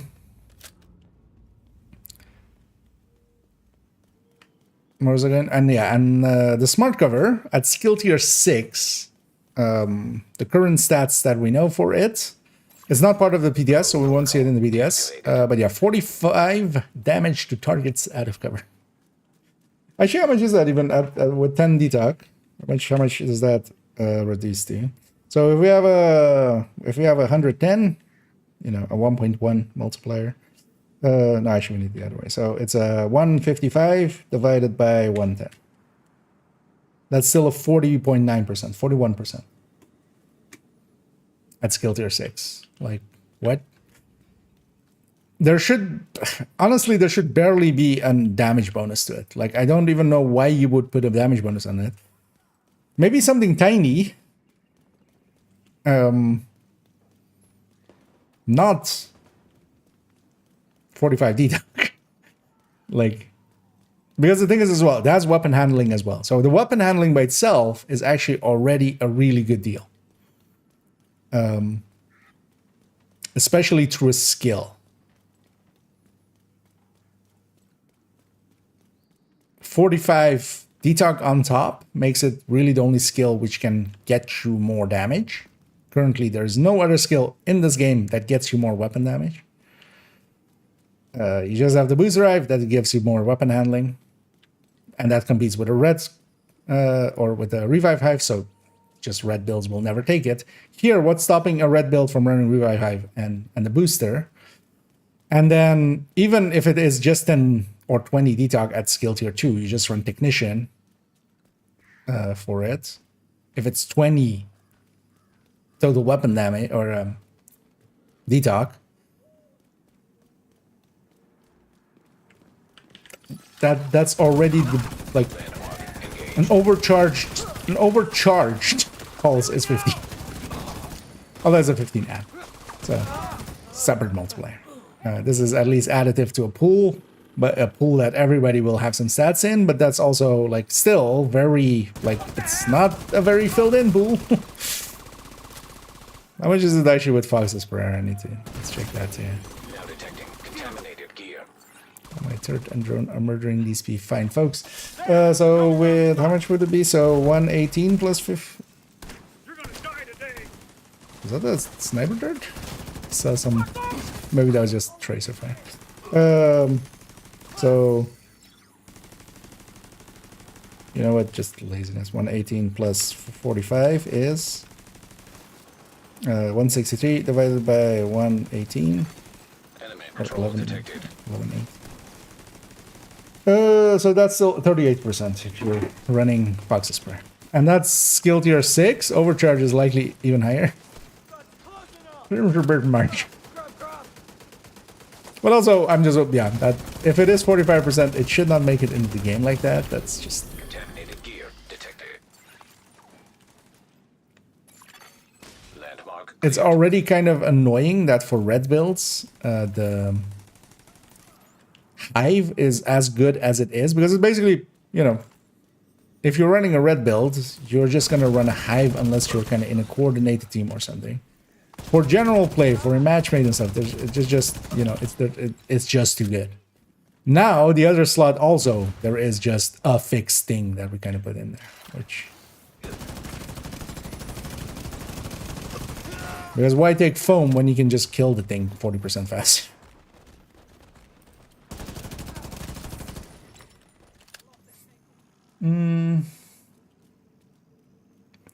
Oh, and ultimate round, doing this, you never saw a game with giving splashes for free or in cheap bundles. I think currently the ultimates, although maybe not, maybe somewhere it isn't, but the ultimates, most of them should have, because the thing is they've put out a new ultimate version basically. There's a, 2025 ultimate basically, which you just have to kind of pay attention what you're getting, because actually I think the ultimate that you can buy now actually does include that, I think. But it's also more expensive than the ultimate was like a week ago.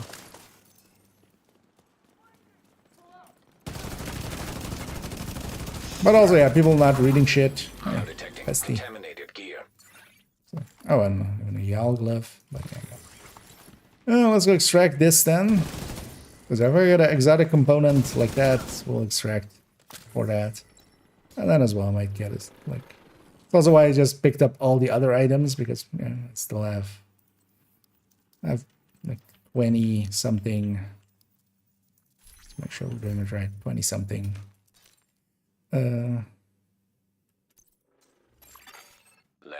cleared. I could deconsider. Okay. But yeah, 21 DZ resources. Yeah, let's actually extract and go to a different DZ. We've kind of looted all the boxes here. Although we're likely coming up on the half-hour point where they respawn. So, well, let's just go extract. Also, just for scenery, let's go to a different one. I need their ACM.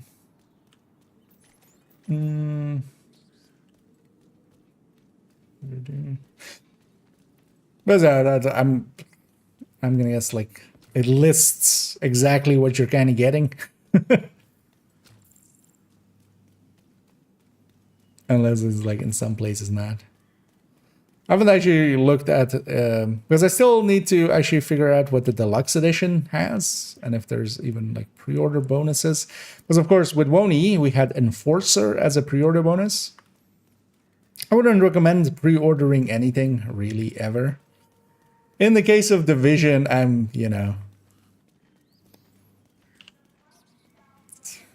it's not like I'm not gonna.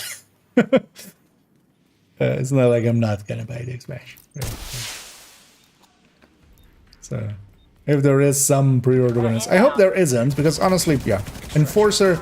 The only good thing about the Enforcer is that it doesn't have detox third stat, because if you're not aware, the Enforcer is a perfect pommel shotgun, not spots, Super 90. The thing is though that it doesn't have damage retards that are covered third stat, so that makes the Tsunami kind of a better thing. Because actually, if it did, it would be like a really good choice, because the Super 90 and the Super 90 and the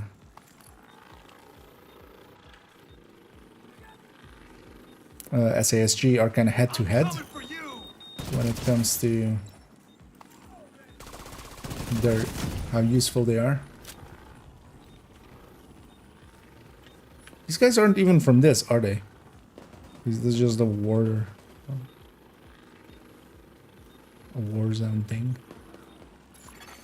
Hilo almost at extraction zone. Yeah.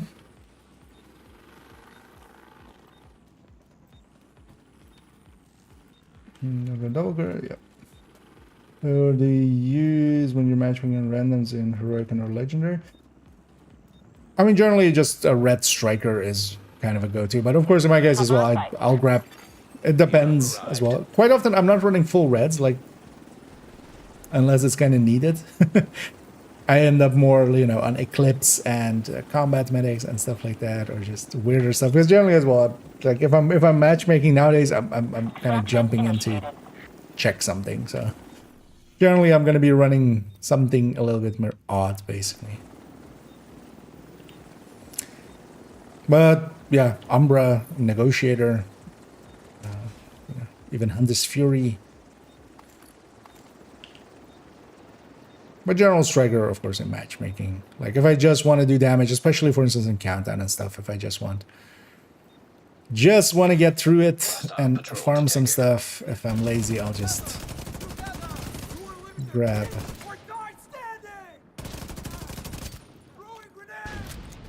Striker.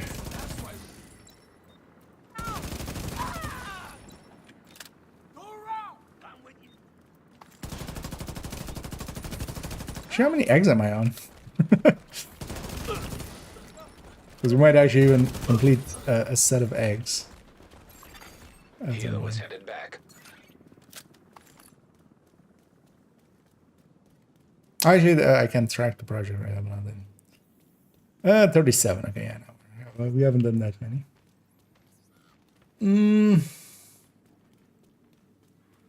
Sylvia Pulse, loyalist.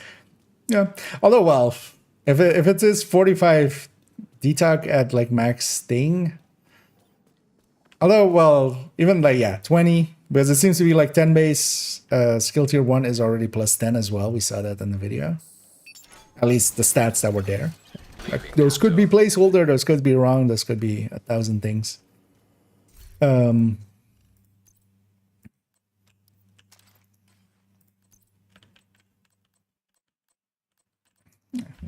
22 of those out. Yeah, let's go actually to a different DZ. Partially just as a change of scenery as well. Because I even have 20 with just technician. Also weapon handling, that's the thing. Because also, well, it kind of depends on if it's just because Dog zone drop has been delivered. it also depends on if it's exactly working as Division 1 Safe one. area. Because Detected. Location in gone. general, I don't per se go into cover. I use cover, but I'm not using the cover system often, right? Proximity coverage Like only. most of the time I'm kind of like this, where I'm kind of behind cover, ADSing out, but and not doing this because you expose way too much of yourself.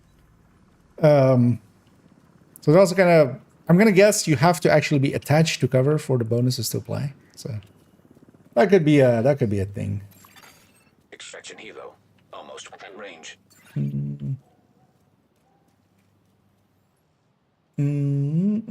From roles at level 31, there are imperative objectives at that level, which I'm not sure what I can get. So Chameleon is there, Elmo is there, Bloody, Ragged. Helo is on site. Basically, there's a lot of Landmark. the ones they added post season 11.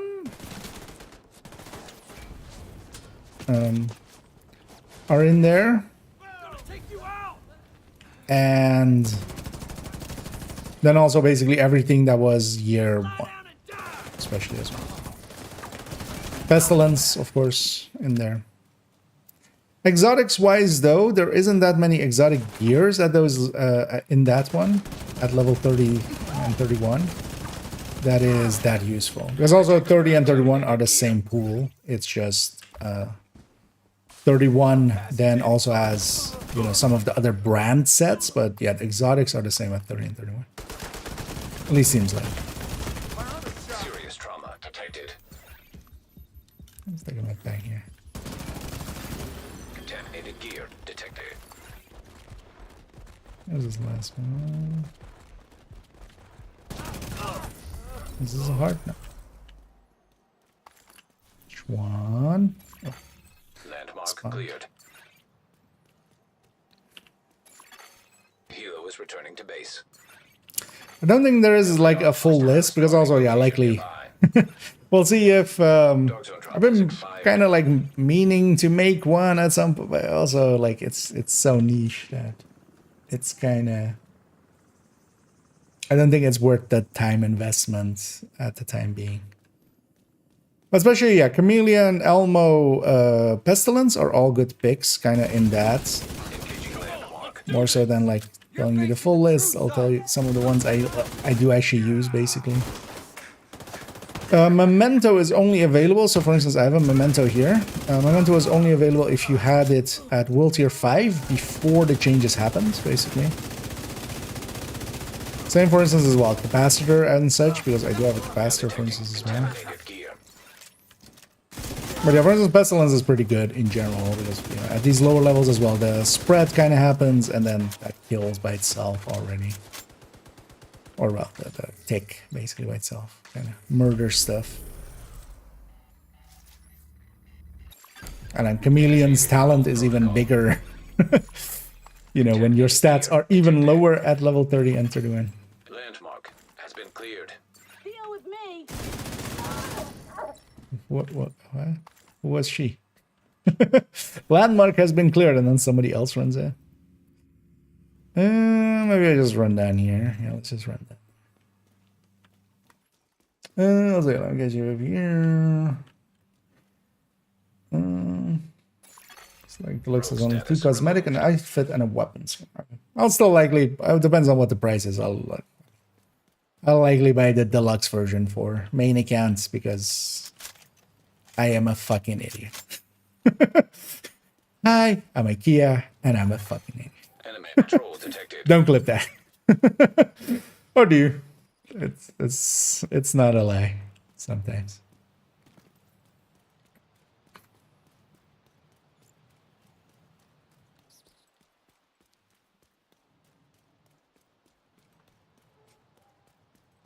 What time can we recover the DZ minutes? Sorry, what? What time can be recovered on DZ? Oh, do you mean just how long this takes, basically, or can I recover drop?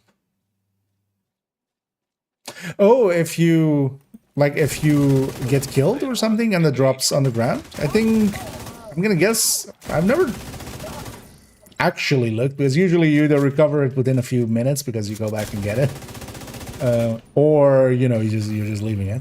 I'm gonna guess it's gonna be the same 1 hour of normal loot. That's what I would think. Oh no, 30 minutes of the normal loot. I mean, shares hour. That's what I'm thinking of there. Because normally, if loot drops and stuff, it stays on the ground for half an hour.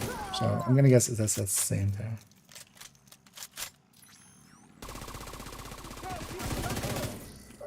Oh wait, is it part of? Oh, okay, I don't have the thing sprayer.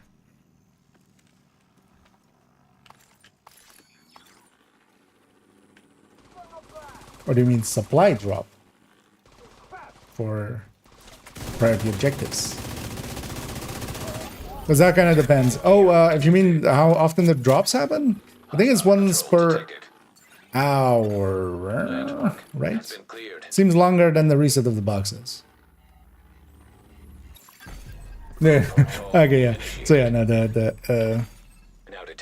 DZ drops, yeah. Maybe. Oh, hey, so I've been pulsed. That's a rarity. It's gonna be up there. I am rogue still, so they might go for me, but also it might go bad for them because unless they're really well geared, I will actually burn them down very quickly. Rogue protocol deactivated.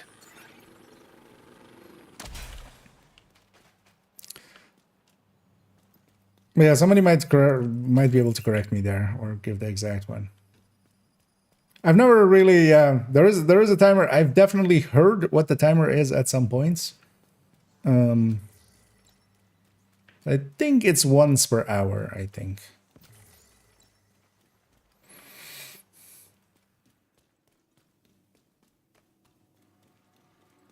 But quite often as well, it seems to be like staggered between sessions and stuff. So one thing you could do is go into a DZ. If it doesn't have drops, you go to New York and back. And you might get a different session and also go through all 3 DZs they'll have, basically, you know, they're not on the same timer. I have impulsed again.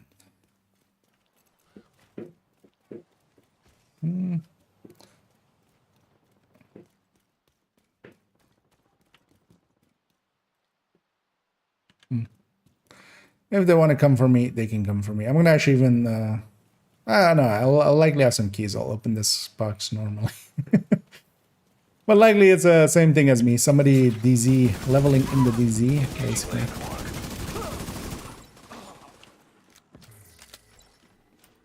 And also, if they murder me, I'm just going to go to the next DZ. Like, if they follow me, I can still stay ahead of them, do landmarks, and you know, if they really want to, like, be a dick. And if they really hang on to being a dick, I'll just do it tomorrow. I'll just go do something else. But likely as well, it's just likely somebody, because also somebody isn't gonna pulse like that just willy-nilly, I feel. I'll open this one with the key just to not be rogued here. Should have actually made a screenshot of how many exotics I had at the start of the session.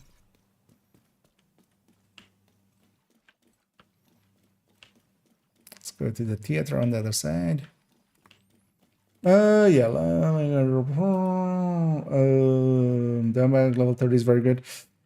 Yeah, Diamondback is also an option. Although, I would think like it seems overkill for all of these enemies is kind of the thing.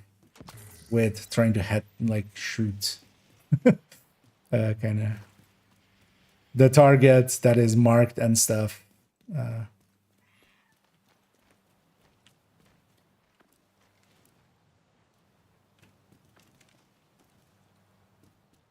Because most of these enemies die to like a quarter of the shot to the of the Diamondback. So I feel Pesty is overall like a really good pick for here.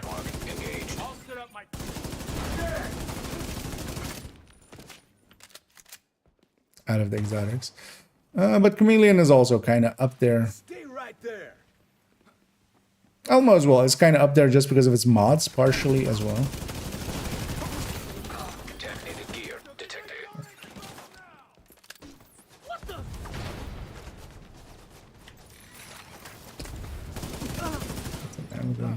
Although I could have actually used the bleed rounds in my second round.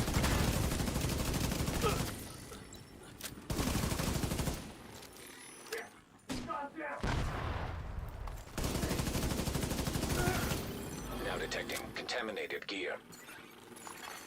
Incoming hostiles detected.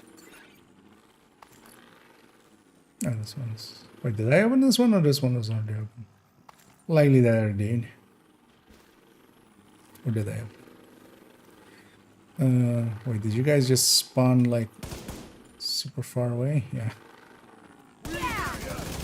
They spawn far enough away, they don't spawn aggro. It's kind of annoying actually.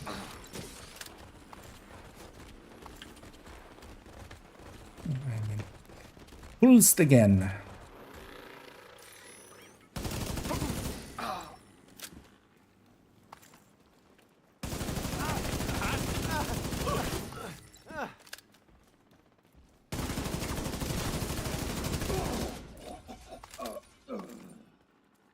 And yeah, the TTK on this thing is impressive.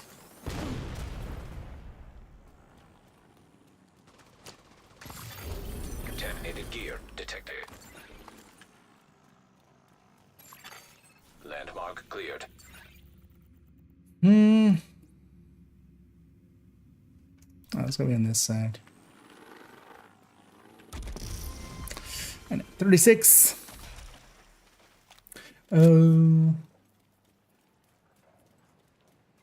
Lux is 25. Okay, that's 10 more. I'll likely buy that. Oh, hey. Let's give him a heart attack. Okay, the guy's on controller.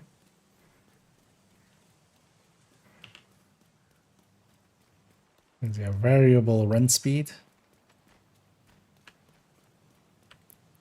I don't want him per se following me.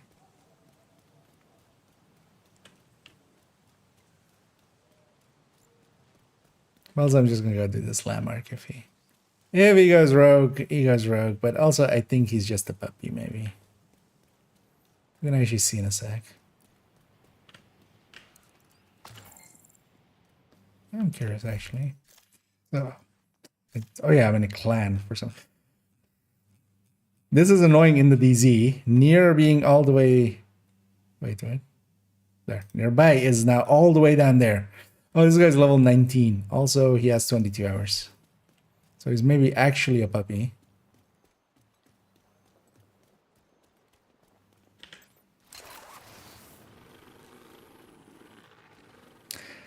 And I don't want to group up. Grouping up will...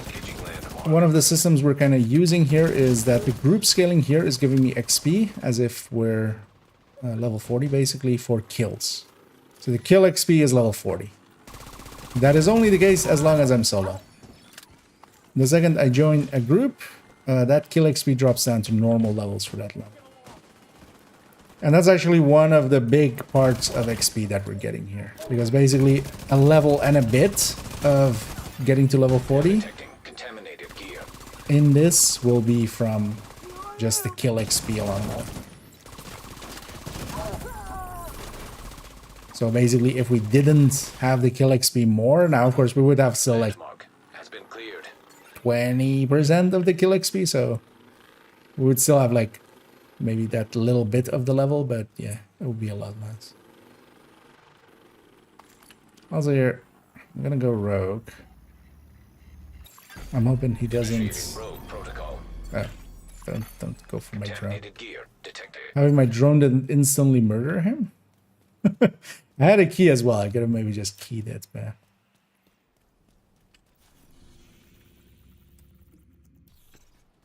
But maybe now as well he won't follow me. This is not healthy for him to follow me. He'll get himself killed. Oh yeah, I missed all this. Striker drone detected. To bring resistance from division. I was actually surprised that there is no like mode or anything with this, but you know, maybe in the future. Also, maybe that would have been overkill with it. But yeah, there was some rumblings about maybe a mode, but that also then turned out to be maybe not per se the case. Oh, this is some guy. But that isn't. Who's this? Nearby agent has become rogue. What? Rogue agent nearby. I'm guessing they're popping caches and stuff. Or the thingies. I always get turned around on this one. Oh, it stirs up. Yeah, Now it's back. detecting contaminated gear. Enemy patrol detected. This one engage this. Landmark engaged. Maybe a shot on the boss. I'm guessing that guy went rogue to open this crate. No, crate's closed. Contaminated gear I'm detected. gonna actually open this just with a key. Landmark has been cleared. I feel that guy just dipped out the second. The other guy's pulsing the whole time. So I'm guessing that guy just dipped out the second he saw there was pulsing happening. Yeah, let's go to the... Although, can I... What's this? It's not particularly far. Let's go there instead.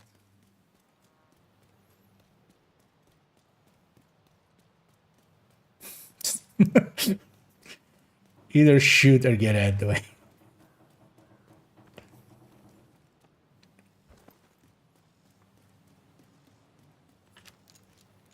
I'm busy. I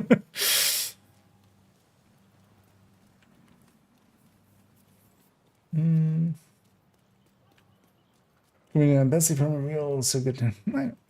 Yeah, almost good. One thing you can also, for instance, sometimes put in just as a filler piece. I ran Bloody Knuckles for quite a bit, and then yeah, sometimes here and there just melee an enemy, because it is it'll come full red and stuff, so it's good filler piece for a glove slot. Because gear-wise, not much good stuff exists. Hostile patrol detected. So that ends up being mostly high ends.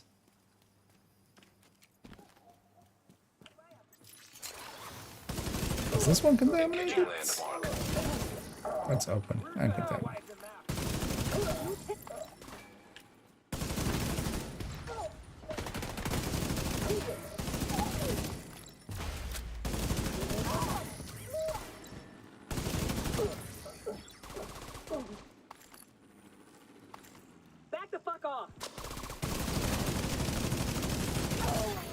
Now detecting contaminated gear.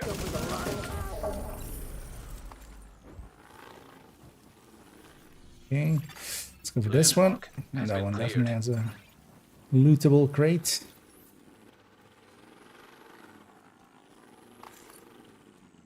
Oh, why was Isaac sending me all the way around? One of the things we could do as well is actually, like, if we're kind of using the character, I could loot all those boxes as well along the way. Get some DZ credits. Those go directly into the inventory of this character, but I'm not going to make enough resources to be worth it that I'm just gonna leave them for if somebody else is farming them. Extraction called. But you can fetch but so useless in this DZ level against very much. It's not the worst, but yeah, at these levels, turret and drone is kind of my go-to because the enemies are so weak that the turret and drone will just decimate them anyway. Because here as well, I'm just kind of using them as decoys and kind of just murder some shit for me, and then I'll do the rest. But well, actually, in a group setting, giving you the positions of all the enemies and stuff. Thing is though that, yeah, with landmarks, once you kill the name and stuff, it marks all the... You're never stuck in that kind of summit thing of like, I need to find the last enemy. I don't know where they are. Because it will mark the last enemies once you kill the named. And the named will then be marked before that, so... it's not needed for the PVE and the... Kilo almost at extraction. Also, that player, yeah, they're 20 hours in. Nowadays as well. So, if you haven't done it in a little bit, there seems to be some... I wonder actually then maybe if that's also part of maybe them already having implemented some stuff against muling. The prologue part, that part where you did the little fight in that little settlement. If you actually start a new, you know... Now detecting contaminated gear.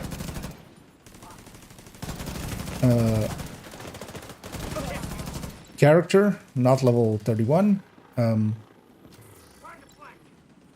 That section is kind of cut out for some reason. It just goes directly to that other cutscene. Do you have a gun? Does your neighbor? That one.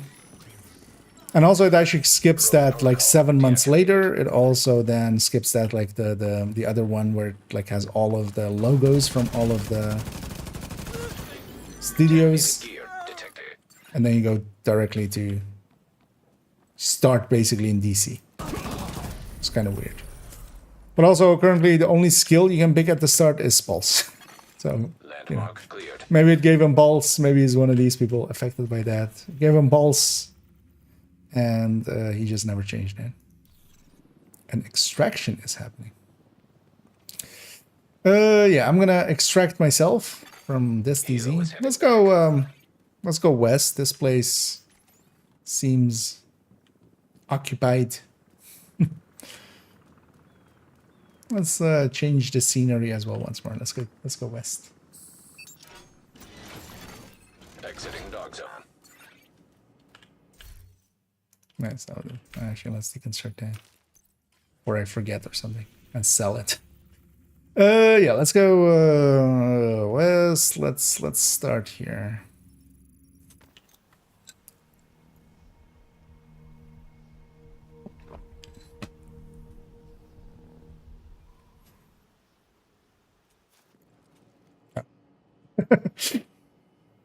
Hi. Although they're leaving. Where are they leaving? I'm gonna... Oh.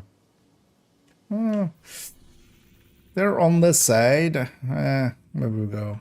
Let's go west again. Or east again then instead of west.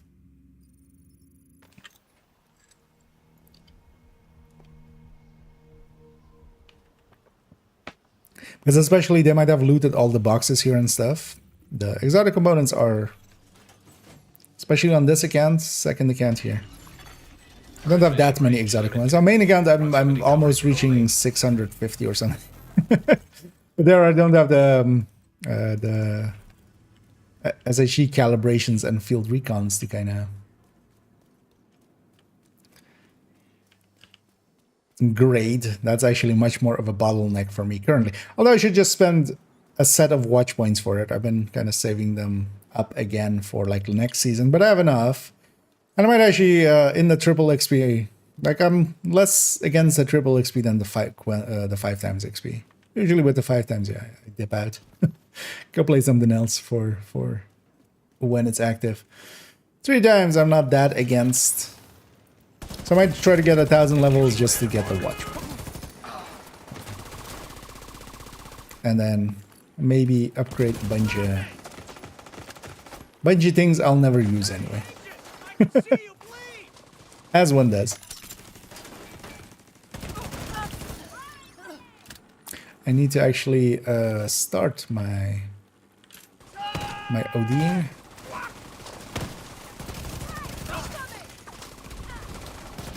Yeah, roll into it, thank you. Instead set, I'm gonna bleed him with this, swap to this, put some ammo in this. Well, actually on this as well. Break his backpack there. Detecting contaminated gear.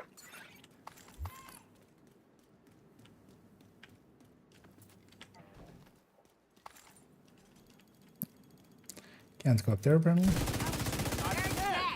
Asshole. No. Actually, let's not lose it there. Say this weapon is much more hard-hitting here. But the pestilence makes for decent enough backup. Contaminated For this build at least. And also OD has reload speed, so it's also not like doesn't feel the worst. been cleared. Hostile patrol detected.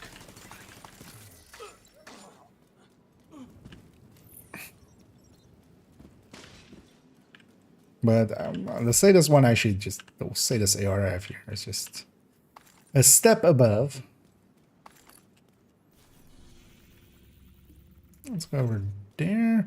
But actually I should get the bug or here. I mean yeah, on this. Okay, this one. Initiating rogue protocol. Now detecting contaminated gear. So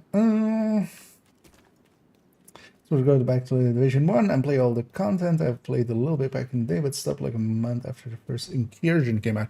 You know, especially if you haven't been back to it, if you kind of like Division 2. Division 1 is honestly pretty similar. It's definitely not the same. But it is pretty similar. You Rogue status. do lack a few things, especially if you're coming from Division 2 to 1, which, you know, might be too much. But honestly, yeah, especially if you kind of like the gameplay of Division 2 and kind of the systems. Division 1 is similar, but then different, right? Just by itself as well. Just the gear sets and stuff in there are pretty different. Nowadays as well, that the global events are back in Division 1, it is actually, you know, without the global events, it's basically as if targeted loot doesn't exist. And as you can imagine, that can make it a lot harder to get a specific gear set together and stuff. As the Division 1 doesn't have targeted loot, its targeted loot is basically the global events, where it has a few gear sets and you can buy specific caches of gear sets, Landmark has been classified especially.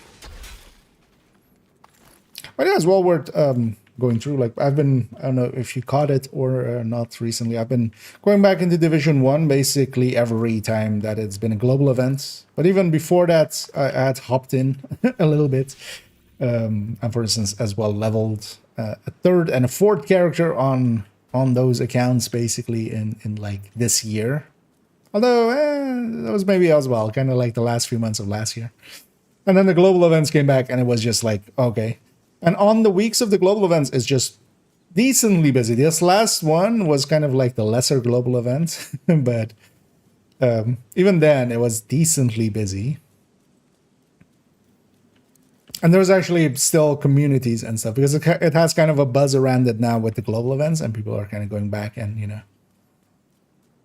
doing some of the commendations and stuff. For instance, I've been going back and actually that's been my goal with each global event is just especially get all of the commendations, which is basically all of its challenges. Although it's some of those are much more like much more than like Division 2 challenges because it's like beat an incursion while you have no healers basically or something. now detecting contaminated gear. Someone gotta kill this fucker. I've been quite enjoying my time there.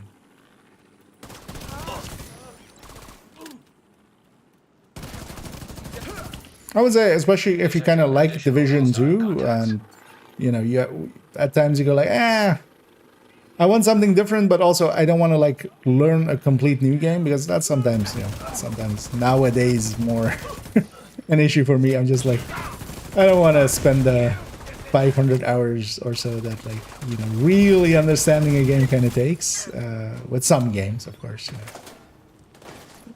Well, not 500, but let's say 100. Have a decent grasp of it. Yeah? Detected. Division is similar enough to Division 2 that it's kind of, you know, it's similar enough, and then it's different enough. Especially the end game of it, different gear sets by itself is already like different. Shooting is quite different. The skills in there are different. Rogue protocol. Keener is different. He's a bad guy. Now detecting contaminated gear. Instead of, you know, an anti-hero, he's literally just anti-life.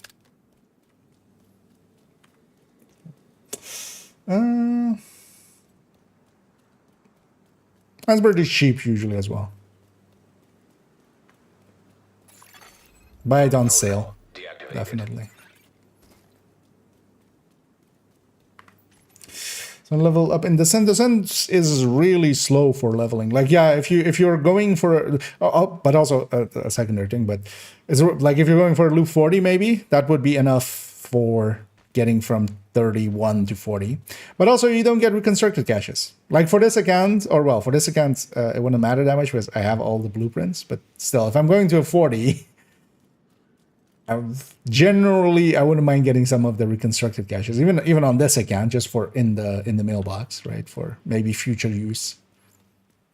But yeah, you don't get reconstructed caches until you're 40.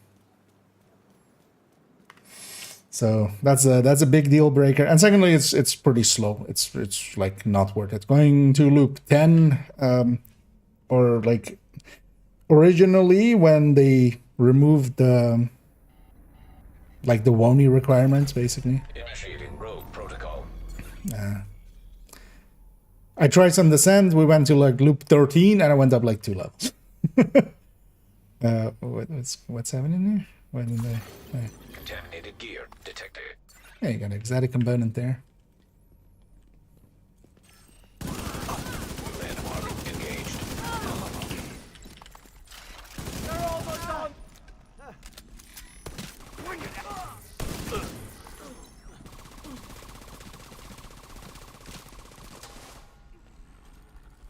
Got you.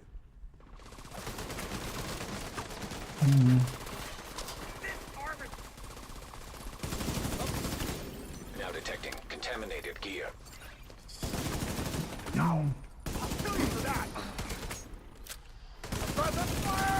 What was the other thing on there?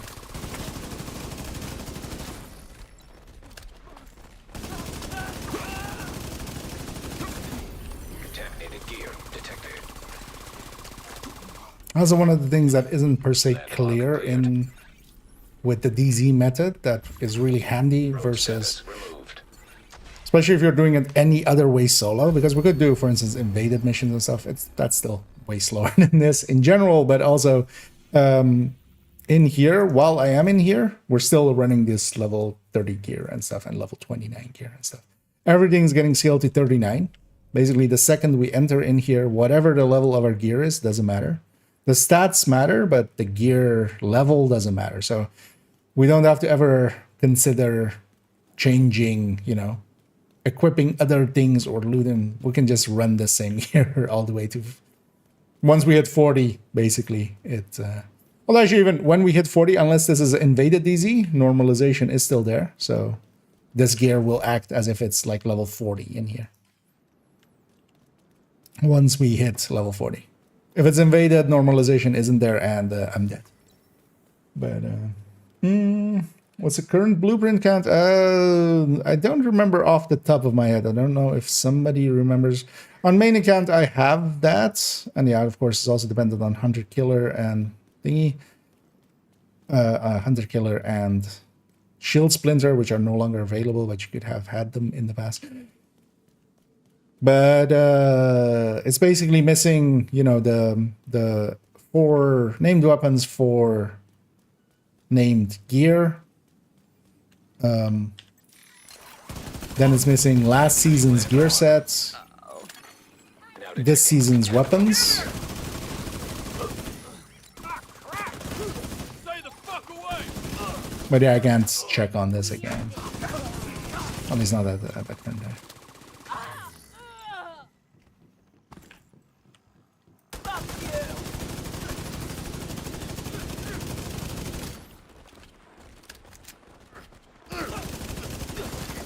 Contaminated gear detected. Landmark cleared. Oh, so normal. And these have all respawned, so we can pop them again Initiated. and maybe Now get some detecting contaminated gear. that component there. So over here.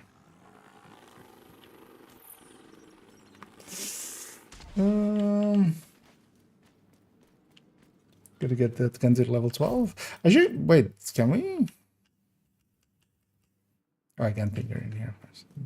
A wall rope. Rogue protocol deactivated.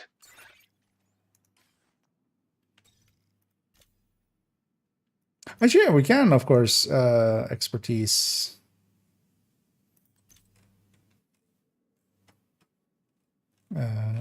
Right? Sub 40 gear? Actually, just literally. Oh, yeah, we can, of course. Yeah, why not? Actually, yeah, I have some gear actually that is from World Tier 5 times that was already expertise. I have those. Which those are we talking about? Also, yeah, we really want to know that. Or actually, I'm at a weapon thingy parts, but we'll upgrade it actually after. Yeah, I should totally do that as well. Although, I mean, it's not like I'm in any way slow here. But another 12 weapon damage, especially here with kind of like lesser stat on some of the stuff, like the bars not being full. That's a okay shemant. As I might as well indeed. Totally forgot that was actually a thing. I love it. Which I should have actually remembered because yeah, I used to have a bunch of level. I remember specifically on the World Tier 5 basically back in the day, even expertising some stuff I was using.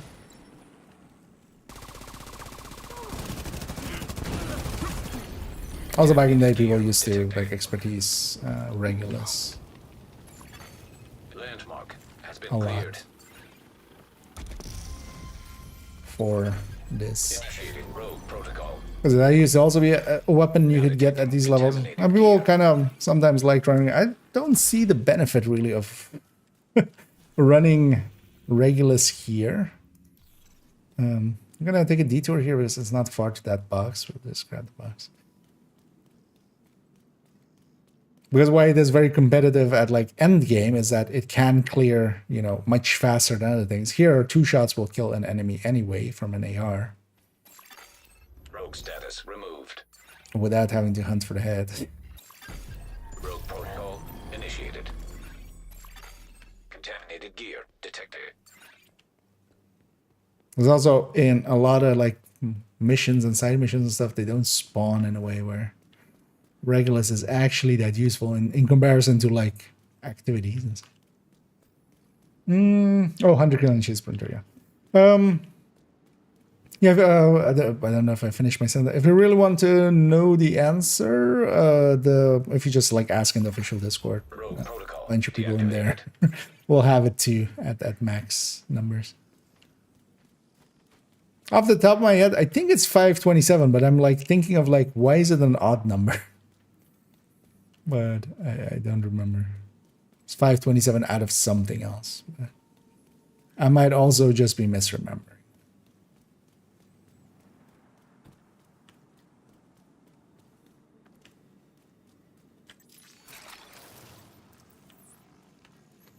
But yeah, we're still missing a bunch, and I hope like more than anything. Well, not more than anything. That's a tall order.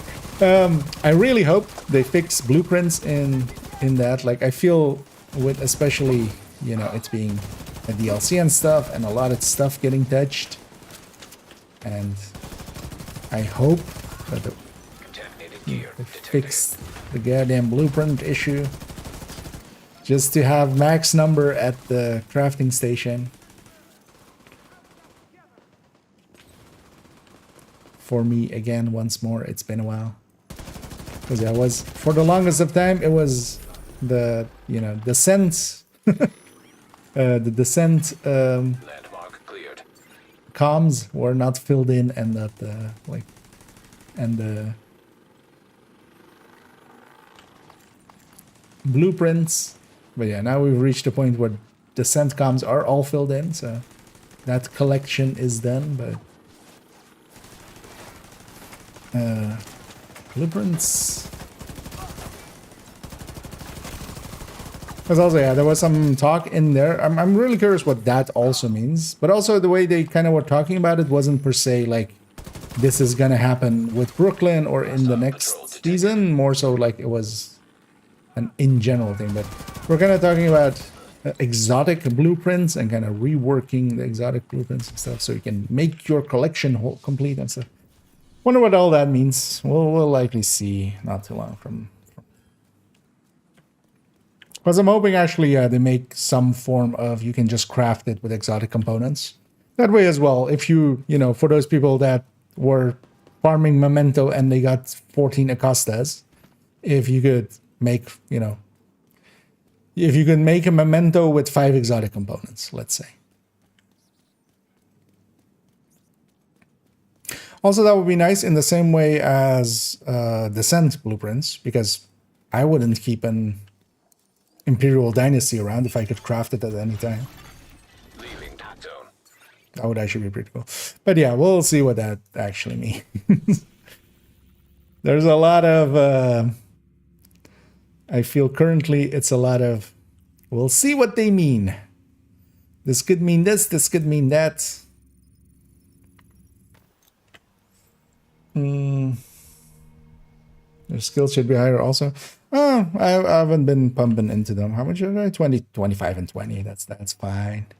But yeah, those the account-wide skill expertise does help indeed with this. Proximity coverage only. I'm for now, especially on this account where I definitely have a few weapons that have priority over these kind of skills. Because yeah, taking it from 20 to 25 is wait, was that 45? Yeah, 45, right? Or was it 55? Yeah, 45.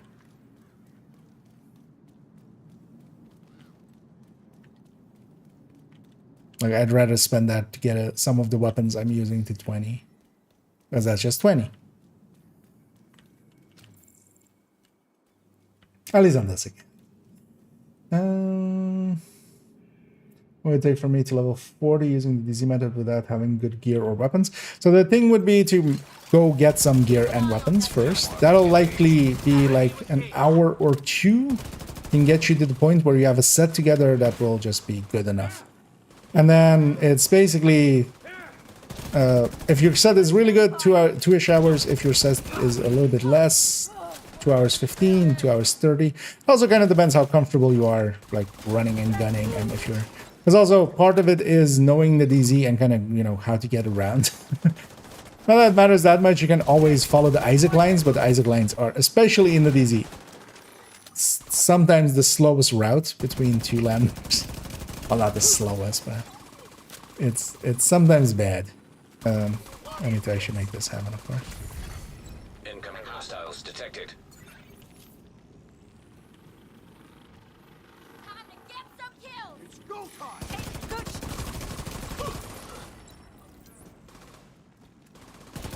And this gal's grenade box as well. So for instance, another enemy type that Contaminated gear. where their kind of backpack basically respawns the names. But here in the DZ then. But of course we couldn't farm them because Oh, two of them are stuck in the truck. Although I see already the door is open, so this is gonna be like shooting outcasts in the back of a truck. Oh, it's, cruisers.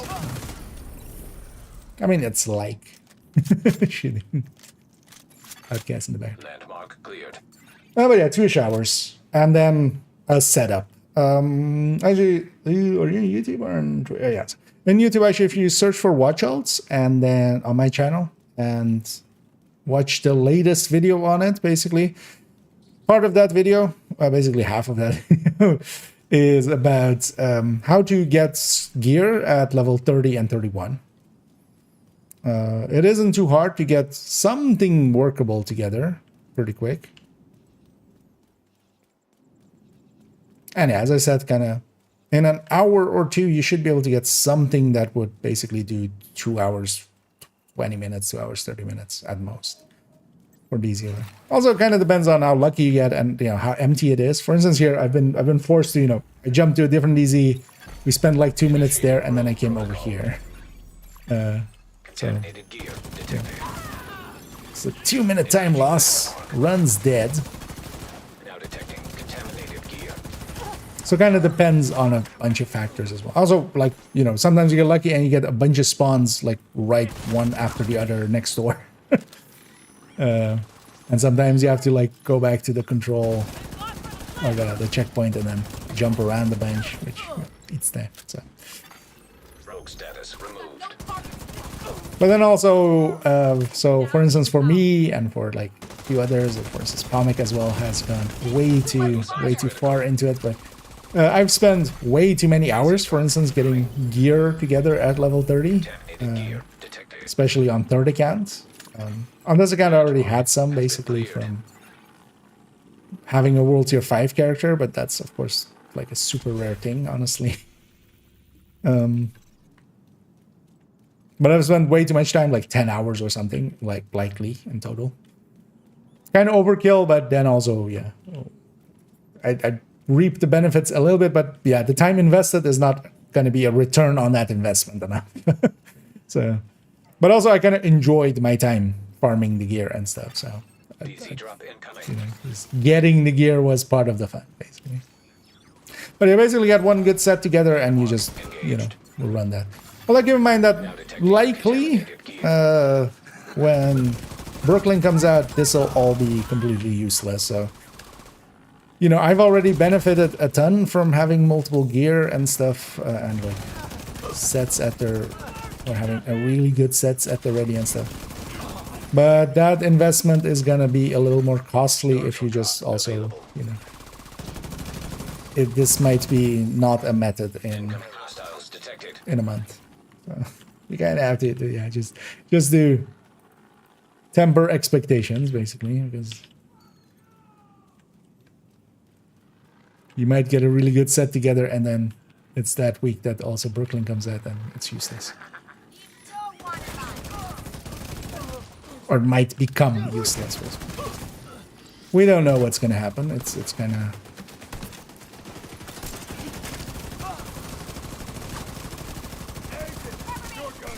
Also, if we had this back in the day when OD actually applied to Turk and Drum, that would have been that would have been a bit much, I feel.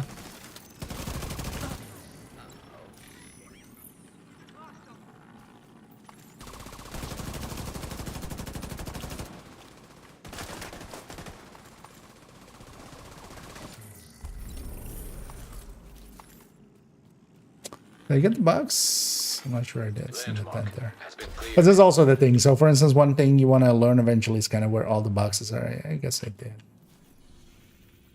And what's going to be down there? Also, a chance at 2 boxes. It's not worth it.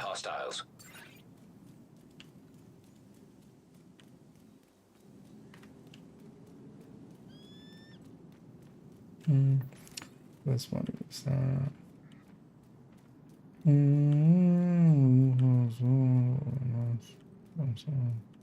it's 9, yeah. Yeah, that would be, kind of like with Descent exotics would be kind of, or Descent Blueprints Because what that really got me, in my case especially, is just the ability to kind of, I don't keep a devil's due around anymore because, it might get buffed or something. Because if it gets buffed, I have the blueprint, I'll craft some.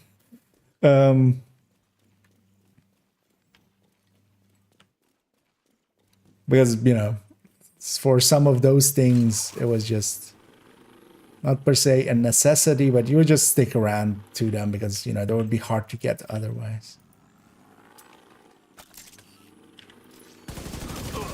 Engaging landmark.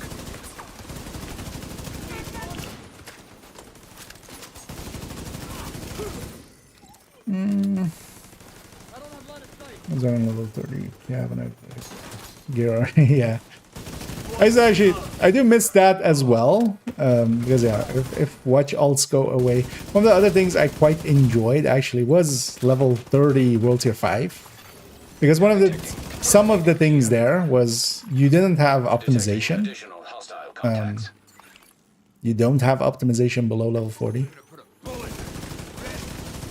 And that, for instance, made it so that, it's completely different for gear because, you can't go for free talentable stuff. Like something like this is exceptionally rare. Like a full guard roll together with a free talentable. This kind of weapon is, also perfect for this. Also, aren't I cool for having it? Because you have no optimization, so you can't just dump resources into optimizing it. You actually need to get it in that form, basically. And then also a bunch of gear sets still below level 40 don't exist. Like you couldn't have Heartbreaker, you couldn't have Striker, you couldn't have all of those. So the balance of like what you go for is completely different. Most people were going for like high-end builds. I was as well. But you had OD there as well. And especially OD, like since it ever had its buff and stuff. Negotiator was available, which was kind of like the other pick. And all those things were kind of cool, but then sadly kind of went away. But on the other hand, I kind of I do think it is better for the game in the end, but I wouldn't have minded. Or well, I didn't mind having World Tier 5. Although of course, you didn't have shade levels and stuff, so you weren't like. It always felt a little bit annoying as well playing on that character and going like, I'm investing time here. I could be investing it on the main character on this account, and then let's actually also.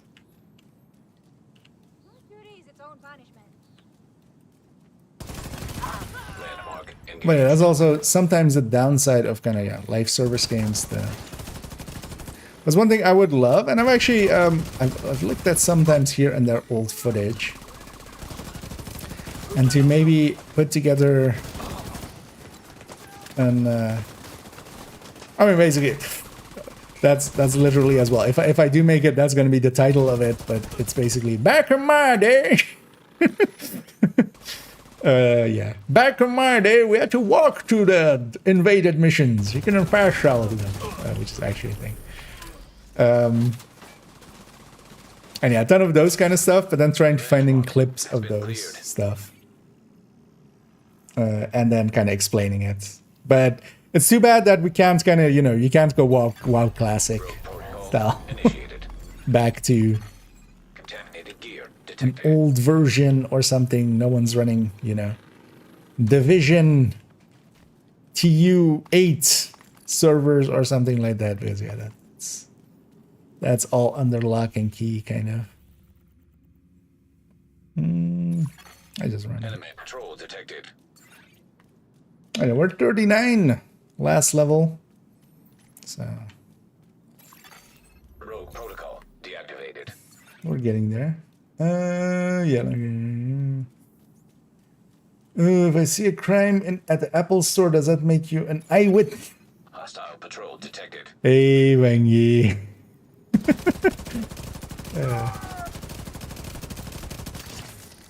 No, that makes you somebody who's at the Apple store, which is even worse. than the person robbing the place. At least he's robbing the place. He has a good reason to be there.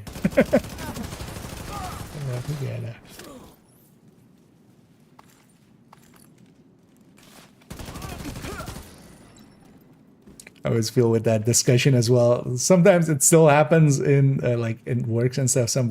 We have kind of mixed, especially kind of in my field of work. There's, for instance, I'm very much, of course, on the PC end of things, but a lot of people use Macs and stuff on, you know, for music production and stuff. There's always a little bit of like debate. That's still that debate kind of thing exists in there.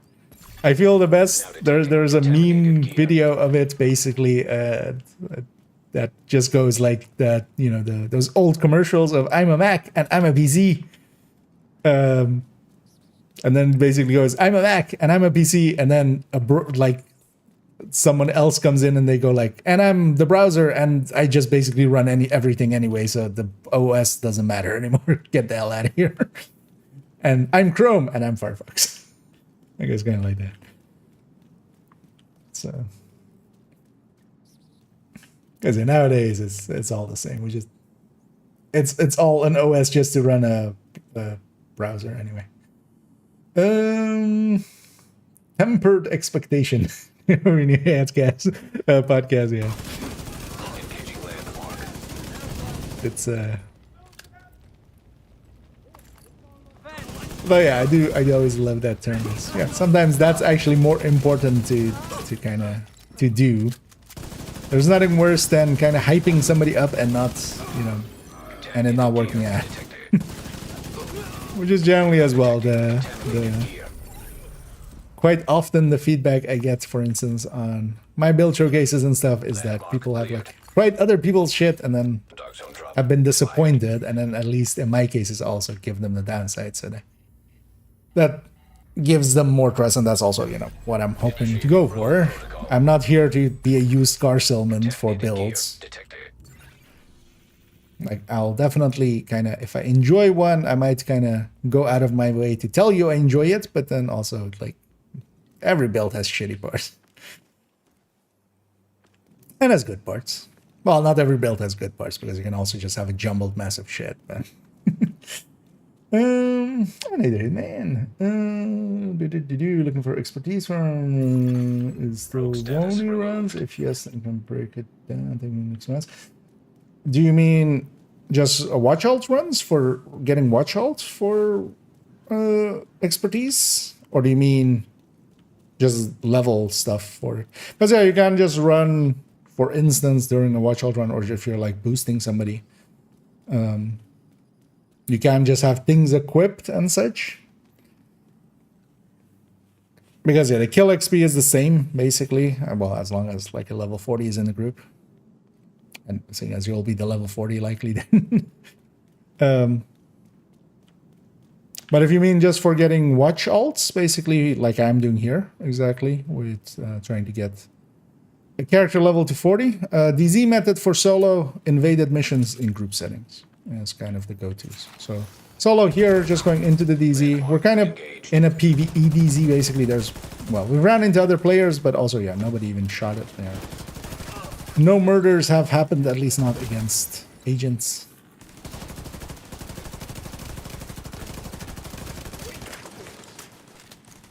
But this overall is kind of the quickest way solo, and then in group setting, if you can get somebody to do to get you into their World Tier 5,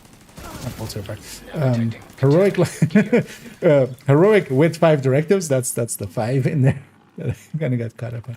But yeah, if you're invaded missions on 5 directives, the fastest mission they can kind of find, and you just repeat that over and over again, and then, you know, they basically carry you through, they group scale you through. That's faster than this by quite a bit, but then of course it requires 2 people. At the very least. Because even than that, you could even go even faster by having it be more than 2 people helping. Because each person can do a mission, and then basically the person getting leveled, they just jump around between everybody. Whenever they're near the boss room, they jump to that and then do the boss and just, you know, that gets them completion, and then that's in there. So you could even have like 7, 8 people in a row at the bus, and one person could jump in between them all. And kind of Hostile incinerator turret detected. be 40 in seconds. Contaminated Well, that's gear it. detected. Will still take you loading screen wise a few minutes. Cleared. For my okay, likely 1 or 2 more landmarks. So let's go back to the gate. We'll go hit these 2 in the north. Even though the north belongs to the Nords. Immediate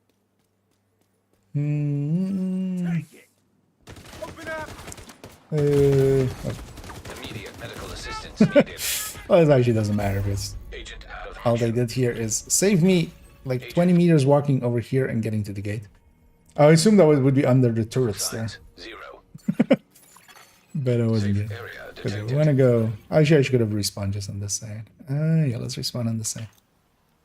You can catch. Let's. Oh, what did I think of the DLC basically? Overall, first of all, there's too little to know at the time being. I like visually the thing, like the autumn thing. Is looks like I love autumn anyway. Like it's my favorite season, definitely much more so than snow or summer or anything like that. So I'm on board. It was definitely a cute bracelet, no denying that. I'm still weirded out by that section. For those that haven't seen it, it's a little weird. There's a segment in there where they likely just wanted to give that guy something to say, and like all he had done was design Hoskins, so he had to talk about a cute bracelet. Engaging landmark. I hope we get that as an apparel and that it's called cute bracelet. But the overall, mechanically, it looks very interesting. It is pretty small, size-wise. Mechanically, the purple flame stuff looks interesting. The control points looks interesting. The world, like the repeatable world missions, and then 3 missions. That sounds good, actually. Hunters, all in for that, all on board. Loving that. I'm happy that they're kind of doing those kinds of things for DLC, because that could really, like, it's very easy to go like, yeah, you know, we're doing a very small DLC. Why are we doing hunters, right? But still doing 8 hunters, like there's a lot of hype that surrounds that and stuff, which is kind of cool. So. Overall, Landmark has been I'm kind of excited, but also, you know, it could be a buggy mess. We don't know till we actually have it in our hands, right? The last few seasons going decently smooth. There's been some issues, of course, but the last few seasons actually have gone pretty smooth. Like patch day hasn't been like everything's broken. There's been broken stuff, but then they fixed it pretty quickly. All of these things kind of give me decent hope for it. So, but yeah, tentatively excited.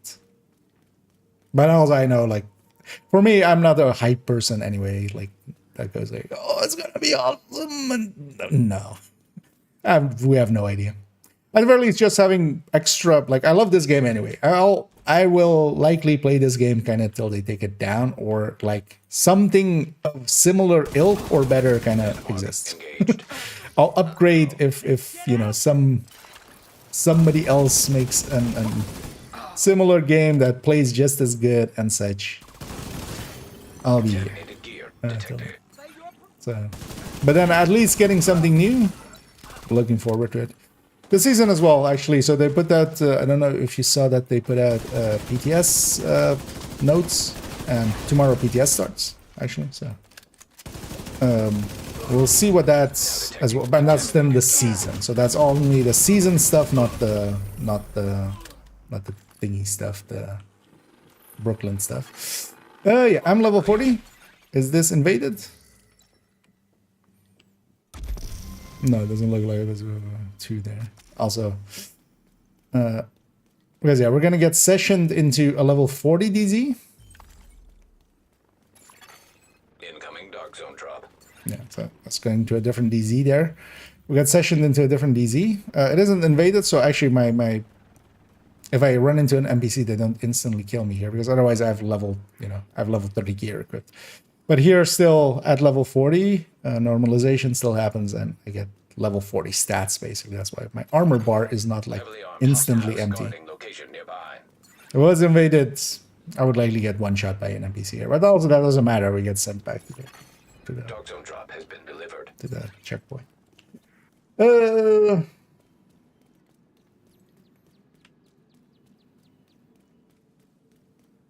Let's let me get your vision. So I'm gonna take my level 30 Elmo with the system corruption and level 30, 40 in the DZ. Is system corruption available at 30? Was it available at 30? It's a season 1 thing, so. So that's going to be insane. Season. Well, I mean, we'll see how it goes.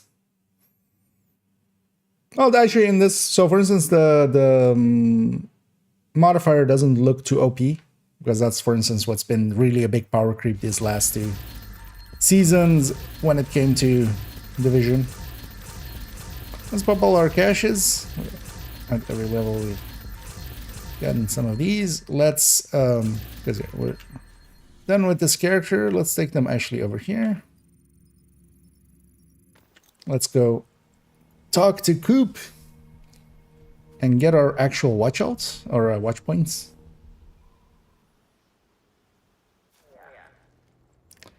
Search follow, Canton, altar. Exactly. Hey, agent. Will we get in the DLC? Doesn't mean we get instance watch outs. So currently there is some talk about likely watch outs just disappearing in the form that they currently exist. So we'll have to see what that means exactly in the future. And that would likely as well kind of coincide with their economy changes, because yeah, you kind of would need to want to change how the economy of, for instance, yeah, doing watch alt runs and stuff impacts expertise and such. But you could just bring the price down on expertise, or maybe have even a different resource in there that can be trickled in a controlled way, basically, because that could also be compromised. Got some credits. Subroutine unlocked and synchronized. Look at this little 40 cash. Good to see you. Yeah, we'll keep that. What's the other one? Yeah, let's give this guy something to change into. This gal. We'll grab a level 40 shield splinter from here. That'll be their main weapon. Although I shouldn't swap till I should put this in the stash. It's usually how I do it. I'm gonna give them some gear. We want to get the SHU requisition with them, of course, because they have that. Because I will forget otherwise. Let's go get that, and that'll be basically the end of the stream in a minute. Yeah, I'm gonna just upgrade to high end. We're not gonna stick around on the other one. I'm just gonna craft.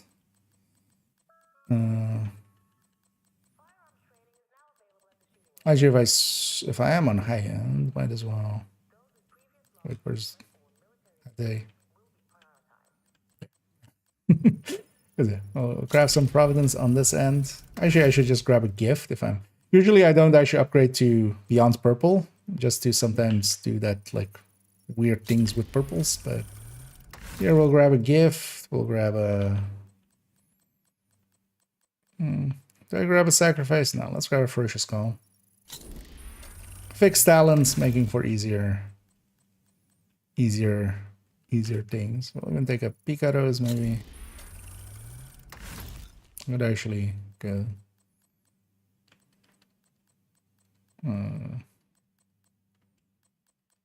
Second peace process, maybe even. My blind, yeah. Doesn't matter what the stats are, don't care. Just enough gear to put what we have here into the stash, and then what's that? This set will go to the next watch alt run, basically. So don't want to mess any of them up accidentally and leave them on this character when we delete it, because that would make me cry. Okay, so. And they are empty. Let's actually put mods on this. Just yeah, let's go get some resources, get let's actually requisitions, and then this will be done. This now gets me all of the watch points. Because on this account I have a decent amount. It's already even actually put some in there. A refill already. What do we need for this? We need water. Actually, I'm low on receiver components, but that's gonna fix itself in a second. I'll likely just buy some weapons here. I already forgot what we need. Water. So let's go get basically one of each. Then as well, I have one for several upcoming ones. We'll go start with water. Oh my god, just go from materials. You think it's a waste of time? I don't think they're gonna touch like overflow materials. In general, although well, if you have like watch outs and stuff and you just don't care about resources at all anymore, it's a fine enough thing to do. I generally don't. I kind of want to be able to do this and get resources. Otherwise, I feel I'm wasting those basically. I don't think they're gonna like lower it or anything. So yeah, you could dump a lot of resources in there. The question is more like, will it be worthwhile? Will it be way too much to be useful maybe in the future? Because I'm gonna guess that's like common with this as well, right? Like prices keep going down. Expertise has gone down several times. You know, optimization, even in comparison to original optimization, is a much cheaper than it used to be at initial parts. So prices just go down anyway, so might be kind of overkill.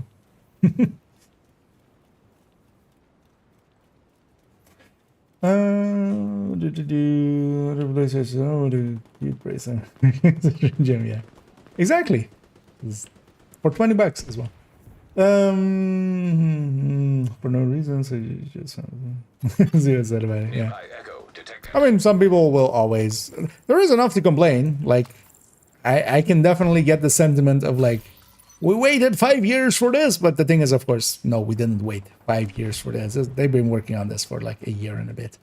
So this is what they have been able to do in that time at the end of the day as well. If nothing else, unless it completely breaks everything, if nothing else, it's still, you know, it's more than we had before as an option even. So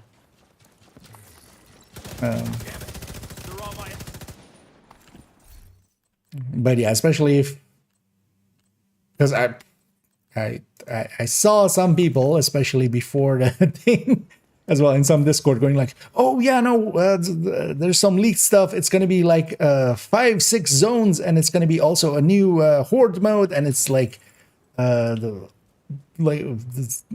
of this stuff and all. It's just like, and then kind of the price of $15 leaked, and it was just like, are you sure? I don't think it's gonna have all that, but some people still held on. And yeah, if that was your expectation, but I feel actually from their end, they did a good job of tempering expectations. Like they never hyped it up to be like the greatest thing ever. Even though that's, you know, they're kind of paid to do that, but they still went like, hey, it's gonna be smaller than WONI. It is in the end as well. It's don't expect everything from it. And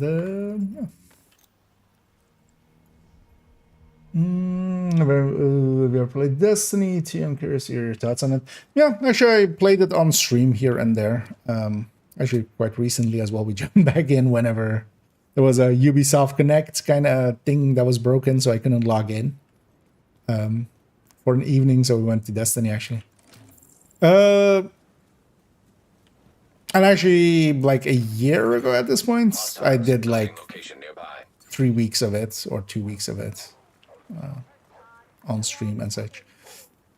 It's not my game. It's not a game made for me. It's much more of a game made for people that are much more into execution than just build crafting. Thing for me already at the start of it, any game that is class-based, like Division has spoiled me. Several MMOs I've played through the years, especially one of the first loves, which is Star Wars Galaxies, classless. Although, well, not until later on it actually did have classes, but that was way later on. But actually, then even it was still professions, and you could swap professions at any time. System-wise, yeah, it's not my thing, especially as well. One of the things that kind of annoys me, and a lot of games do this. So, what I kind of like about Division, and just, you know, at a core thing, more so like not per se for me, but just as a general sense thing, like IKEA 5 years ago. Just having here going weapon damage is increased by this percent for this for every 10% ammo missing. Although actually, yeah, Optimus doesn't actually work this way, but it gives numbers. One of the things that annoys me the most about Destiny, it increases damage. Whenever you get a kill, it increases damage. It slows RPM and increases damage. How much? How much decrease? How much increase damage? Why do I need to go look at an external source for like what I would consider the bare minimum? Not just basic information, bare minimum. Like, that really annoys me with it. Also the jumping. The jumping can... I'm happy Division has no jumping, honestly. No jumping puzzles.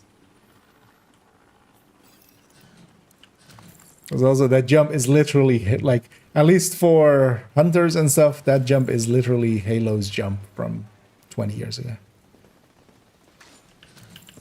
Floaty and shitty. But overall, like, it is a really well-made game. Like, the events are pretty good. The designs and stuff, for instance, for me as well, aren't my thing. I very much more like this, you know, something rooted in, you know, just real life kind of things. Because in a way, just the visual language is already things that you just have in real life. So quite often I feel the visual language kind of clashes between what I'm expecting of a thing through its visual language than its actual, what it ends up being in Destiny especially. But that was even more so in like First Ascendants. But the TLDR is good game, not for me. Although as well, just at the base level as well, I'm much more into third-person shooters than first-person. So it was always going to be an uphill battle for that. That's actually even, for instance, yesterday, actually this weekend, I was planning while the drops are active because yeah, I don't have those. So it's kind of annoying to be in the category without having drops, basically. So I was planning on doing Warframe for the last few days, but then they announced the PTS. I wanted to do a Watch Alt run this weekend, so I moved that up to today, and then so we can play around with the PTS. Oh, I'm full on. What?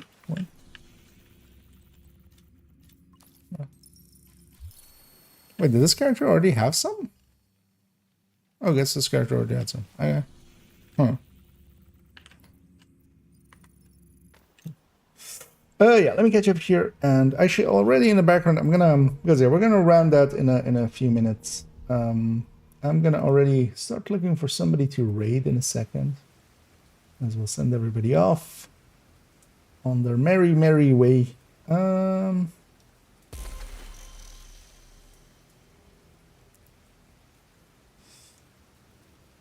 Yeah, actually, yeah, let's go with that. Although, have I rated this person in a while? Actually, yeah, let's go with that. Yeah, let me catch up on some of the last things here, and then we'll send everybody off on a raid. There's not so much more content, though. Thing is, for me, the minute to minute is much more important than content. That's also why I'm actually like a fan, honestly, of like the modifier system. It changes up like all the content that already exists instead of, because for me as well, I didn't enjoy some of it quite a bit. In some parts as well, it just seems like it's not per se set up to be soloed. The matchmaking system is, I'm weirded out that that is its matchmaking system, like basically with like not even being able to just pick a thing and go like, hey, matchmake this. No, you have to like go look at the thing, and then you have to go into a different system and find that thing again and then matchmake it, which was insane to me, basically.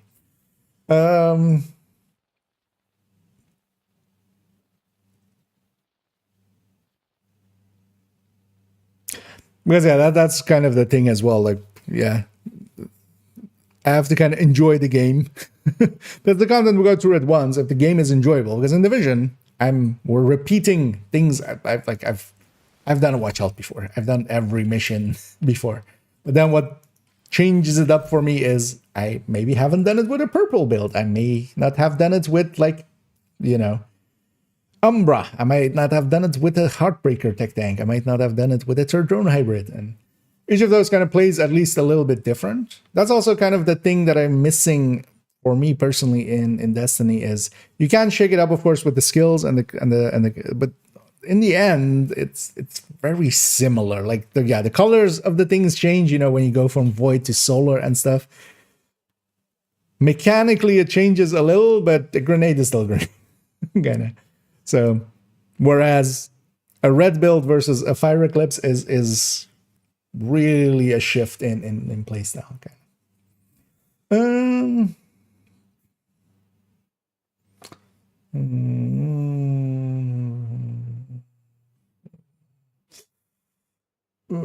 Gonna be guys. I'm gonna connect to them. I'm gonna expect the first day is gonna still be shitty. Like any DLC and stuff. I don't have high hopes for the first day. But we'll see. Actually, so last few times we haven't had any like server extensions with maintenances. The patches have just gone in cleanly. I'm actually like, they seem to have gotten their shit together. Hopefully their shit will hold together and not turn into diarrhea. You're welcome for that visual image. Blows up. Not good, yeah.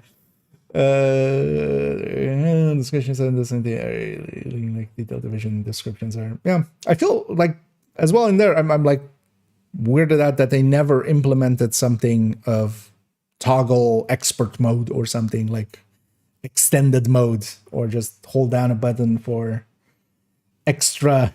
Give me the numbers. Because I want to go, the numbers, what do they mean? But if there are no numbers there, if it's just greatly increases, although likely there is some like wording thing to it, right? But I didn't see the pattern just going through like some website that I found, which explains some of the talents. Here's not sure what here it does. Yeah. The thing is, for instance, that as well, I don't like the reset in, although the thing is with there, you're basically making kind of like one build and then you're maybe swapping in exotics and such, right? It's not like Division where you're kind of going for multiple builds. So kind of what we were talking earlier, like a game like Destiny, loot wise and stuff, is tall. Basically, it's taking one thing and just making it like really, tall. Division is more so about wide. You can still make tall builds basically by just improving them, expertising them and stuff, but it's much more about just having a lot of builds and like variety there, which is actually my preferred way, definitely. The rate of that, especially and stuff, because values and shit, yeah. Well, so especially like I don't mind spreadsheets. I just make it internal because Division has it too. Like literally the Optimist, like this talent does not work in this way exactly, basically. So yeah, wrong text guide. That those things exist, but it's still at least there. And actually, if you take this description, you can still come to the right conclusions of like it's 45% at max, and then you can half it to have it average. So. For those that don't know and are like, what are you talking about, Optimist? And the weapon damage per shot goes up. It's not per 10% ammo missing like it's talking about here. It is every shot. It is basically taking this magazine size and then +1 because it has a tactical reload, 51. It is dividing this 45 by this 51, and every shot is doing that much weapon damage more than the last. So it's not per se this, but explaining it like that might take a little bit more, like a few more sentences. So this technically, at 10% ammo missing, we would do +4.5%. But it isn't actually working in that because this gives the impression that it's going in chunks when it isn't.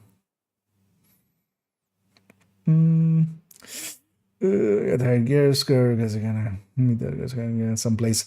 Although, well, you take the gear as well into other gear, of course, right? So. Because actually for me, for a lot of my characters in there, I have like some from one of the kind of like global event things, or well, just event things with them. I got some gear that seems to be better than any gear I keep getting. Like just it has more stats, which kind of makes sense for it. So I keep just absorbing other gear score into it. So.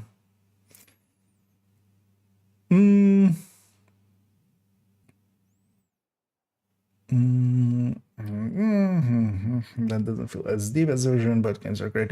No, I definitely can. Like, I'm not gonna like Destiny to me isn't. It's not for me. Like that's the worst I can give it, basically. But it is well made. It is actually well crafted. It has, like all games, a ton of issues, but it at its core, it is enjoyable. It is a fun game, basically, because you kind of need that to be there as well. It needs to work in some ways, kind of, I could totally see myself playing it. It's just, I also have Division, so I prefer that. But here and there as well, likely in the future, we'll jump in at some point into that. And although Warframe kind of, still has priority now, we'll jump into that at some point again and actually give it more than like a few hours. So the PTS patch notes, Tinker, Abridge, and Streamline are amazing. Yeah, Streamline is a little too amazing though. Streamline and what was the other thing? Oh yeah, the Sticky. Although the Sticky is not part of the patch notes, it's also not part of the. But yeah, we have even more exotics and stuff because the DLC is happening at the same time. As for instance, in this as well, the mask that we had that they showed in the DLC trailer wasn't in this set, of course. But yeah, Abridged looks pretty interesting. It really depends on, we were talking about it earlier, it really depends on what the stats of it are. If it isn't weapon damage, crit chance, crit damage, it's gonna struggle. Because if it's like blue core, explosive resistance, hazard protection, it's dead on arrival. No talent is gonna save you there. If it's full red, that might even be actually a little bit too good. So maybe even you go weapon handling crit chance, maybe even with it. Because killer plus measured, for instance, or that streamline plus killer. Because that streamline is that I would be surprised if it went into the final game at 87. 87 is a lot. Discuss any talents to mix it for a bridge. Yeah, so earlier on we went through the you can watch the VOD later on if you really want to know my thoughts on all of it. I won't go over all of them here, but Yeah, we went over the patch notes and kind of talked a lot about that, actually. It's very expensive to blade him. That's also a thing. A price, the price. Although, well, in the vision, I mean, I make it more expensive for myself, right? By just although here, but even like on main account, I did buy this as we even used it on today's video that went up. So I've spent more here on apparel than I could have gotten Destinies and stuff, but and Andy, that is no drops sadly for me, although that's by choice as well on my end. It's not like I'm getting excluded or something, but for it you need to be Ubisoft partner. I'd rather not have direct connection to basic as long as it's not needed. Although I might capitulate at that as well, because I also were kind of talking with someone go like you do know that also when the DLC releases, it's going to be drops again, and then they're likely going to do these a lot. So I might just capitulate, but also I might just be stubborn. I might stay stubborn and just go like I'd rather not. But if it's if it's damage, crit, it's going to be meta. Yeah. The thing is, though, you would still want one Coyote in the team because that would just still be worthwhile. And then in team settings, then... The thing is, though, that partially as well, there is, of course, some limitations to it, especially places where Killer is not really the greatest pick. It likely won't beat... Because you're basically replacing a brand bonus for it, right? Although actually, yeah, talent-wise, it would always still beat. So we'll see actually what the stats are. Because I think actually for it to be balanced, it might have to be like weapon handling crit chance, honestly. Because especially still raid-wise, there's places you can't trigger Killer, so then you have to have like measured plus strained or something, and now the value is a lot lower. But what I think actually will be a great thing with it is to have Killer plus preservation for just running gunning, or measured plus preservation, or actually, yeah, for SMGs, unwavering plus Killer or measured. So there is a lot of interesting, especially putting some utility and not just going all in on damage, but just getting some utility and still keeping a decent amount of damage. I think that could be actually pretty cool. Because, for instance, now dropping from Killer to Preservation is, I feel, too big of a step. Even measured to Preservation, it's kind of like, I'd rather take a Palisade piece. But if I can especially as well, like, have several weapons, which I already do, right? Like, with different talents. Because that could also be the cool thing about it. Like, how many times do we reroll the Lexington, right? Instead of that, we'll have just, maybe measured on that. And then we have a secondary weapon with Killer, one with Preservation, one with, I don't know, Stabilize. And you swap it out as what you're doing. Like if you're try-harding, you put Killer there. If you're just, wanting to survive, you put Preservation there. If you, want the handling, you put the Stabilize there. You can basically swap the second talent in without recalibrating, which for most of us isn't that big of a deal, of course, but actually for newer players, like those recalibrations add up over time, of course. Yeah, let's roll it out here. Let's go and although actually they've been up for quite a while. Actually, the cover, but it's not.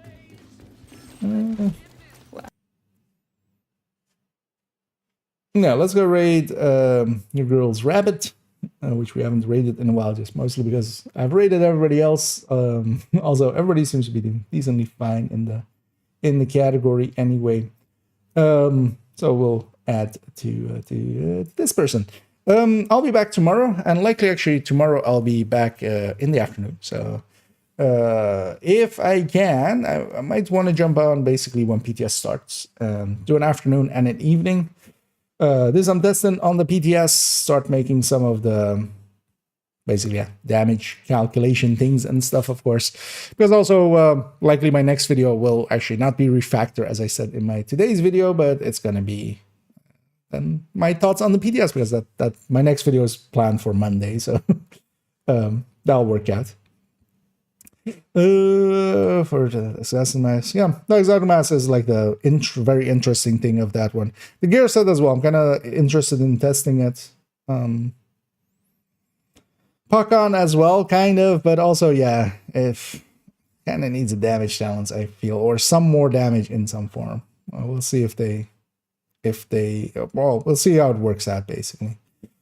It is a damage from Streamline without any drawbacks or triggers. Well, it has a drawback. Like if you're running a revive hive and you get downed, you are now damage talentless for 2 minutes, right?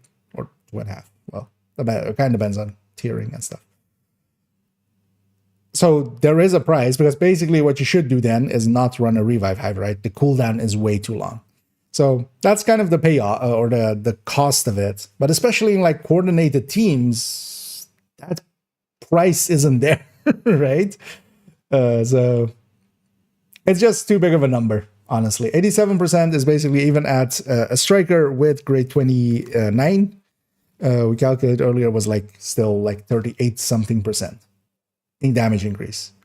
Killer is like in the 20% range, depending on build. Measured is in the 15% range, depending on build. What are we talking about in the, well, sadist, it's 30%. This is more than perfect sadist. Oh, no, actually it was 30-ish%, right? No, that was what it was. It was like 30, it was just below 30%, actually. The 40 was or the 38 was the sticky, actually. Yeah. But yeah, around 30%, around sadist, with a much easier conditionality, right? Like, but I think as well, I would be surprised if the final version is 87. I don't think that will happen. Just use no skills. I mean, a lot of players are already living that life. They never use their skills. For me, actually, like that talent would never be a choice, really, unless it's like really needed. Well, unless it goes in with that damage number, because then for incursions and stuff, yeah, we'll just do it without skills or rates. Especially stacking that plus measured or killer with abridged. It's just too high of a number. We'll see actually if they come to their senses with that. Hell, it might be even a typo or something going into it tomorrow. Wouldn't be the first time that like a talent has had a typo, although usually not on that number. Yeah, let's send everybody off. I'll be back tomorrow. Although we should check if Backup request. they're not like rounding out right now. I'll be back tomorrow afternoon. We'll continue on then. For now, enjoy Rabbit. And yeah, I'm happy I got my watch alt in because I wanted to do that so we can just use up some of these watch points, get some more Lengmo till we have the Lengmost.